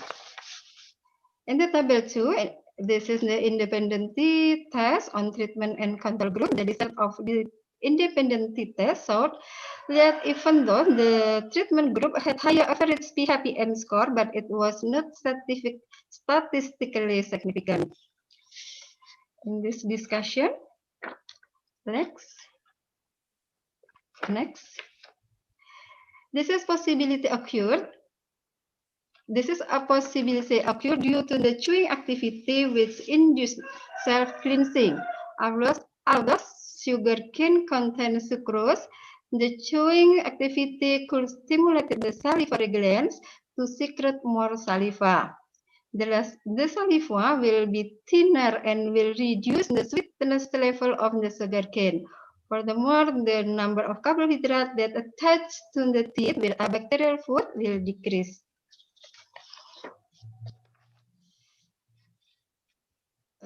This is the conclusion. The result showed that after consuming sugar, sugar cane by chewing, there was no differences in plaque formation between treatment group and control group. Sucrose and sugar cane have no effect with plaque formation when consumed by chewing. Thank you. This is going to finish my presentation. Thank you for your attention. Wassalamualaikum warahmatullahi wabarakatuh. Waalaikumsalam warahmatullahi wabarakatuh. Thank you, Mrs. Naning. Now we move to question and answer session. Is there anyone want to ask to Mrs. Naning about her presentation for audience?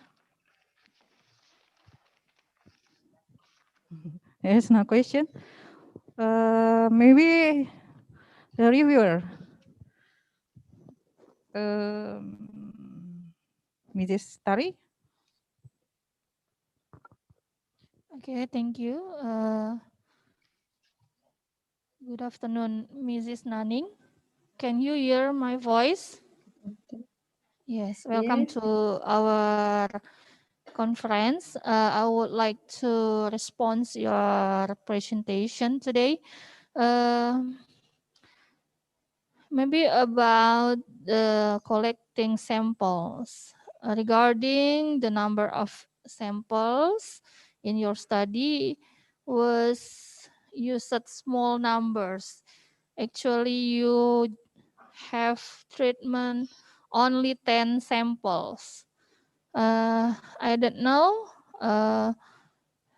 It is a relation to collecting sample for the experimental study or not.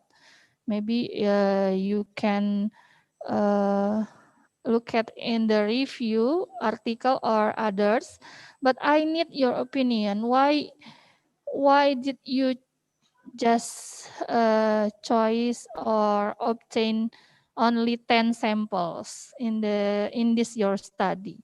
And the second question is regarding your conclusion and your result. What is your suggestion for people in the community based on your research? Thank you.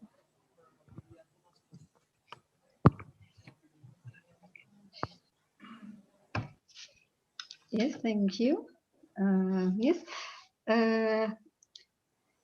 I will answer your question. And the number of sample, so 13. Number of sample 13 in one treatment.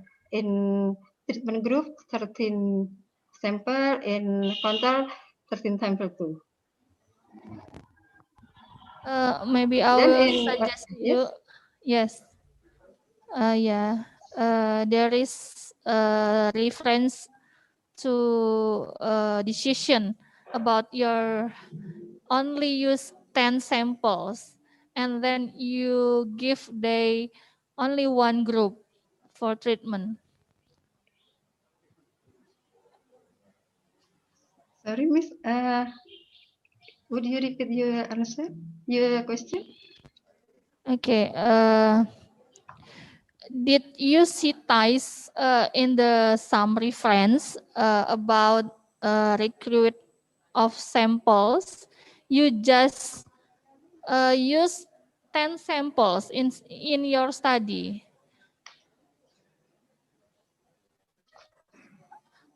Is it? I'm Sitas Sugiono. Okay. Okay, maybe better you can cite in the manuscript about 10 samples. Okay, thank you. Yes. Thank you. Okay, thank you, Mrs. Nanning. I think your time is up. It's enough for 7 minutes. Thank you for your great presentation. Give an applause to Mrs. Nanning. Okay, now we have the fourth contest presentant, Mr. Sartono. The title of this presentation is an analysis of the risk of anemia on female student of senior high school number 6 Palembang. Mr. Sartono, you have 7 minutes to deliver your presentation. Take your time, please. Thank you for moderator. Good afternoon, ladies and gentlemen. Thank you for coming to this event. First, I want to introduce myself. My name is Sartono and I'm from Nutrition Department, Poltekkes Kemenkes Palembang.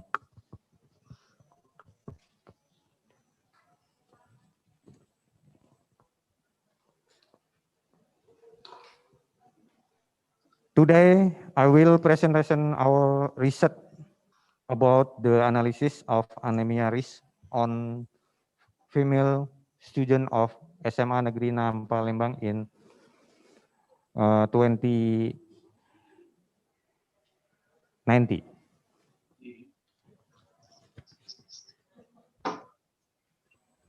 Before I start the presentation, apologies if there is a communication error, because this is the first time I presentation in English and my English is not good enough.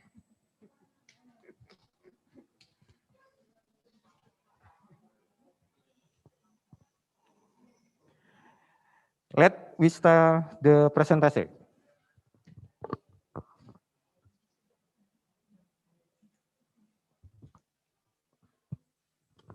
introduction, background. Hemoglobin is a pigment that makes blood red, contain a small amount of iron, and this iron is essential for health. Hemoglobin is a widely used parameter to determine the prevalence of anemia.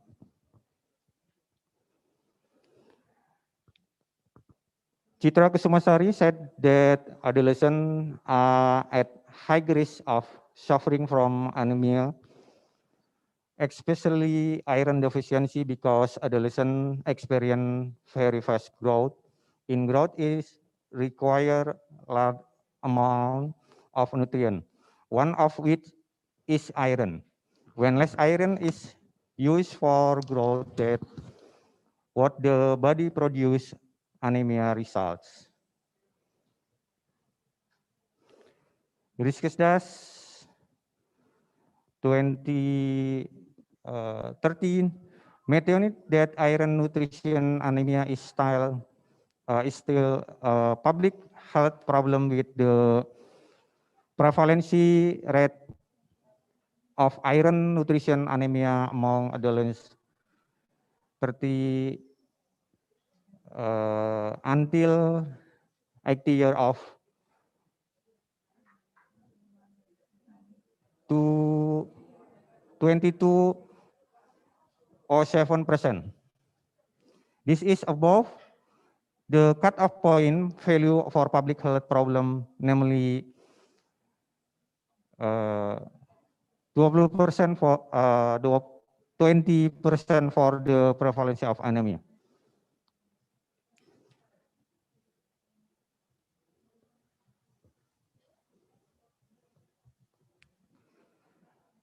Hidayanti stated that the sources that inhibit iron absorption are different. The fiber is vegetable can inhibit the absorption of non-heme iron. Tea contain tannin when consumed with food will reduce iron absorption. Drinking tea with milk will decrease iron absorption by up to 5%, 50%. The objective of study, general objective, to analysis of anemia risk of family student of SMA 6 Palembang, significance of the study,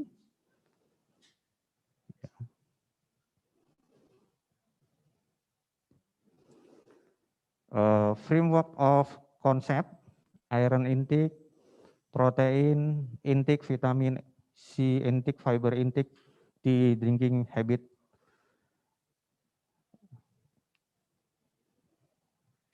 Research design, this research was an analytical study with a case control. Results, the blood specimen examination result again 188 students of class 9 of SMA 6 Palembang abstinent 37 to 0.27 having anemia.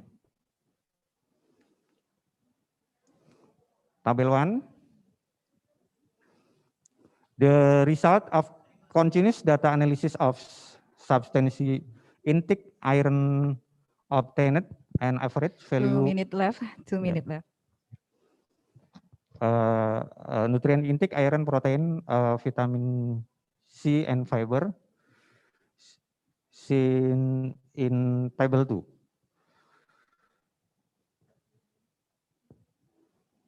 Yeah. Bivariate analysis, the relationship between iron intake and hemoglobin level. The statistic test results show that the value, p-value 0.0 50 with indicated meaning relationship between iron intake and hemoglobin level with odd ratio value 2.67.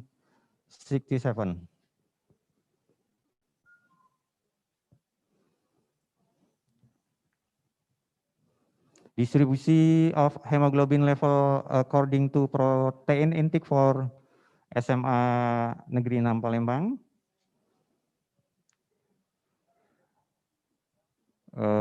In this research, inadequate intake of iron in female student was caused by low iron intake hem derived from animal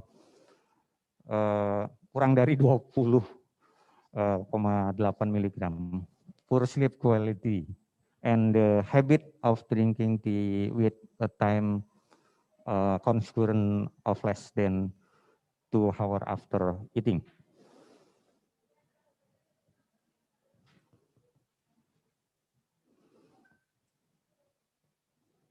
The relationship between protein intake and hemoglobin.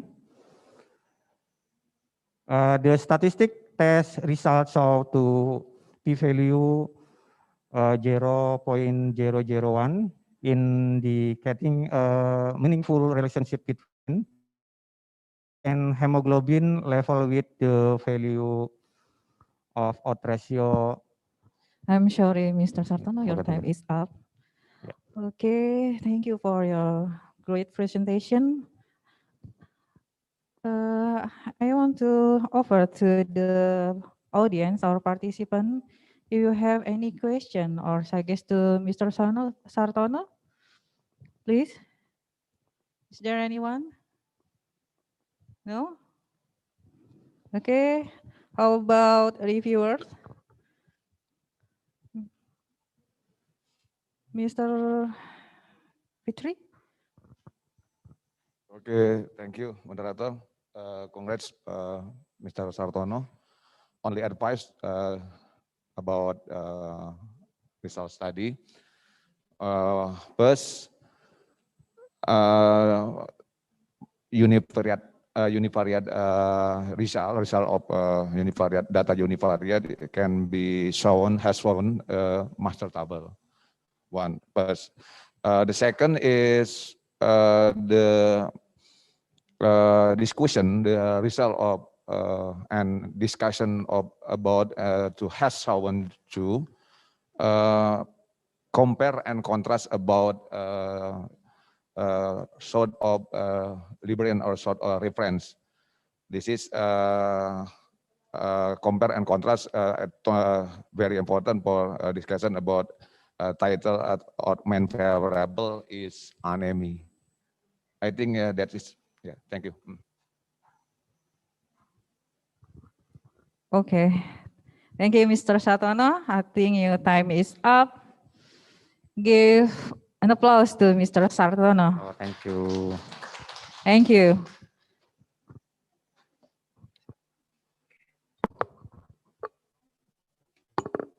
Now, the sixth presentant, we have, now the fifth presentant, we have Mrs. Nesinovita with title Anuloma Philoma in Reducing Labor Pain First Stage. Mrs. Nesinovita, you have 7 minutes to deliver your presentation. Time is yours. Assalamualaikum warahmatullahi wabarakatuh. Good afternoon.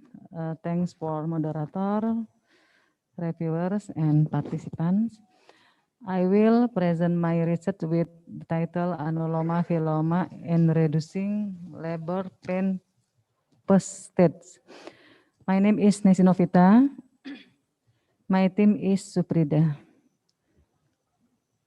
I from Department of Midwifery, Health Polytechnic, Ministry of Health, Palembang, Indonesia.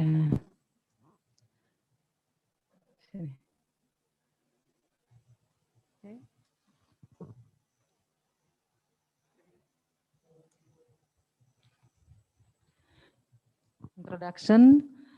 According to Braiso 2008, labor problems are fears about the abuse or the unclear tension and hyperventilation that can be caused by the mother breathing deeply and quickly, pain during contraction. Pain arises during labor due to anxiety, fear due to having heard irresponsible information about childbirth. To avoid pain during labor, should think calmly and positively in the easiest way, that is by breathing or pranayama.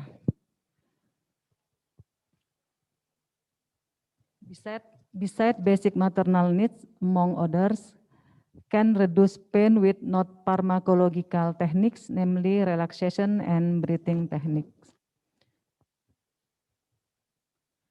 Literature review. Anuloma philoma involves inhaling through both nostrils together and exhaling each breath alternately between the left and right nostrils. Optimizing the function of both sides of the brain means that the creativity side and the logic side are balanced, which is useful for calming the mind and nervous system. This is anuloma philoma. The time of the right hand is used to manipulate the right nostril, while the pinky and ring finger are used to control the left nostril. Method. Design of this study is a quasi-experiment non-equivalent control group design. That is, the experimental group and the control group are formed in such a way that there is no opportunity for difference between the variables to influence the result. The study population was all mothers in the past state of latent fase in the independent practice midwife Palembang. The sampling technique was non-probability sampling by accidental sampling with inclusion criteria as follows: normal delivery mothers, but mothers who had never had an anuloma philoma, fase laten kala 1, multigravida, but mothers who had no disease accompanying in pregnancy and childbirth, willing to be a respondent. Measuring instrument use visual analog scale atau PAS. This is result average of labor pain intensity. The average labor pain score in the intervention group respondent decreased from 2.20 to 2 after the post-test. Difference of mean in respondent labor pain. Use pair t-test shows that in the two groups that were given intervention and the control group, there was no significant difference where the p-value up to 0.05. Discussion. Women who are in a state of fear and do not know what is happening to them and are not prepared with relaxation and breathing technique to overcome uterine contraction will cry and move uncontrollably in bed just because of mild contraction. On the other hand, women who have been prepared for childbirth will not show loss of control or cry even in severe contraction. Conclusion, after performing anuloma philoma, there was a decrease in labor pain in the first state. Statistically, there was no difference in the pain in the first stage of labor in women before and after the philoma anuloma. This method can be used as an alternative that is not pharmacological in reducing labor pain at the first stage. This is references. Thank you very much. Thank you, Mrs. Nisinovita. You are on time. Now question and answer session. Is there any participant will answer? Okay. Will have question, please.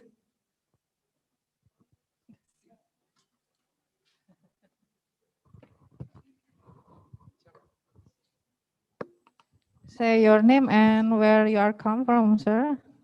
Thank you. I'm Denny Kurniawan from University of Catholic Musikaritas.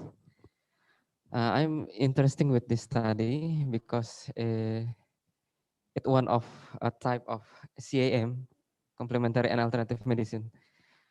In anulomaphylloma, and this is my first time to hear this kind of intervention. Please give me correction if I'm wrong. So these interventions done with inhale with both nostrils, and the exhales only one nostrils, which is used. Is that correct? Cuma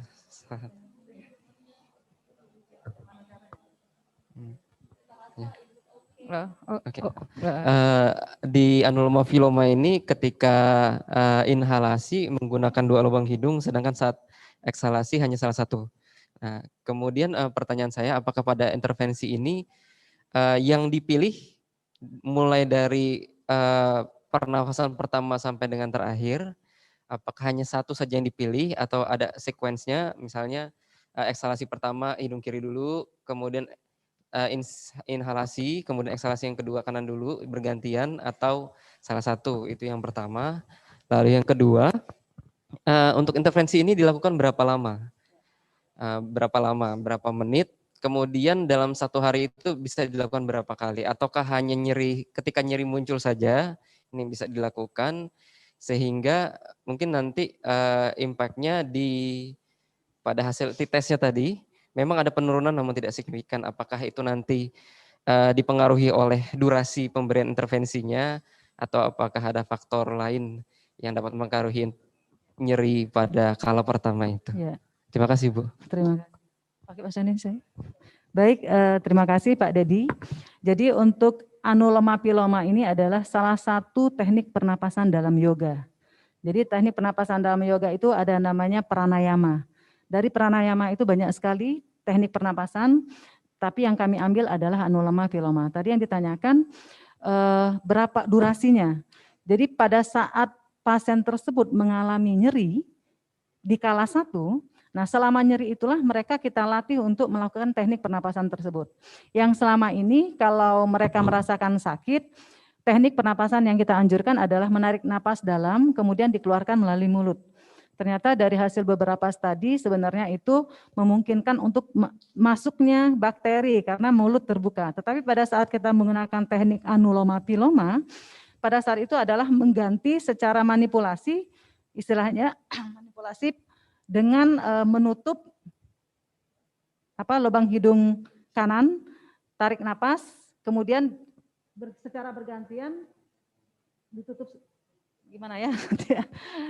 Pertama, ya secara bergantian dalam satu durasi, satu pernapasan. Jadi bukan berarti pada saat langkah pertama itu kita hidung kanan dulu yang ditutup, kemudian baru hidung kiri. Jadi memang pada satu siklus pernapasan itu bergantian antara hidung kanan dan hidung kiri.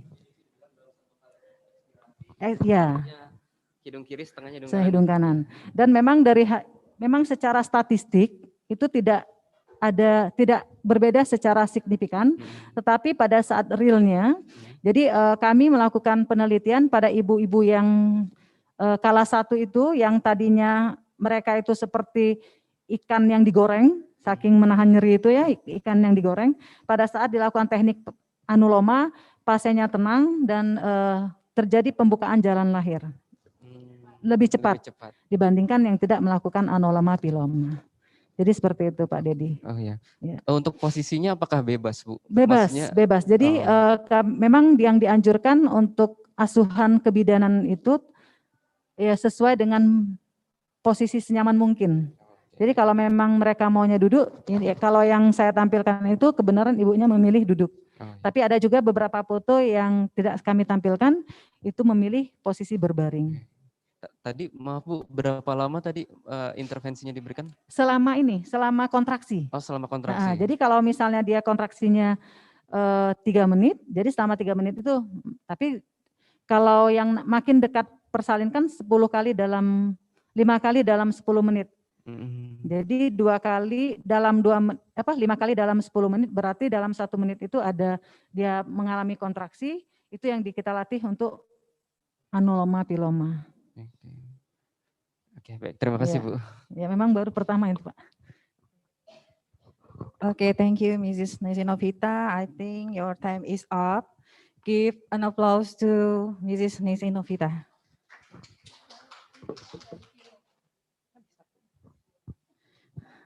Sorry, Mrs. Reviewer. Now, the 6th presentant, we would like to invite Mrs. Sri Martini to come to present her presentation with the title is The Burden of Family in Caring for Members Who Suffer from Mental Disorders. Mrs. Sri Martini, you have 7 minutes to deliver your presentation. Take your time, please. Thank you for moderator. Assalamualaikum warahmatullahi wabarakatuh. Good afternoon, ladies and gentlemen. I would like to say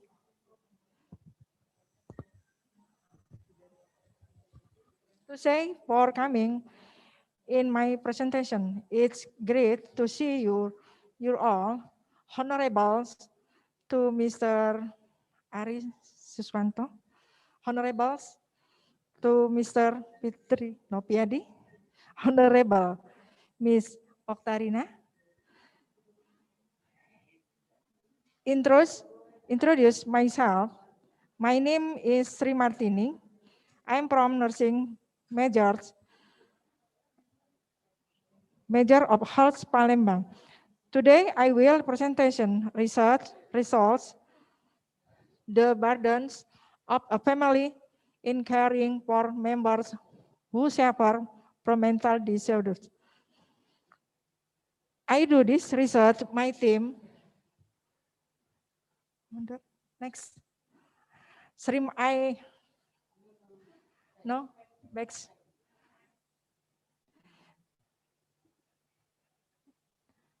Yes, thanks.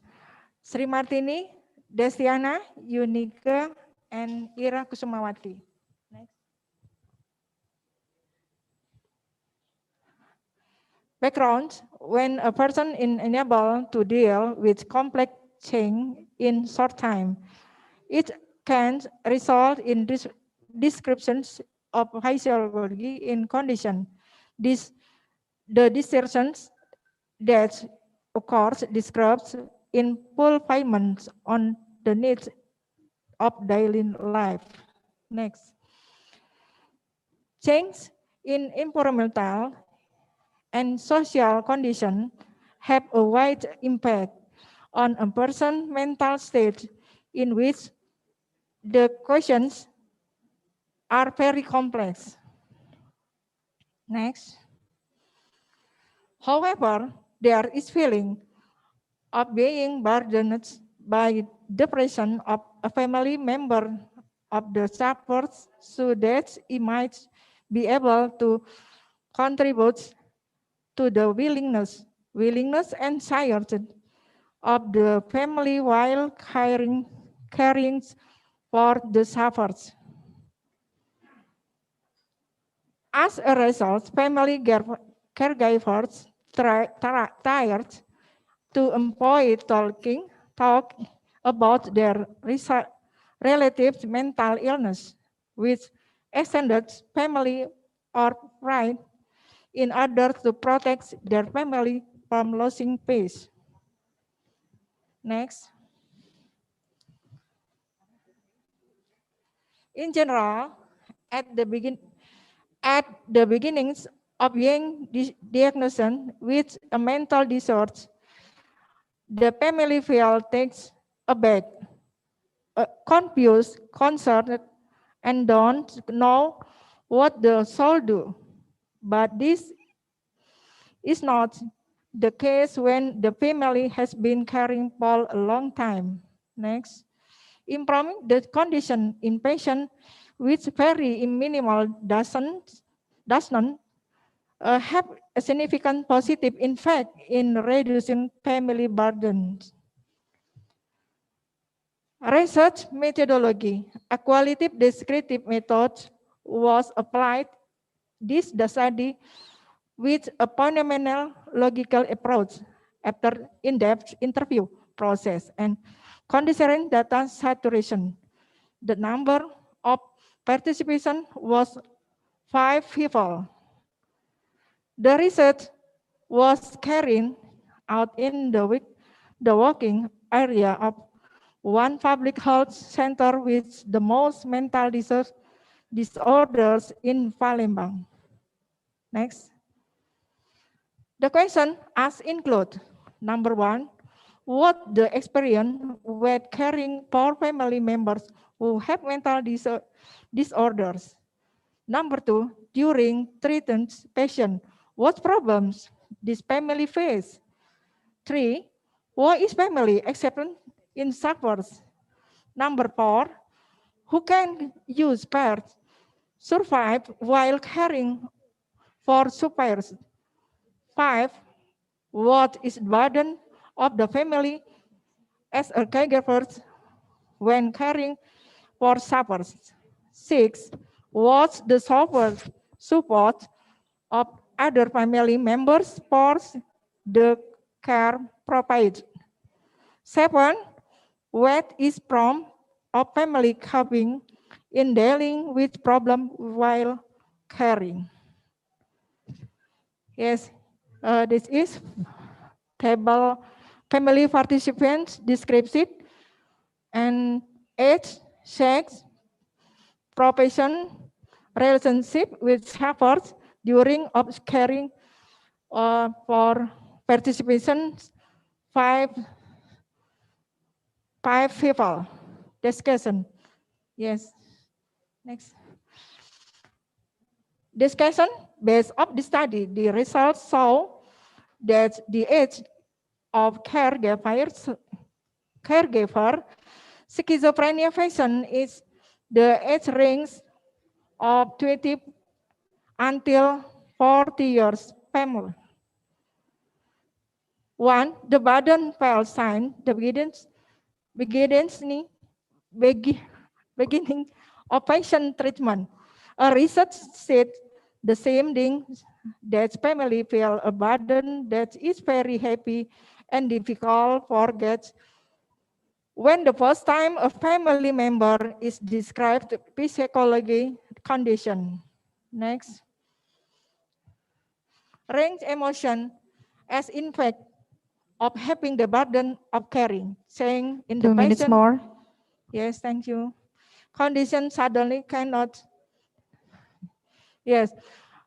Three, the economic problem due to cost needs to treat the patient. Notable in the study, patients mostly come from low-income family by working is a street vendor, pedicab driver, waterboat driver, and happen washing labor. Next. Except the destiny related as research which relevant that in general in suffer family except the present and suffer condition and suffer in destiny that cannot be damaged. Five feeling empowered in caring which described in treatment progress. Feeling the inadequation failure and fatigue in caring for years sometimes weaken the strength of the family.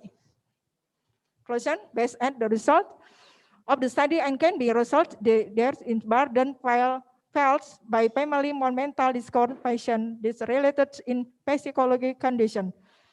The family should be ready in during facing the burden. Support from other family member needs to be shown together family so that the burden will be feel lighter than it seems. Thank you to Health Polytechnic of Palembang for the opportunity and support give to the implementation of this reason. Okay, thank you, Mrs. Sri Martini. And I give the participant time. If you have something to ask or to suggest to Mrs. Sri Martini? Yes. I ask the participant. There is no question. How about the reviewers? You have any question? Okay, thank you, moderator, for Mrs. Sri Martini and team. Congrats. I am interested about theme of reset, the burden of family in caring. Yes. The burden of family in caring. Yes. This is a content of reset. Why ragging emotional impact for having burden caring. Jadi how ragging impact ragging emotional impact the having burden caring. Do you understand, Mrs.? Yes, I Yeah. understand. Please. Thank you for question. Ranking emotions impacts for having burden caring, psychological depression to support can present exercise, peer toward or other family members patient can be considered as component the burden the family.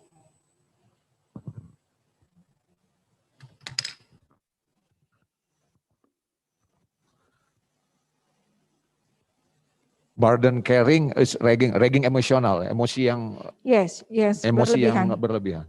Yeah. Okay, thanks. Yeah. Thanks.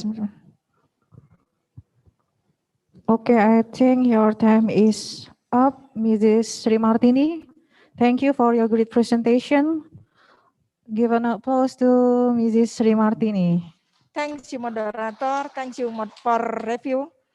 To Allah I forgiveness. Thanks. Okay, thank you. Now we have presentant, online presentant, Mr. Novidianto. Mr. Novidianto, do you with us?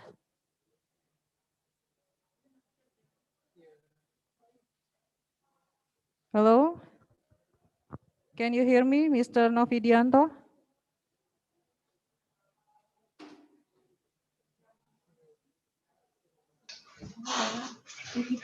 Yes. Okay, you have your time. Please. Okay, thank you very much, moderator. I will be Okay. screen slideshow.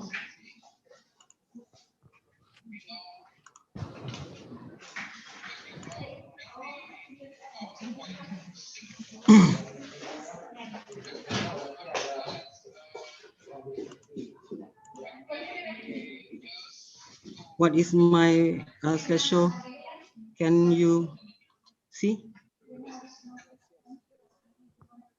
Yes. Oh yes, we can see it clear. Okay. Thank you. Go on. Assalamualaikum warahmatullahi wabarakatuh. I will be presentation about our research. Can you make it slideshow? Oh yeah, yeah.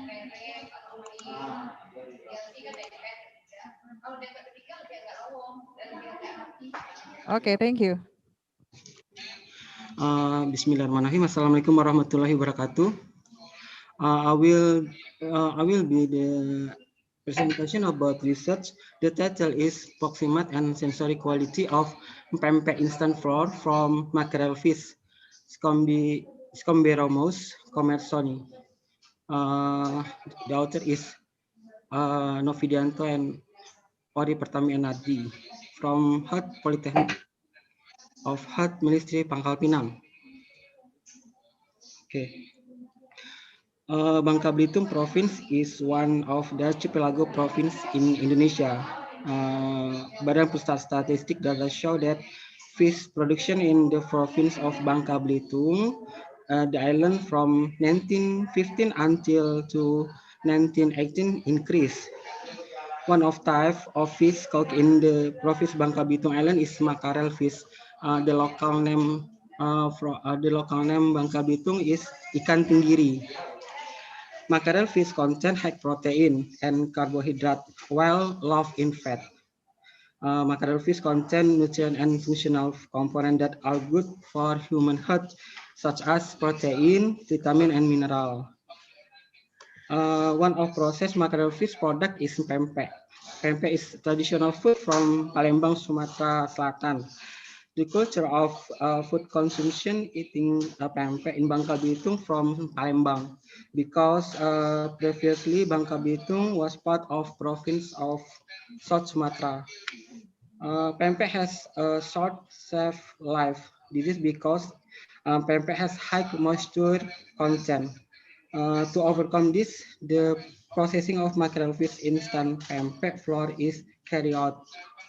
This study aims to evaluate the nutrient of pempek instant flour and sensory quality of pempek made from pempek instant flour. Material and method.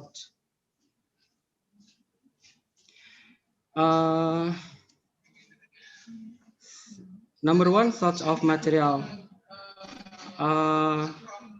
The material used this study were mackerel fish, ikan tenggiri, tapioca flour, salt, MSG, and ice water. All ingredients, the material from market traditional at Itam, Pangkal Pinang. Preparation of pempek instant flour. The principle of making pempek instant flour is drying, pengeringan. This is, we can see the table 1 about formulated of pempek instant flour, ingredient and formulation. This is based on table 1. We can see ingredient and formulation. All ingredients were connected in kitchen food processor until for 5 minutes until smooth. Then dry using a temperature of 50 derajat Celsius for 3 hours. Then ground in until it receives the consistency of the powder. After grinding the flour, use the sieve size of 60 mesh to sieve the powder. Now, this is the preparation for making instant pempek flour from ikan tenggiri, mackerel fish. This is a product Formula 1, Formula 2, Formula 3. The next step is pempek preparation made from pempek instant flour. The first pempek instant flour mix substitution with warm water, and so mix until it form a mixture. After that, we can boil it until fully cooked floating. And next time is drained and cooled off to ambient temperature. Jadi agar supaya pempeknya dingin. After that, we get it pempek from mackerel fish. So dilakukan sensory quality about taste, color, aroma, texture, and overall acceptance. This is the product pempek instant from pempek instant flour, mackerel fish, Formula 1, Formula 2, and Formula 3. Next step is analysis pempek instant flour about proximate composition, moisture, ash, good fat, protein, and carbohydrate by difference. Kadar air, kadar abu, kadar lemak, protein, dan karbohidrat by difference. Next step is sensory quality about pempek taste, color, aroma, texture, and overall acceptance. Research and discussion. From the figure table, we can see there was significant difference. P-value less than 0.05 in the moisture ash content of Formula 1, Formula 2, and Formula 3. There was no significant difference in the fat content and protein content of the three sample. We can see the figure. Formula 1 has a highest as content protein and fat compared to Formula 2 and Formula 3.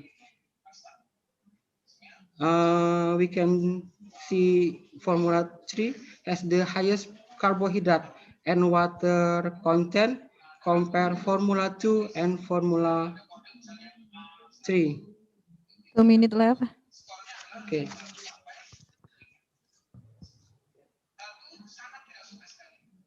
Result. Formula 1 has a highest, the drying process is making instant pempek flour cause loss of water due to pempek blend and increase moisture, ash, and carbohydrate content. Conclusion.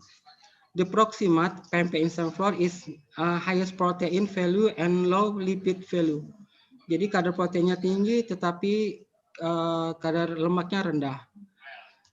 And number 2, makanan pempek flour instant in Formula 2 substitution about 50% of mackerel fish ikan tenggiri dan 50% of tapioca flour, 50%-nya tepung tapioca deserve the highest score in sensory evaluation about taste, aroma, texture, color, and overall.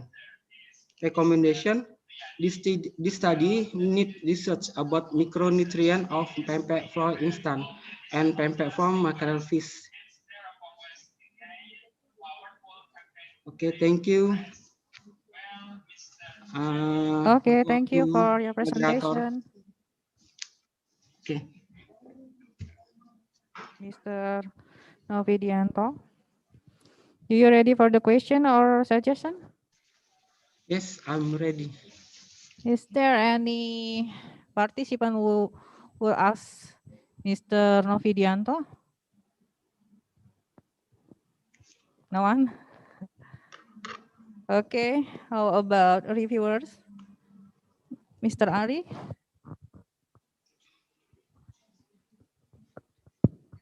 Thank you very much, Mr. Novi Dianto.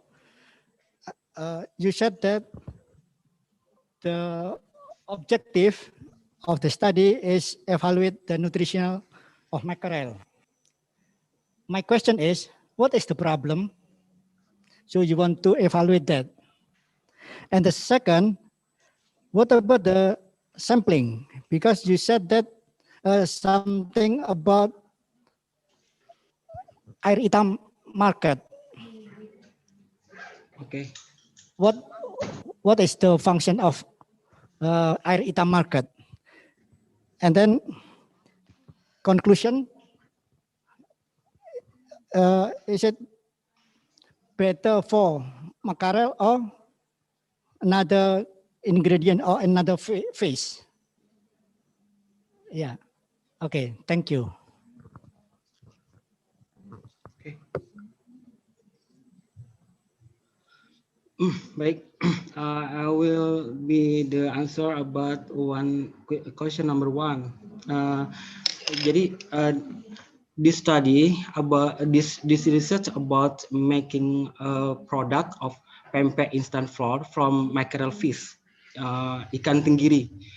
So ikan tenggiri or mackerel fish is a popular of kind of fish in Bangka Belitung because mackerel fish very popular. The people of Bangka Belitung usually processing about mackerel fish make to otak-otak, pempek, tekwan, and other. So Our research study showed that with the substitution pempek instant flour from mackerel fish has a highest protein pempek instant flour, but low lipid. I think that this is our research have an advantage for intervention about malnutrition, but is that for untuk pengembangan lebih lanjut seperti itu. And the question number 2, sampling. All ingredients are this research from pasar tradisional. The pasar tradisional in Pangkal Pinang, the name is Air Hitam. Air Hitam is a name of traditional market in Pangkal Pinang, like that. And number 3, maaf Pak, nomor 3 mungkin bisa diulangi untuk pertanyaannya tadi agak sinyalnya kurang bagus. The conclusion. About the conclusion, yeah. About conclusion. Jadi this is can I answer your question about bahasa? In bahasa? Jadi untuk kesimpulannya, apakah ikan makarel tadi itu lebih baik dari ikan yang lain atau bahan sebelumnya, atau selama ini hanya memakai tenggiri? Oke. Sudah ada beberapa penelitian yang membuat pempek dari ikan selain ikan tenggiri. Dari beberapa penelitian tersebut mengungkapkan bahwa memang ikan pempek itu memiliki kandungan protein yang sangat tinggi. Mengapa saya menggunakan ikan tenggiri? Karena ikan tenggiri di Pangkal Pinang adalah ikan yang sangat populer di masyarakat Bangka Belitung, dan itu mudah diperoleh. Dengan kata lain merupakan food lokal. Tapi pada dasarnya pempek yang dihasilkan dari beberapa penelitian sebelumnya dan penelitian saya juga membuktikan bahwa kandungan protein pada pempek cukup tinggi. Seperti itu, Pak.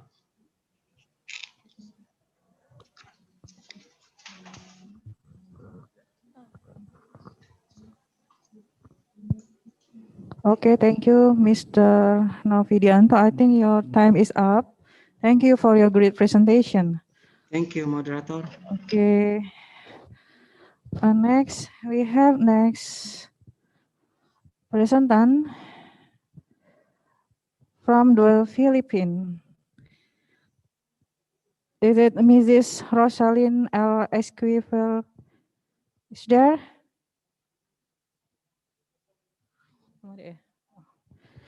Okay, we have Mrs. Eliza. Oh, Rodaline, are you calling?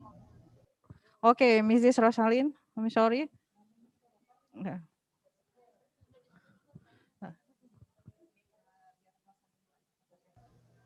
Kindly hold on. Yes, hello. Hello, yes. Mrs. Rosalind, are you with us? Miss Rodaline, yes. Can you see me now? Yes, I can see you. How are you? I'm good, thank you very much. Okay. Mrs. Rosalind, you have 7 minutes to deliver your presentation. Okay, I'll do my best. Okay. Ma'am, I'll be sharing my screen now. Yes. Can you see my screen now? Yes. But I'll put it on a slideshow first. Okay. Can you make it a slideshow? Yes, I'm doing it now. Okay. You have your time, please. Yes. Good day, everyone. Salamat sore. I'm Rodeline L. Esquivel. I'm pleased to present the study conducted by the Manila Central University Bachelor of Science in Nursing student batch 2022 entitled Lifestyle Behavior Choices and Risk Factors of Cardiovascular Disease Among Urban Filipino Adults. Risk factor is quantifiable characteristic that is causally correlated with increased disease frequency. Important factors in CVD onset were assumed to be typically genetic in nature. It's recognized in recent times that several of these factors are lifestyle mediated. Lifestyle risk factor involving dietary routine, smoking, alcohol intake, physical inactivity, and uncontrolled weight intensely influence the established cardiovascular risk factors. However, little is known whether adherence combination of healthy lifestyle factor is related to a considerable reduction of CVD risk in Asian population. Studies on the outcome of lifestyle modification on CVD control are rare, especially in Southeast Asia. Comprehensive assessment of dietary intakes of food and nutrients in Filipino adults are lacking. This study is to determine the prevalence of CVD or cardiovascular disease factor is relation to lifestyle behavior choices among urban community dwelling Filipino adults. The outcome could provide potential guidance for healthcare practitioners such as nurses on CVD prevention and control. The result can serve as a basis for formulation of policies and guidelines, endorse lifestyle promotion, and modification for individuals with CVD and those who are at risk. This study will inform and provide insight to similar scholarly works whether these non-pharmacologic approaches to CVD have important clinical effects. This answers the question, what is the profile of the respondents in terms of sex, age, educational attainment, residential location, obesity classification, and blood pressure category. Second is, what are the prevalent lifestyle behavior choices of the respondents? What are the dietary frequency and preferences of the respondents? Based on the result of the study, what can be recommended to reduce the risk factors of Filipino adults to cardiovascular diseases? The study is based on social learning of Albert Bandura. And the study design is a quantitative, descriptive, cross-sectional design of inquiry was adopted to determine the lifestyle behavior choices and risk factors for CVD among urban Filipino adults. It was conducted in the 4 cities of Caloocan, Malabon, Navotas, and Valenzuela in northern part of the National Capital Region. A non-probability quota sampling design was employed in the selection of the respondents. The sample was consisted of Filipino adults with ages ranging from 20 to 40 years old, both male and female, and residents of the 4th study site. A total of 314 Filipino adults participated in the study. The data were collected by means of self-report method using the face-to-face interview and structured self-administered questionnaire consisting of the 3 parts, namely profile, self-reported lifestyle factors, and frequency of consuming food groups. Descriptive statistics such as mean, standard deviation, and median were computed for continuous variables such as respondent socio-demographic profile, while frequency and percentages were presented for categorical variables and food groups consumption. All statistical analysis were performed using Stata 14. A statistical significance was set up at p-value less than 0.05.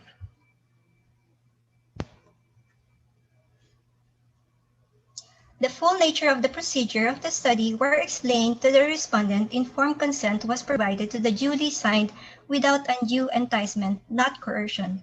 Anonymity of the respondents and confidentiality of the data gathered were observed.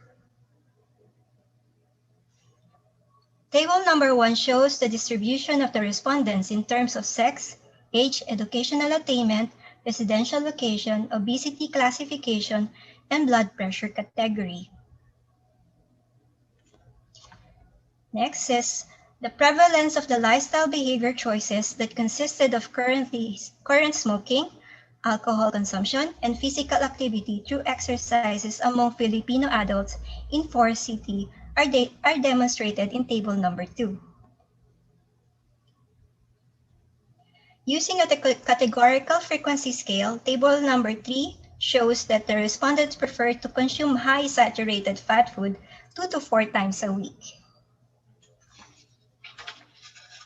Conclusion: cardiovascular disease is not inevitable and is preventable. Risk factors, particularly behavioral lifestyle choices and preferences that increase a person's risk of developing CVD include lack of exercise, unhealthy eating, smoking, smoke or tobacco use, heavy alcohol consumption, and uncontrolled weight. These are modifiable risks that can be reduced or controlled with altered behavior by making certain lifestyle changes, thus enable them to lower their chances of developing CVD. Recommendation: extra effort is essential to diminish CVD's burden through health education. Lifestyle modification based on evading smoking, consuming alcohol moderately, engaging in sufficient physical activity, and eating healthy diet could be the most effective intervention at the population level. Risk assessment for the primary prevention of CVD should be comprehensive. That's the end of my presentation. Terima kasih. Thank you. Salamat po. Waalaikumsalam. Terima kasih. Thank you, Mrs. Rosalyn. Do you ready to suggestion or question? Is there anyone to ask to Mrs. Rosalyn or give suggestion to her? Okay. Mr. Denny ya? Okay.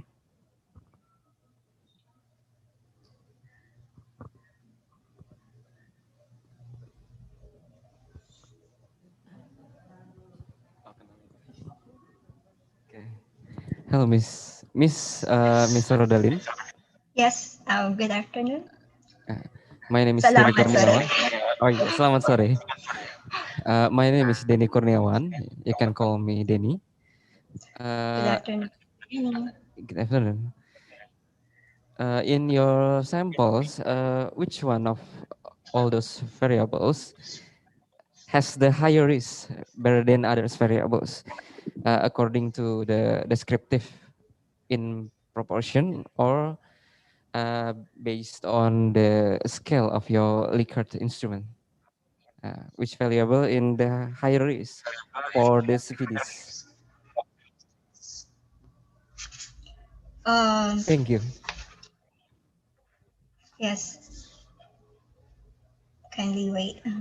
I'm just going to. May I ask Mom Agnes? She's actually my mentor.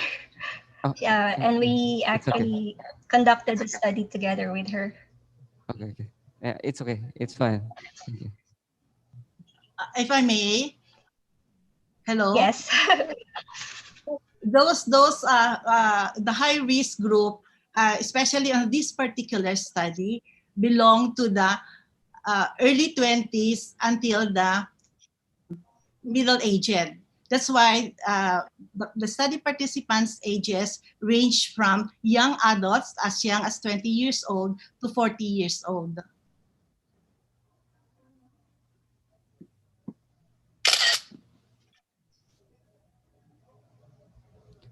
So can it conclude that the higher risk of the variables is the age?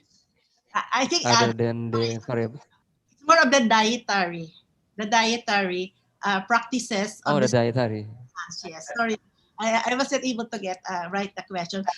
Of the variables, among the variables that were studied, it's more of the dietary, because I think more than 50% of them, of the study participants, are on saturated and non-saturated fat diet.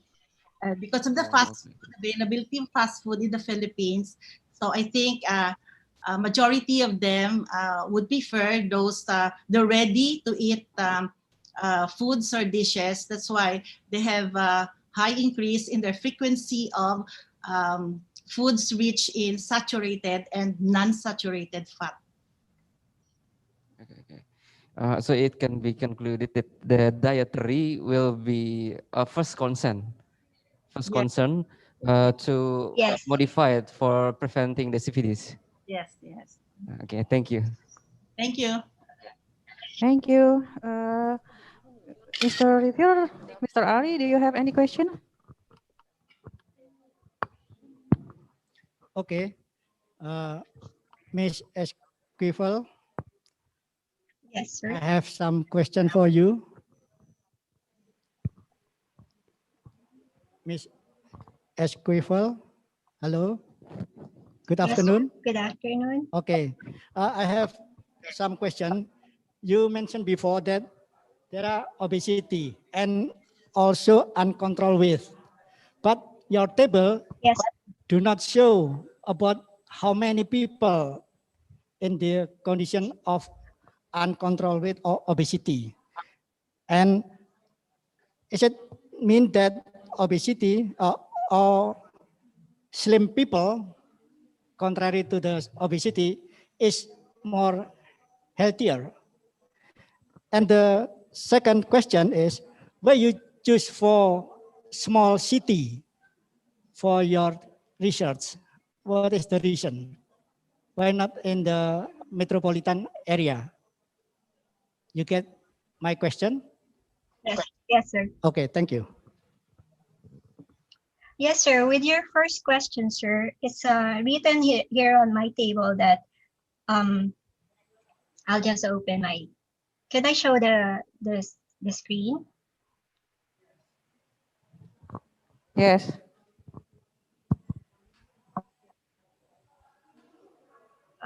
With regards to the second question, because it's easier. With regards to the location, we are in Manila. We are studying in Manila Central University, which is in Caloocan, and Caloocan is still in National Capital Region or Metro Manila. So it's actually not a small city, sir. And it's comprises with other, we call it Kamanava area, which comprises with 4 different cities too. So it's actually, and the respondents is around, we collected the data around up to 314 respondents within that area, sir.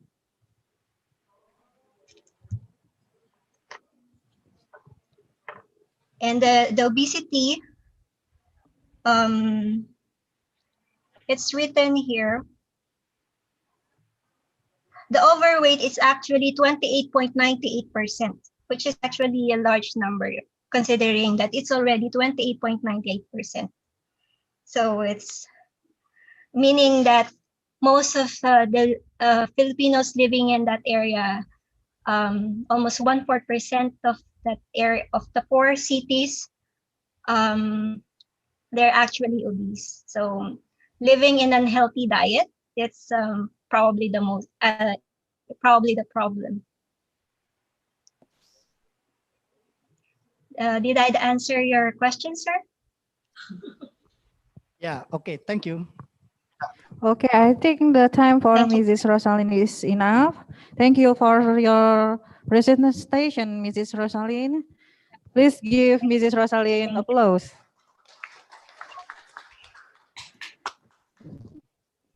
Okay, now we have Mrs. Eliza to her presentation. You have 7 minutes to presentation. Okay, thank you, Miss Ani. Assalamualaikum warahmatullahi wabarakatuh. Good afternoon, ladies and gentlemen. Thank you for still here for today's session. Before we start, let me introduce myself. I am Eliza and I am from Health Polytechnic Nutrition, Ministry of Health Palembang. My team research is Eliza, Risma Royanda, Mesela Suciati, and Tiara Anggraini. The title, my article is The Effect of Addition of Pumpkin Yellow Seed Flour on Characteristic and Acceptance of Roll Cake. Next. Introduction. As we know, roll cake was a sponge cake baked in a cellophane with a jam or buttercream or roll. For an example of local food ingredients, as alternative to wheat flour are potato, cassava, sweet potato, yam, and yellow pumpkin. The 5 sample of local food, we use yellow pumpkin for processing from the yellow pumpkin, then taken yellow pumpkin seed will be yellow pumpkin seed flour. Next. Research purpose. To determine the effect of adding pumpkin seed flour to the characteristic and acceptability of roll cake. Research methods. This research is an experimental study using a non-factorial completely randomized design atau CRD. Formula use the first V0 from 0 gram pumpkin seed flour plus 40 grams wheat flour. The second P1 from 10 grams pumpkin seed flour plus 30 gram wheat flour. Third P2 from 20 gram pumpkin seed flour plus 20 gram wheat flour. For V3 from 40 gram pumpkin seed flour plus 0 gram wheat flour. This is the ingredients to make a roll cake. 1, the wheat flour, pumpkin seed flour, egg, margarine, sugar, emulsifier, and liquid milk. Step to make a roll cake. The first, sift the flour and pumpkin seed flour and set aside. So beat egg yolks, emulsifier, and sugar at high speed until fluffy. The third, beat the eggs white with a vanilla essence until the white expand. So combine egg white and yellow, then add flour, liquid milk, and oil. And then for the mixture, a roll cake pan, steam and wait for it to cook for 50 until 20 minutes. This is the experiment result. Next. Result and discussion. Acceptability of pumpkin seed flour roll cake. The formulation of pumpkin seed flour roll cake that has been made that goes through the organoleptic test stage to determine of its acceptability. Organoleptic tests were carried out using a scale of 1 until 5 with categories from smallest to largest, namely very dislike, rather not like, and really like. These organoleptic tests include taste, texture, color, and flavor. Table 1, result of organoleptic test based on test criteria. The roll cake that has the highest total percent is 58.60% with criteria really like of P2 treatment, while the roll cake that has the lowest total percent is 3.4 with criteria very dislike the treatment of V2 and V3.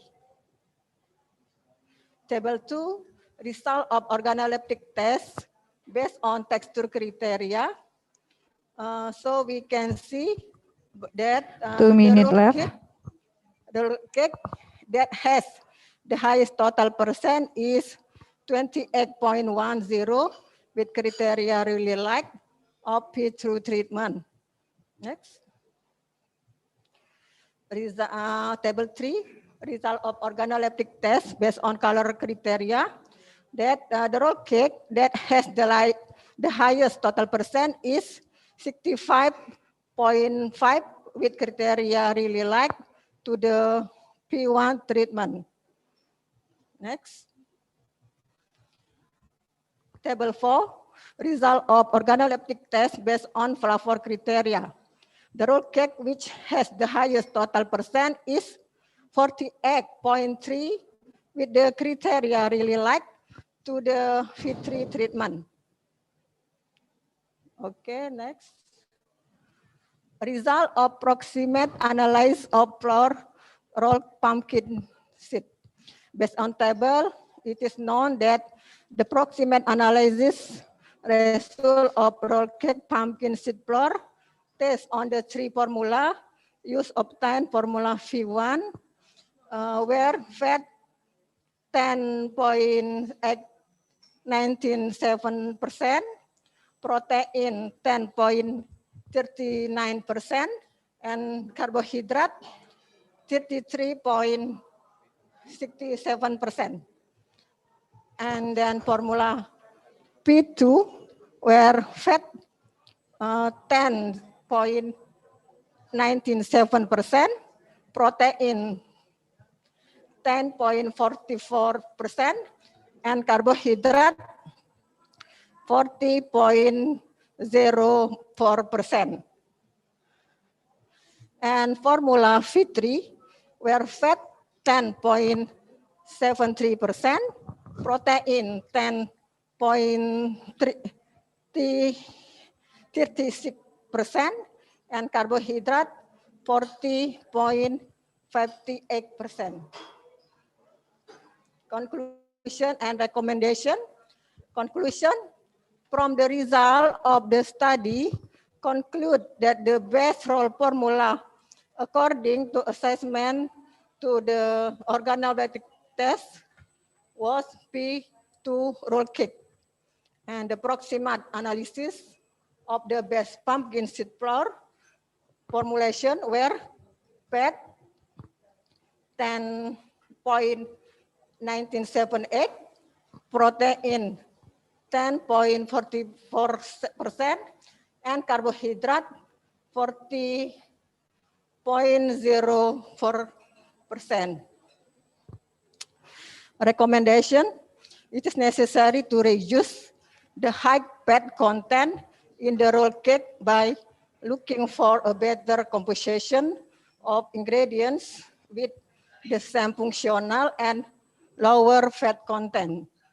Further research needs to be carried out on the chemical analysis of the level of tannin and curcubitin in pumpkin roll 4 product as an antihelmintic.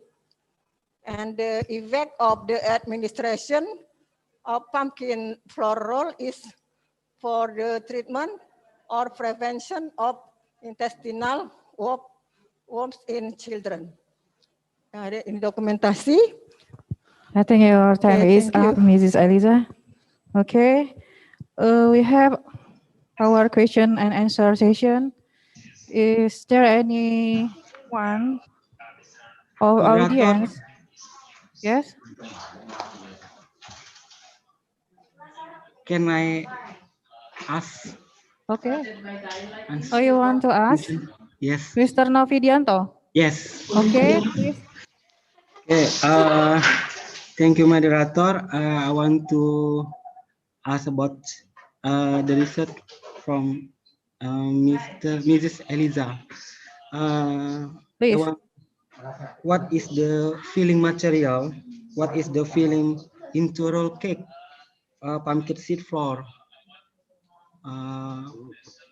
Usually we use the roll cake is pineapple jam or other. What is the filling into roll cake?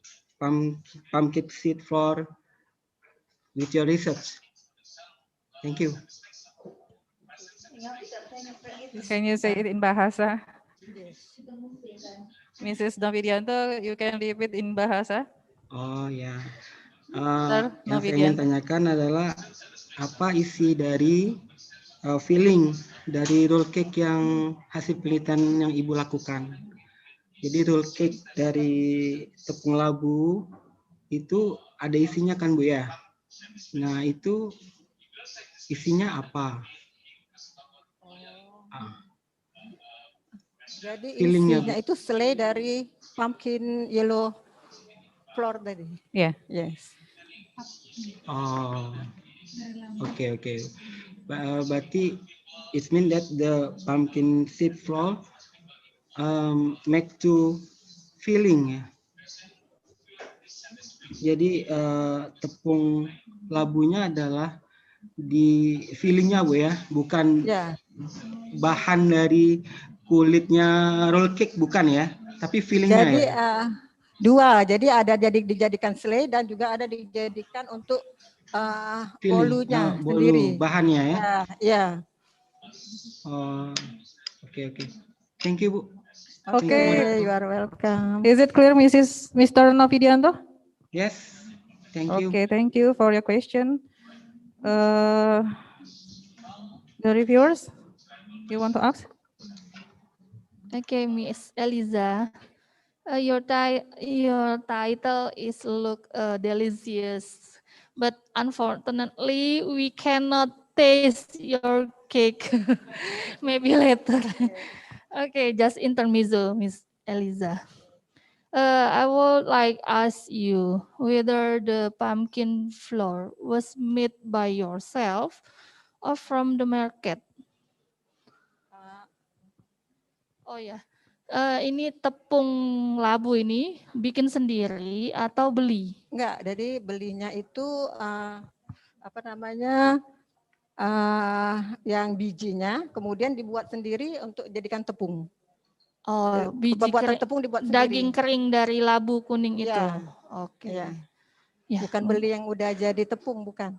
Oke. Terus apakah ada ciri khusus atau di karakteristik khusus dari ukuran, kematangan buah itu atau spesiesnya? Kalau Enggak. untuk pembuatan bolunya sendiri sama seperti pembuatan bolu yang lain, tidak ada spesifik, hanya aja ini kan sebagai pengganti substitusi bahwa tidak hanya dari tepung terigu, tapi kita bisa menggunakan Tepung labu. dari Labu kuning. biji labu kuning. Oh, biji labu kuning. Oke.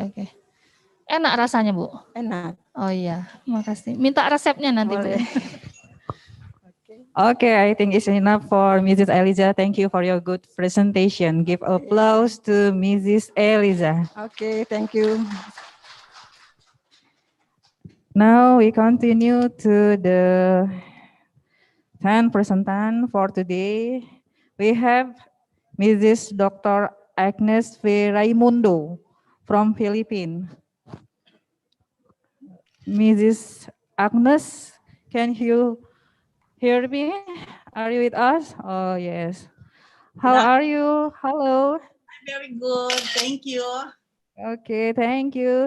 Mrs. Agnes, you have 7 minutes to deliver your presentation. Time is yours, please. Can I share my screen now?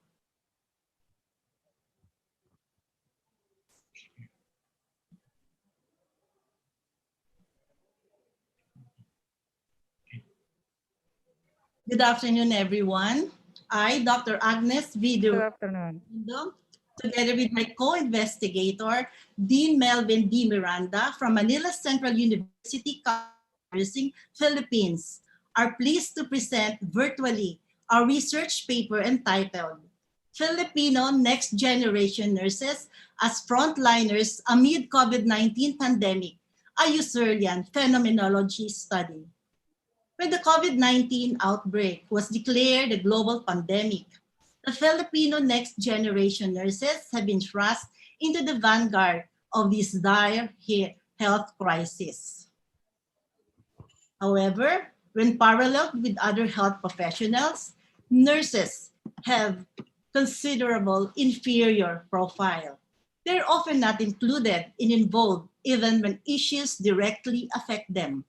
Unlike other health professionals, there is a paucity in studies reporting data about nurses and their experiences of involvement in a pandemic.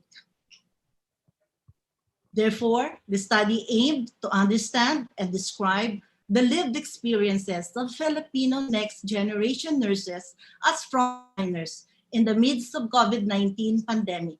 It was guided by this central question: what characterizes the lived experience of a select group of Filipino next generation nurses who are frontliners during the COVID-19 pandemic? The outcomes of this study could provide contributions to practice, policy, and research. The paper espoused the qualitative design of inquiry, specifically Husserlian descriptive phenomenology. The study was conducted in the National Capital Region of the Philippines, or Metro Manila, which was considered as the epicenter of the outbreak. Study participants were recruited through non-probability purposive sampling. This sample of 19 study participants was consisted of Filipino next generation nurses or nurses practicing less than 10 years as referred to by Walters Kluwer. The corpus of data was collected through semi-structured, in-depth interviews, through varied social media platforms due to the enhanced community quarantine or lockdown imposed by the national government. The collected data was analyzed using colysis strategy. Multiple validation methods were employed, which included correspondence and members checking to ensure the trustworthiness of the findings and increase the rigor of the study. The processes of bracketing, horizontalization, and resonance were observed. All rules of ethics were observed all throughout the research process. The profound life-changing experiences of the study participants are unified in three interesting themes, namely, acclimatization to the challenges of the novel clinical situations, affirmation of the spirit of resiliency, and actualization of the valued calling. Filipino nurses in this study have been acclimatizing to the challenges of the novel clinical situations. As verbalized by the study participants, many of us nurses from different units were transferred to a wing in the hospital where these patients are isolated. Since being reassigned, I've had to adapt to an entirely different skill set and relearn my clinical knowledge to provide effective care. Our daily routine has changed, and this new routine has quickly become the norm.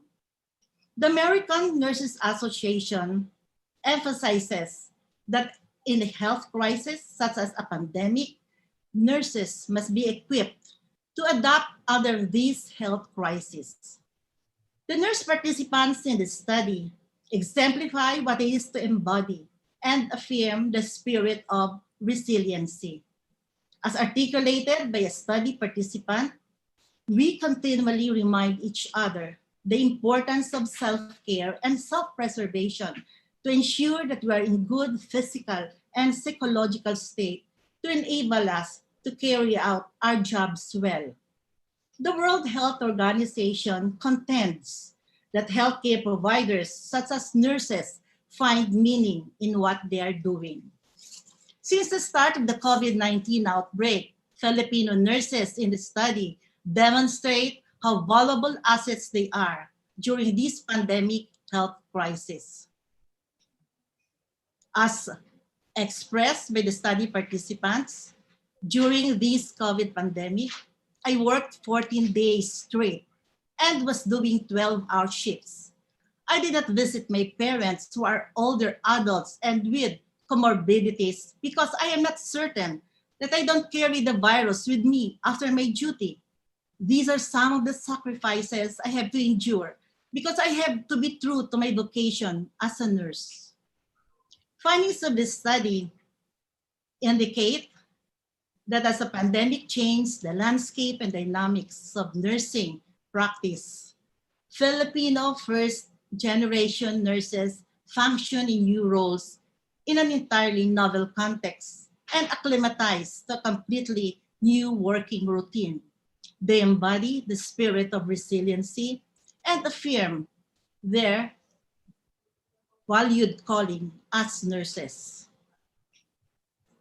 It is fitting to commend and recognize the significant role and contributions of Filipino nurses in the provision of health services amid COVID-19 pandemic. Especially, it coincides with the 2020 year of the nurse. Thank you for listening, and that's all. Okay, thank you, Mrs. Agnes.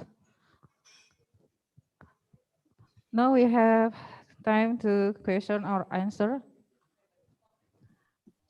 Do you have any question for Mrs. Agnes here from participant?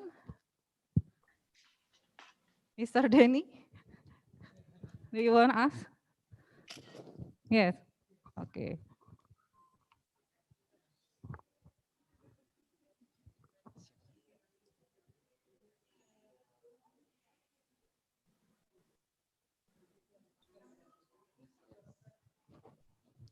Good afternoon, Mrs. Agnes.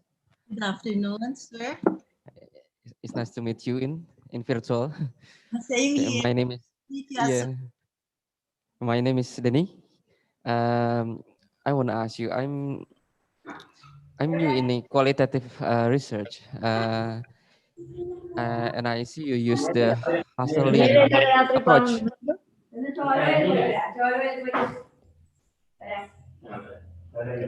You use a Husserlian approach in this qualitative research, and also I see the Kolaisi. I've heard about the Kolaisi, but I never heard about the Husserlian. I want to ask you about this. Are the Husserlian approach used in data analysis or in the data collecting in qualitative research? Thank you. Thank you for that question. In qualitative research, specifically on the type of qualitative research known as phenomenology, we have two types. We have the Husserlian, which is descriptive phenomenology, and the Heideggerian interpretive phenomenology. In Husserlian, which is the proponent Husserl, a philosopher, in this particular type of phenomenology qualitative study, the phenomenon under study, which in this particular about the experiences of Filipino first-generation nurses, they are better understanding, more focusing on the consciousness and the awareness of the study participants, which are the Filipino first-generation nurses, and the description of their experiences as frontliners during the COVID-19 event. Whereas in the other type, the Heideggerian or the interpretive, it's more of the interpretation of the experiences being presented by the study participants. So in my study, in this particular study, it's just to better understand and to look for the essence or the meaning of the experience and describe the meaning as generated from the data collected from the study participants. In Kolaisi is very typical with phenomenology. It is a type of data analysis strategy wherein we have, I think, 7 stages. So we start with, from the field text, you try to determine the significant statements. And then from the significant statements, we categorize them. Then from the categorization, that's where the different themes will emerge. So actually, it is a process of including also with the validation techniques, wherein we develop several types of strategies or methods that we use to validate the data that we collected. One example is the correspondence. When from the data that we collected, we bring them back to the study participants for validation and to verify the data that we collected. And then for member checking, since this is a collaborative study with Dean Melvin Miranda, so we analyze the data as collaborative group. So that is members checking. That's Colysis strategy of data analysis. It's similar to content analysis, sir. Similar to content analysis, yes. Oh, yeah, similar content. Oh, may I conclude that the Harselian is one of the descriptive phenomenological studies. Okay, thank you for your answers. You're welcome. Okay, from reviewers, do you have any question or suggest to Mrs. Agnes, Mr. Ari? Good afternoon, Dr. Agnes. Good afternoon, sir. Yeah, okay. I want to ask you, you said about Filipino next generation as frontier for nursing, right? Yes, sir. I wonder if you only working by yourself, I mean, only for nursing, but you don't work together with another expert like architect and then IT, yeah, and then maybe they have a plan to build a separate hospital, just not the same as we know right now, right? Like in Indonesia at that time, in colonial era, we have special hospital for a special disease. Yeah, I think maybe a special hospital is better. We can complement with your thinking about next generation, right? The next generation nurses actually was coined by Wooler Kohler, a publisher of a nursing textbook. So they coined that particular concept of the next generation nurses, meaning to say those nurses having been employed or in the functioning as nurses for just 10 years, not more than 10 years. That's why they are known as or referred to as the first generation nurses. Yes, sir, our study is not a multidisciplinary study. It is purely nursing. Yes. Okay. We have also specialty hospitals in the Philippines. Here in the Philippines. So we have specific hospitals just for obstetric cases, maternal nursing. We have also community diseases. We have also orthopedic specialty hospitals here. So these study participants came from general hospitals, tertiary general hospitals, both public and private hospitals. Thank you. Thank you, sir. Okay, thank you, sir. I think it's enough for Mrs. Dr. Agnes V. Raimundo. Your time is up. Thank you for your great presentation. Give an applause to Mrs. Agnes. Thank you. Thank you. Now we go to the next participant. We have Mr. Igede Agus Putrawan. Mr. Igede Agus Putrawan, are you with us? Yes. Okay. Yeah. You have 7 minutes to deliver your presentation. Take your time, please. Yeah. Good afternoon, ladies and gentlemen. Good afternoon. Assalamualaikum warahmatullahi wabarakatuh. Om Swastiastu, salam sejahtera untuk kita semua. Nama budaya, salam kebajikan. I would like to thank you very much to the International on Health, Social Science and Technology Organizer for giving me opportunity to speak. And I'm very honored to be part of this event.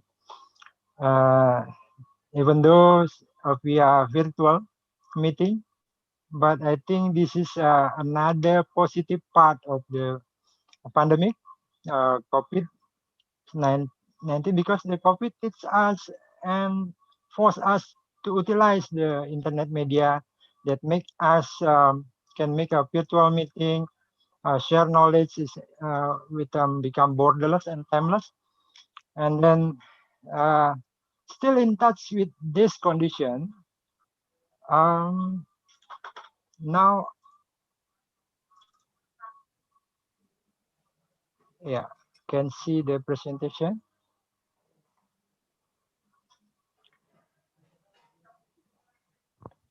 Yes, we can see Yeah. your presentation. Okay. Make it slideshow. Yes.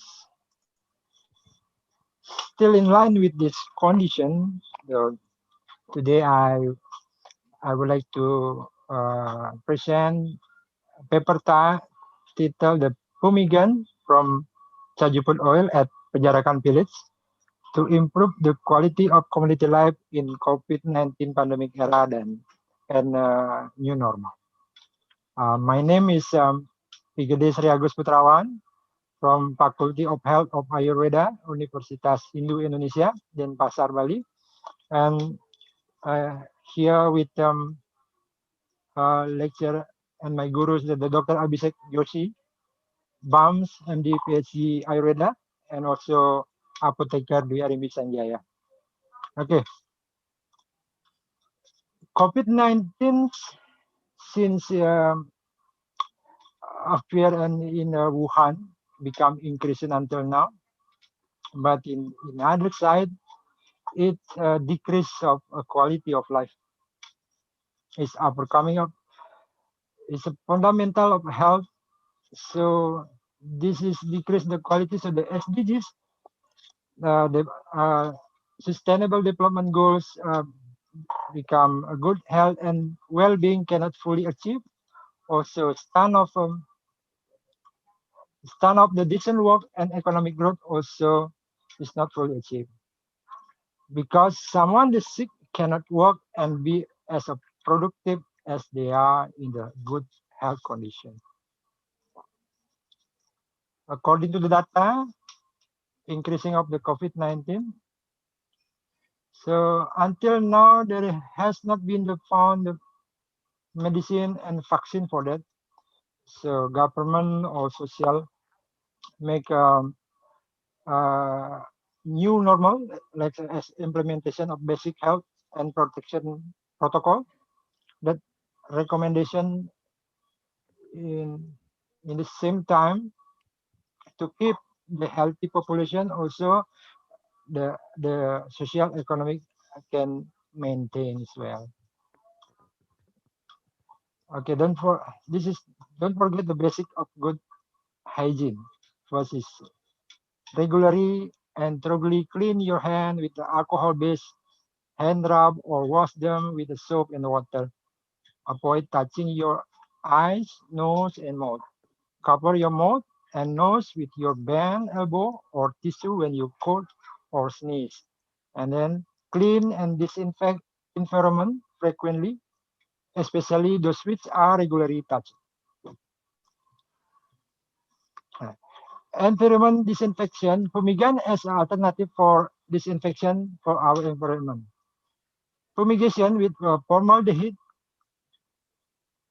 chlorine, and quaternary ammonium compound is not recommended. Fumigation with natural compound is an alternative for disinfection our environment, relatively safe with a minimum side effect. Fumigation. Fumigation is a method of disinfection through fumigant process using fumigant that in many research is like Ayurveda research mentioned that plants such as garlic, Allium sativum, turmeric, carom, lobam, as well as Chajuput as a fumigant material that has ability to prevent this infection. Why fumigation? Fumigation is can be used as because COVID-19 is or severe acute respiratory illness coronavirus SARS-CoV-2 infected the respiratory tract. So the Chajuput oil fumigation material have disinfection capabilities to prevent nosocomial and epidemic infection. Chajuput or Melaleuca leucadrenda is why Chajuput? Because Chajuput, in other hand, is essential oil with 1.8 cineol content. That cineol is inhaled through the respiratory tract, can protect the body from viruses, and can be used as an aromatherapy. In the other hand, the Chajuput is a natural potential in Pejarakan village in Buleleng north part of Bali. These communities rural communities is also affected by the COVID-19 pandemic. The main research question is number one, how is the COVID-19 transmitted and what effort has been made to break the chain of the transmission? Second one, what is the mechanism of action of Chajuput oil as environmental disinfection to prevent COVID-19 transmitted? And then the last one, how to improve the quality of life of the rural community through the community empowerment at Pejarakan Village, Roka District, Buleleng, Bali, by utilizing Chajuput tree during the COVID-19 pandemic and new normal. I'm in these studies in general as a solution of health problem caused by the COVID-19 pandemic that is currently hitting Indonesia society through the innovative health product made from Chajuput oil. The focus issue is on knowing the transmission of COVID-19 and what effort has been made to break the chain of transmission, and then identification the mechanism of action of Chajuput as environmental disinfection to prevent COVID-19 transmitted, to improve the 2 minutes quality of left. life the rural community through empowerment at Desa Pejarakan, Grogan, Buleleng, Bali. Okay, general study design and the method. The first step, we do the literature review before we take the action to know how the transmission of COVID-19 and then management to break the chain of transmission COVID-19 and also mechanism of action of Chajuput as a fumigation for environment disinfection. And the second step, the implementation of community empowerment at Pejarakan is use the method participatory rural appraisal of and then metric of urgency, seriousness, growth, and then with a focus group discussion. Analysis and synthesis. From literature review, we can see the how the COVID-19 transmission, and then how does a COVID-19 spread, the basic of good hygiene for break of transmission of COVID-19. Mechanism of action from 1.8 cineol to prevent COVID-19 is a anti-adhesive natural product interact with the receptor-mediated recognition and early interception of viruses with the host cell, leading to reduced internalization of the virus and reduce the infection. 1.8 cineol, the main component of essential oil, protective effect were also observed in mice infected with influenza virus C. This effect seems to be mainly caused by reduction of the inflammatory reaction that affect the long duration pneumonia rather than by the direct antiviral effect. Lignan, like polyphylletoxin and big salt, show strong antiviral activities against different viruses. And essential oil can direct interact with the viral membrane and reduce the host inflammatory response. And then we go to the second part, the action plan, the management and monitoring program. We have divide into three: pre-production, production, and post-production. In pre-production, we identification of the urgency, seriousness, and the growth of rural community potential, and then we participant rural assessment to the community and combine with training. And at the production, the forest conservation with Tajuputri to land cover forest area, and then implementation of good manufacturing practice for distillation of Tajuput oil. In the post-production, we have a monitoring, evaluation of market potential, monitoring, and evaluation of quality of life the rural community. Conclusion: the current evidence suggests that COVID-19 spread between people through direct, indirect, through the contaminated object or surface, or close contact with the infected people via mouth and nose secretion. WHO recommended that following set of measures to prevent person-to-person spread of COVID-19 and disinfection your environment workplace. 1.8 signal from Jajubut have a potential action as environment disinfection with fumigation process for prevent COVID-19. Innovative health product made from Jajubut oil can improve the quality of life of the community through the community environment at Pejarakan Village, Giropak District, Buleleng Bay, by utilizing Tajuputri during the COVID-19 pandemic and the new normal. This is the reference. And the last, thank you very much for the opportunity to speak, and thank you. Okay, thank you, Mr. Gede Agus Putrawan. Now we have time to question and answer. Is there anyone to ask Mr. Igede Agus Putranto? If there is not, we give to Mr. Reviewer, Mr. Pitri. Thank you, moderator. Congrats, Mr. Agus Putrawan. Okay. Clear my voice? Yes, I can hear you. Okay.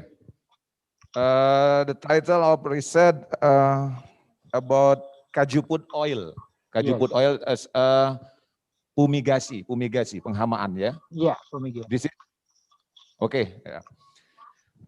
This study not visible ya. How to mechanism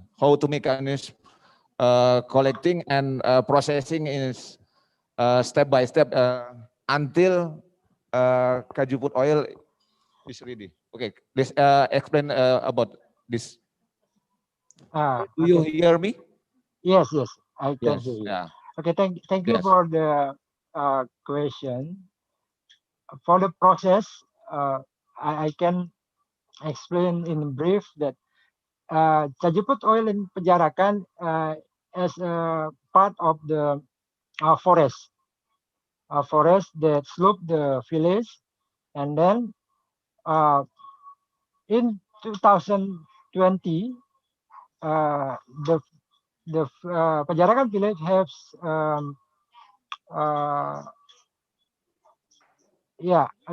a distillation machine from the people in that area. So the farmer, the forest farmer, maybe can I explain more in a bahasa I think?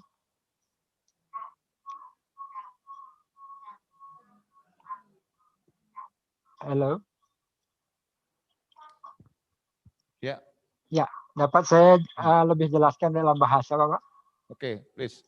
Ya, oke, thank you. Lebih nyaman dengan bahasa. Jadi di Desa Pejarakan itu terdapat hutan kayu putih yang saat ini sudah diberikan izin pengelolaan oleh Departemen Kehutanan.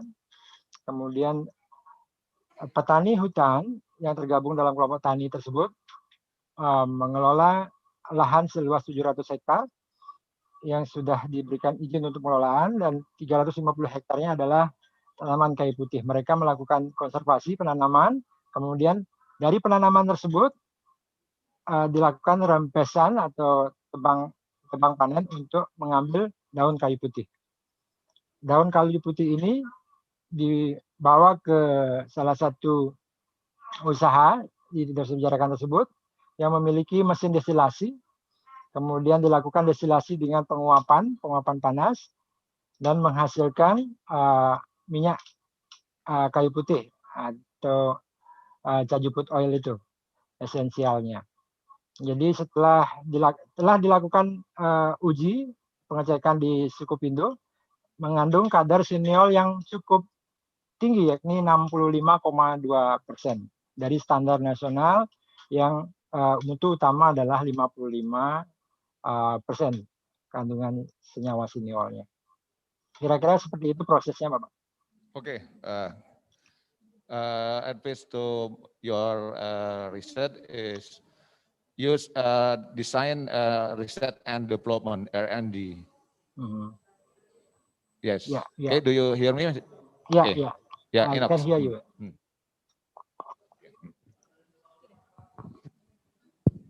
Okay, I think it's enough for Mr. Igede Agus Putrawan. Thank you for your presentation. Thank you very much for Okay. the opportunity. Thank you. Give an applause to Mr. Igede Agus Putrawan. Now, for the 12th presentant, we have Mr. Dr. Manasi Nambiar. Dr. Manasi Nambiar, are you with us? Good afternoon, everybody. Can you hear? Are you audible? Oh, Mrs. Manasi Nambiar. Can you start your video?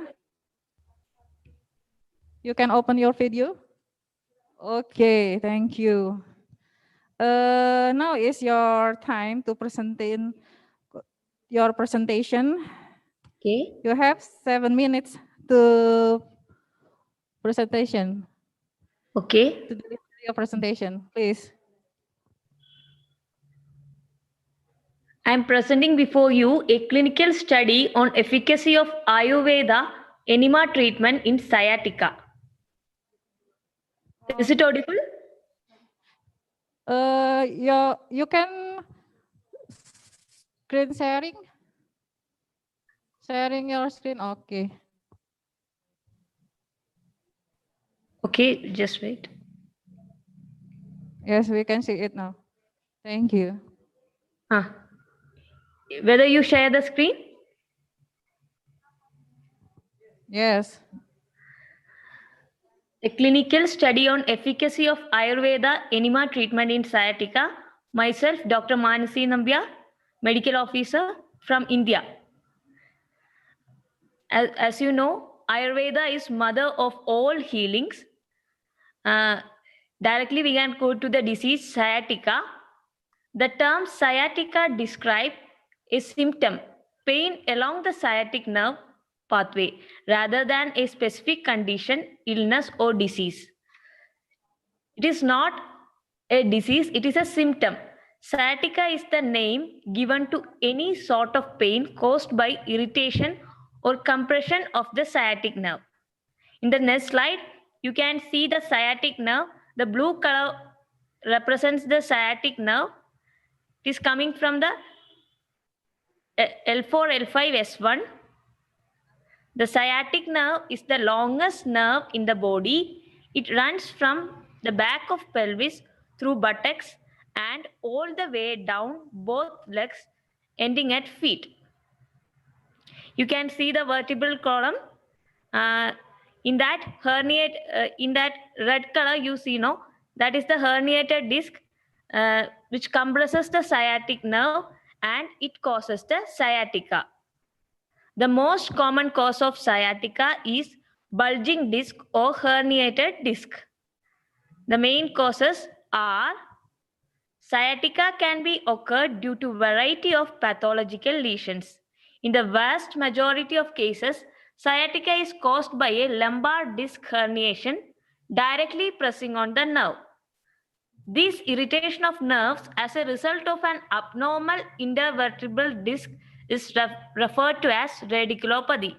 Sometimes sciatica can occur because of irritation of the sciatic nerve during pregnancy as a result of the weight of the fetus pressing on the sciatic nerve during sitting or during leg spasms. The main symptoms of the sciatica are when the sciatic nerve is compressed or irritated, it can cause pain, numbness, tingling sensation. These symptoms radiates from your lower back and travels down one of your legs to your foot and toes. Weakness in the calf muscles or the muscles that move the foot and ankle. The pain can range from being mild to very painful and may be made worse by sneezing, coughing, or sitting for a long period of time. While people with sciatica can also have general back pain, the main complaint of the sciatic patients are the general back pain radiating to the lower limb. The pain associated with sciatica usually affects the buttocks and legs much more than the back. The complication of this sciatica are nerve damage, loss of feeling in the affected leg, weakness in the affected leg, loss of bowel or bladder. The risk factors are degenerative arthritis of lumbar spine, lumbar disc disease, slip disc, trauma or injury to the lumbar spine. How sciatica can be identified? The main investigations are X-ray, computer tomography, that is CT scan, and magnetic resonance imaging, MRI. X-ray in the both anterior, posterior, and lateral view of lumbar spine are taken routinely. From that, we can see the lumbar disc bulge. In CT scan, it is better than X-ray as it shows both longitudinal and axial view of the spine. MRI. Advantages are the ability to show the intraspinal tumors, view the entire spine, and identify the degenerative discs and disc herniation. Coming to Ayurveda enema treatment, Vata. It is one of the dosha in Ayurveda. It is responsible for all the functions of the body and also therefore the causes for production of diseases. Diseases due to these Vata itself is very difficult to cure. Sciatica in Ayurveda, it is known as Gridrasi and it is mainly caused due to Vata, a dosha vitiation. Ayurveda enema is the foremost treatment of Vata disease including sciatica. Enema is the best therapy to control Vata. You can see this is the Sanskrit word of enema in Ayurveda, Vasti. You can see the medicines and you can see the enema procedure here. The method of application of enema therapy. The preparatory procedure is patient was given local massage with medicated oil and fermentation with plain steam after observing for symptoms of well-digested previous meal. The main procedure is after clearing natural adjust, patient was instructed to lie on left lateral position and after per rectal examination to eliminate rectal pathologies, lukewarm Vasti material was administered. The patient was asked to lie down in supine position gradually and buttocks were tapped slowly and gently 3 to 4 times. Patient was instructed to evacuate the material when urge arises. You can see the picture of Vasti, how Vasti is given. It is mainly acting in the enteric nervous system and it acts all over the body and it is very good treatment in sciatica. The post-operative procedure is evacuation time of enema material were observed and noted. 48 minutes is the maximum period of time in which the evacuation of enema should occur. Now coming to the clinical study, aims and objective, a clinical study on efficacy of Ayurveda enema treatment in sciatica.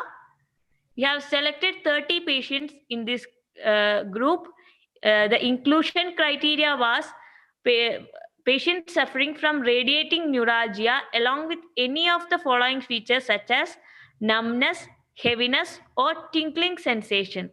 The age group we selected was 20 to 70, sex both females and male, and patient fit for Ayurveda enema treatment was selected.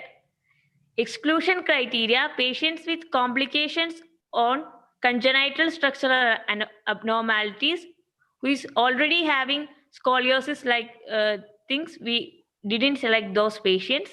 Patients with major systemic diseases, patients unfit for Ayurveda enema treatment.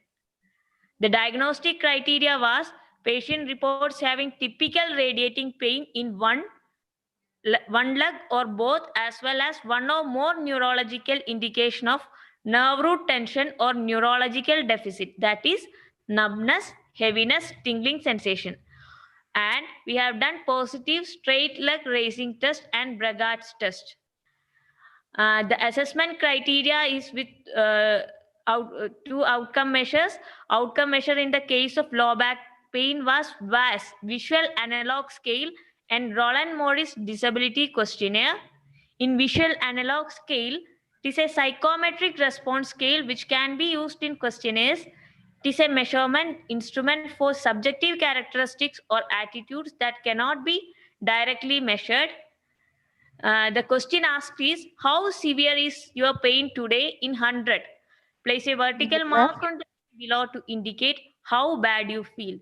If it is having no pain, pain, or very severe pain. The second outcome measure is Roland Morris Disability Questionnaire. It is a 24-item self-report questionnaire about how low back pain affects functional activity. Each question is worth 1 point. Zero scores can range from 0 to 24. From the observation, it is found that about 33.3% are within the age of 31 to 40 group who suffer sciatica. 26.7% are within 61 to 70 group. 23.3% within 41 to 50 group, and 13.3% within 51 to 60 age group, and last of 3.3% patients from 21 to 30 age group. The sciatica affects mainly in 40 to 70 age group. In 60% of patients in study were females and 40% was male. By considering the occupation and nature of occupation, housewives are considered to be the prime victims of sciatica. Study shows 50% of patients under housewives group due to routine household works, bending, lifting weight, abnormal postures are the main cause of this. 40% comes under service class and other 3.3 each for business class, student and labor class. By considering the duration of illness, the chronicity, 1 to 5 years, chronicity of sciatica is seen in 40% of patients, which highlights chronic nature of the disease. 43.3% patients shows less than 1 year duration, and 16.7% as more than 5 years. It was now coming to the observation given before Ayurveda enema. We have done it to mainly to 30 patients.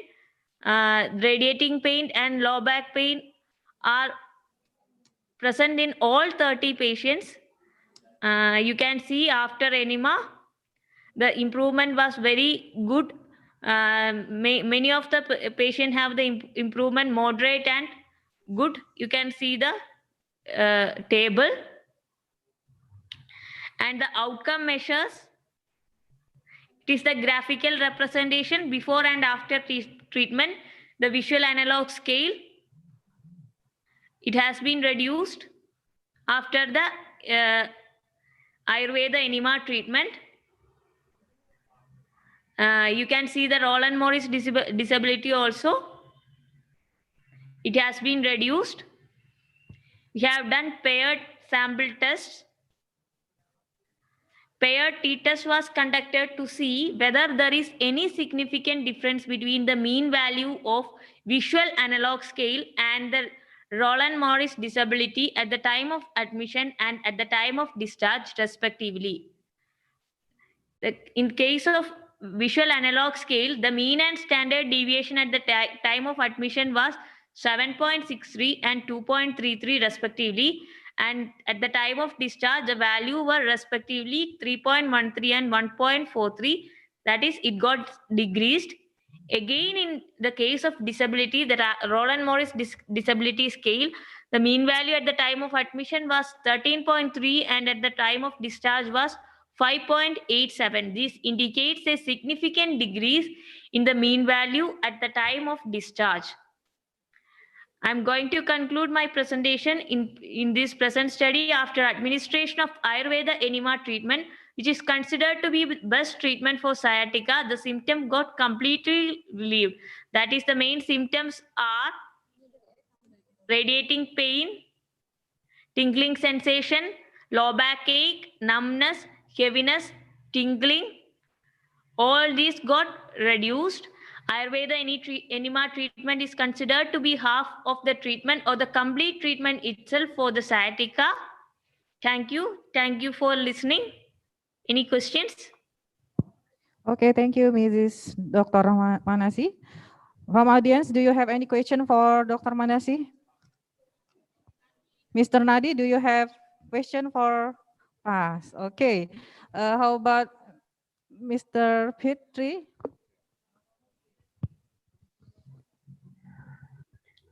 Mrs. Monasi, how are you? Yes, sir, fine. Okay. And you? Congrats, Mrs. Monasi. This is a research for study at human as a subject of research. Yes, yes. My question is, 30 patients.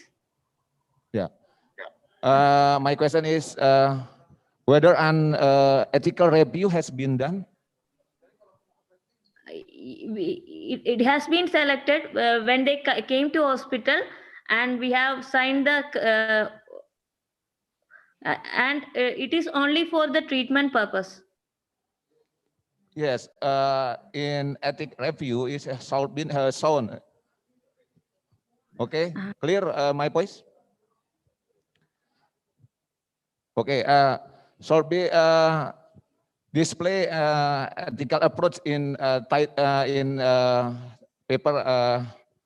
Mrs. Monasi. Only advice for you.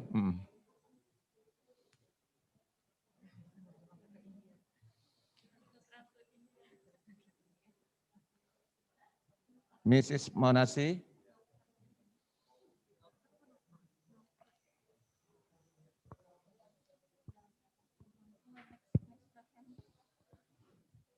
Mrs. Manasi, do you with us? Mrs. Manasi, can you hear us?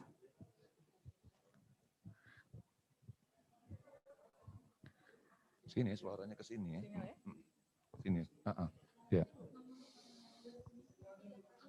Mrs. Monasi, only advice for you, ethical approach should be displayed in paper, yeah, in paper or article, that article. Okay? I think is. Thank you, Yeah, time is enough for Mrs. Dr. Manasi. Now we have the last presentation for today. We have Mrs. Vera Iriani Abdullah from Poltekkes Sorong. Mrs. Vera, are you with us? Yeah. Okay. Please, you have your time for 7 minutes for the presentation. Ya, terima kasih. Oke. Thank you very much. Assalamualaikum warahmatullahi wabarakatuh. Good afternoon, everyone. Thank you for the opportunity given to me. I would like to present my research and title, Effectiveness of Football Hold Position, Breastfeeding Techniques and Upgrade Position on Researching I'm sorry, Regurgitation. Mrs. Vera, can you make it a slideshow? Okay.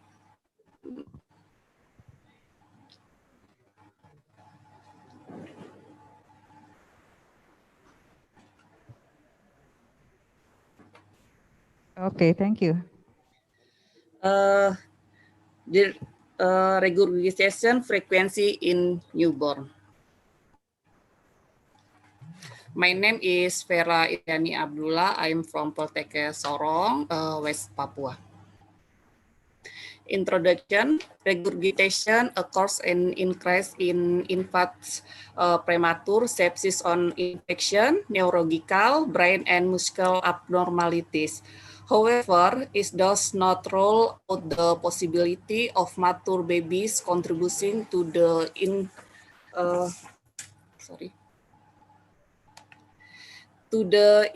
incidence of regurgitation.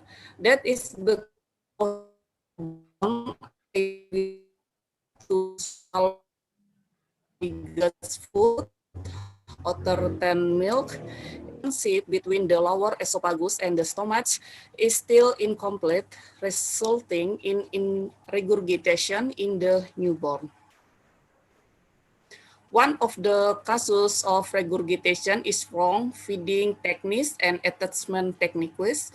When the baby is living on their backs, breastfeeding will cause the milk to come out again because the baby's esophagus sphincter muscles are still weak, so they cannot close completely.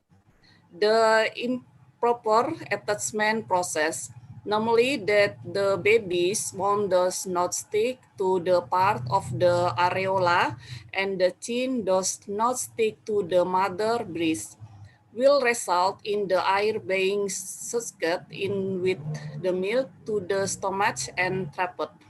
Pushing the contents of the stomach, the fluid recesses into the esophagus to that the baby experience regurgitation. One the recommended breastfeeding position is the football hold position, where the baby lies between the arms and sides of the mother's chest. The mother forearms support the baby, while the other can support the breast if needed. The management that is important after breastfeeding is the upgrade position by positioning the baby in a upgrade position in a few moments after the baby has been fed breast milk. There will be a gravitational force that will push the flow of breast milk or milk downward in this position. Based on the background above, Previn's journal and the importance of the problems, the author are interested in researching the effect of combination of football hold position and upgrade position on reduction in the frequency of regurgitation in newborn at RSUD Selebesolu, Sorong City in 2019. The objective of the research to determine the effect of the combination of football hold position and upgrade position on the decrease in the frequency of regurgitation in newborn at RSUD Selebesolu, Sorong City in 2019. Research design, qualitative research with pre-experimental research method design, one group pretest post-test. The number of sample is 31 people using the solving formula which meet the inclusion and exclusion criteria. Research place, this research will conduct in the perinatology room of the Celebesolu Region Hospital Sorong City. This is my research result, table 1, 2, and 3. Conclusion, football hold position, breastfeeding techniques, and upgrade position effectively reduce in the frequency of regurgitation in newborn in Celebesolu Hospital 2019. That is my presentation. I apologize for my lack of English. Thank you for your keen attention. Because my lack in English, if you don't mind, could you give the question in Bahasa? Thank you in advance for kindness. Okay, thank you, Mrs. Farah, for your presentation. Now, is there anyone want to ask Mrs. Farah about her presentation from the audience? There's not.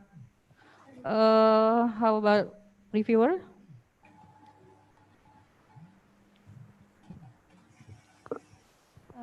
Thank you for the moderator.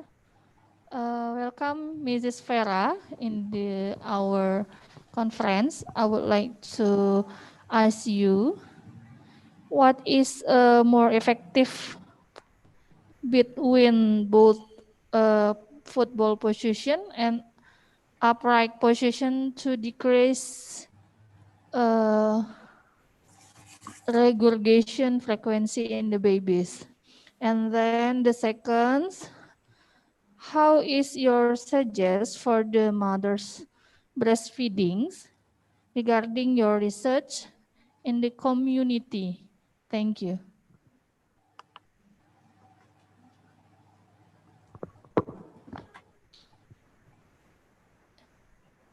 Can you get it my question, Mrs. Farah?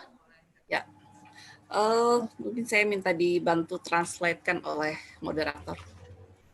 Oh, ya, saya langsung aja ya. Baik. Ya, baik.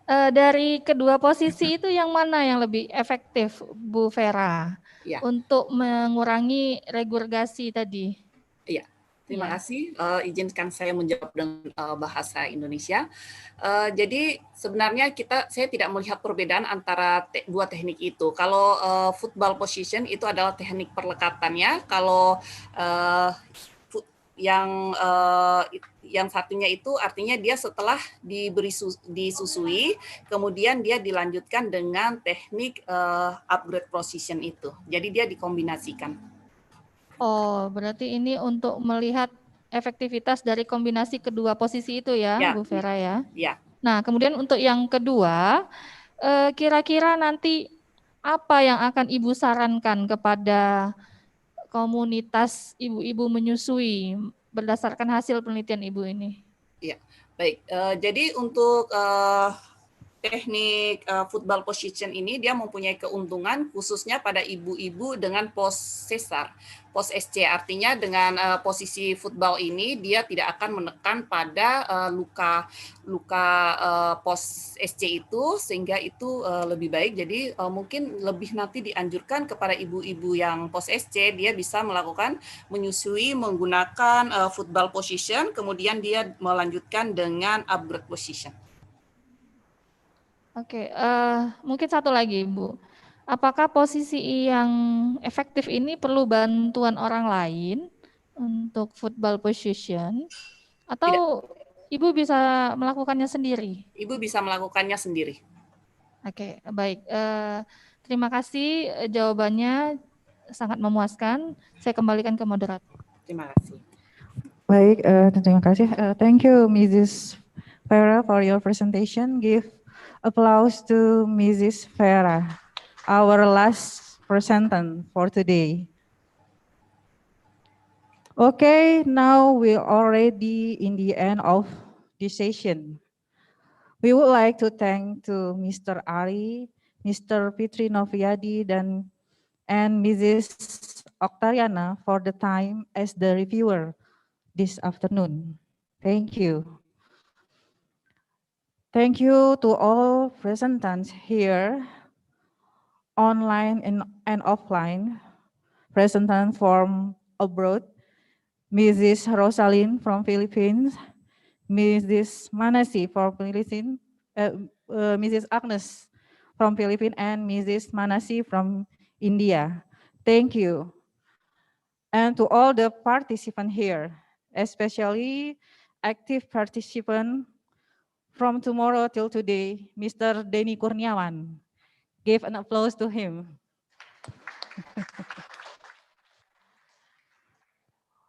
For the presenter and reviewer, we will send the certificate of this presentation to your email. Presenter will be given a Zoom link by the committee of ICoHSST to find out the result of presentation and join the Zoom link at 19:30 today. Oke, jadi resultnya bakal diumumkan jam 19.30 via Zoom. And the link will given by the committee. Last one, I'm sorry if I've made mistake for today. See you next time in ICoHSST. Stay safe and healthy, keep spirit. Wassalamualaikum warahmatullahi wabarakatuh.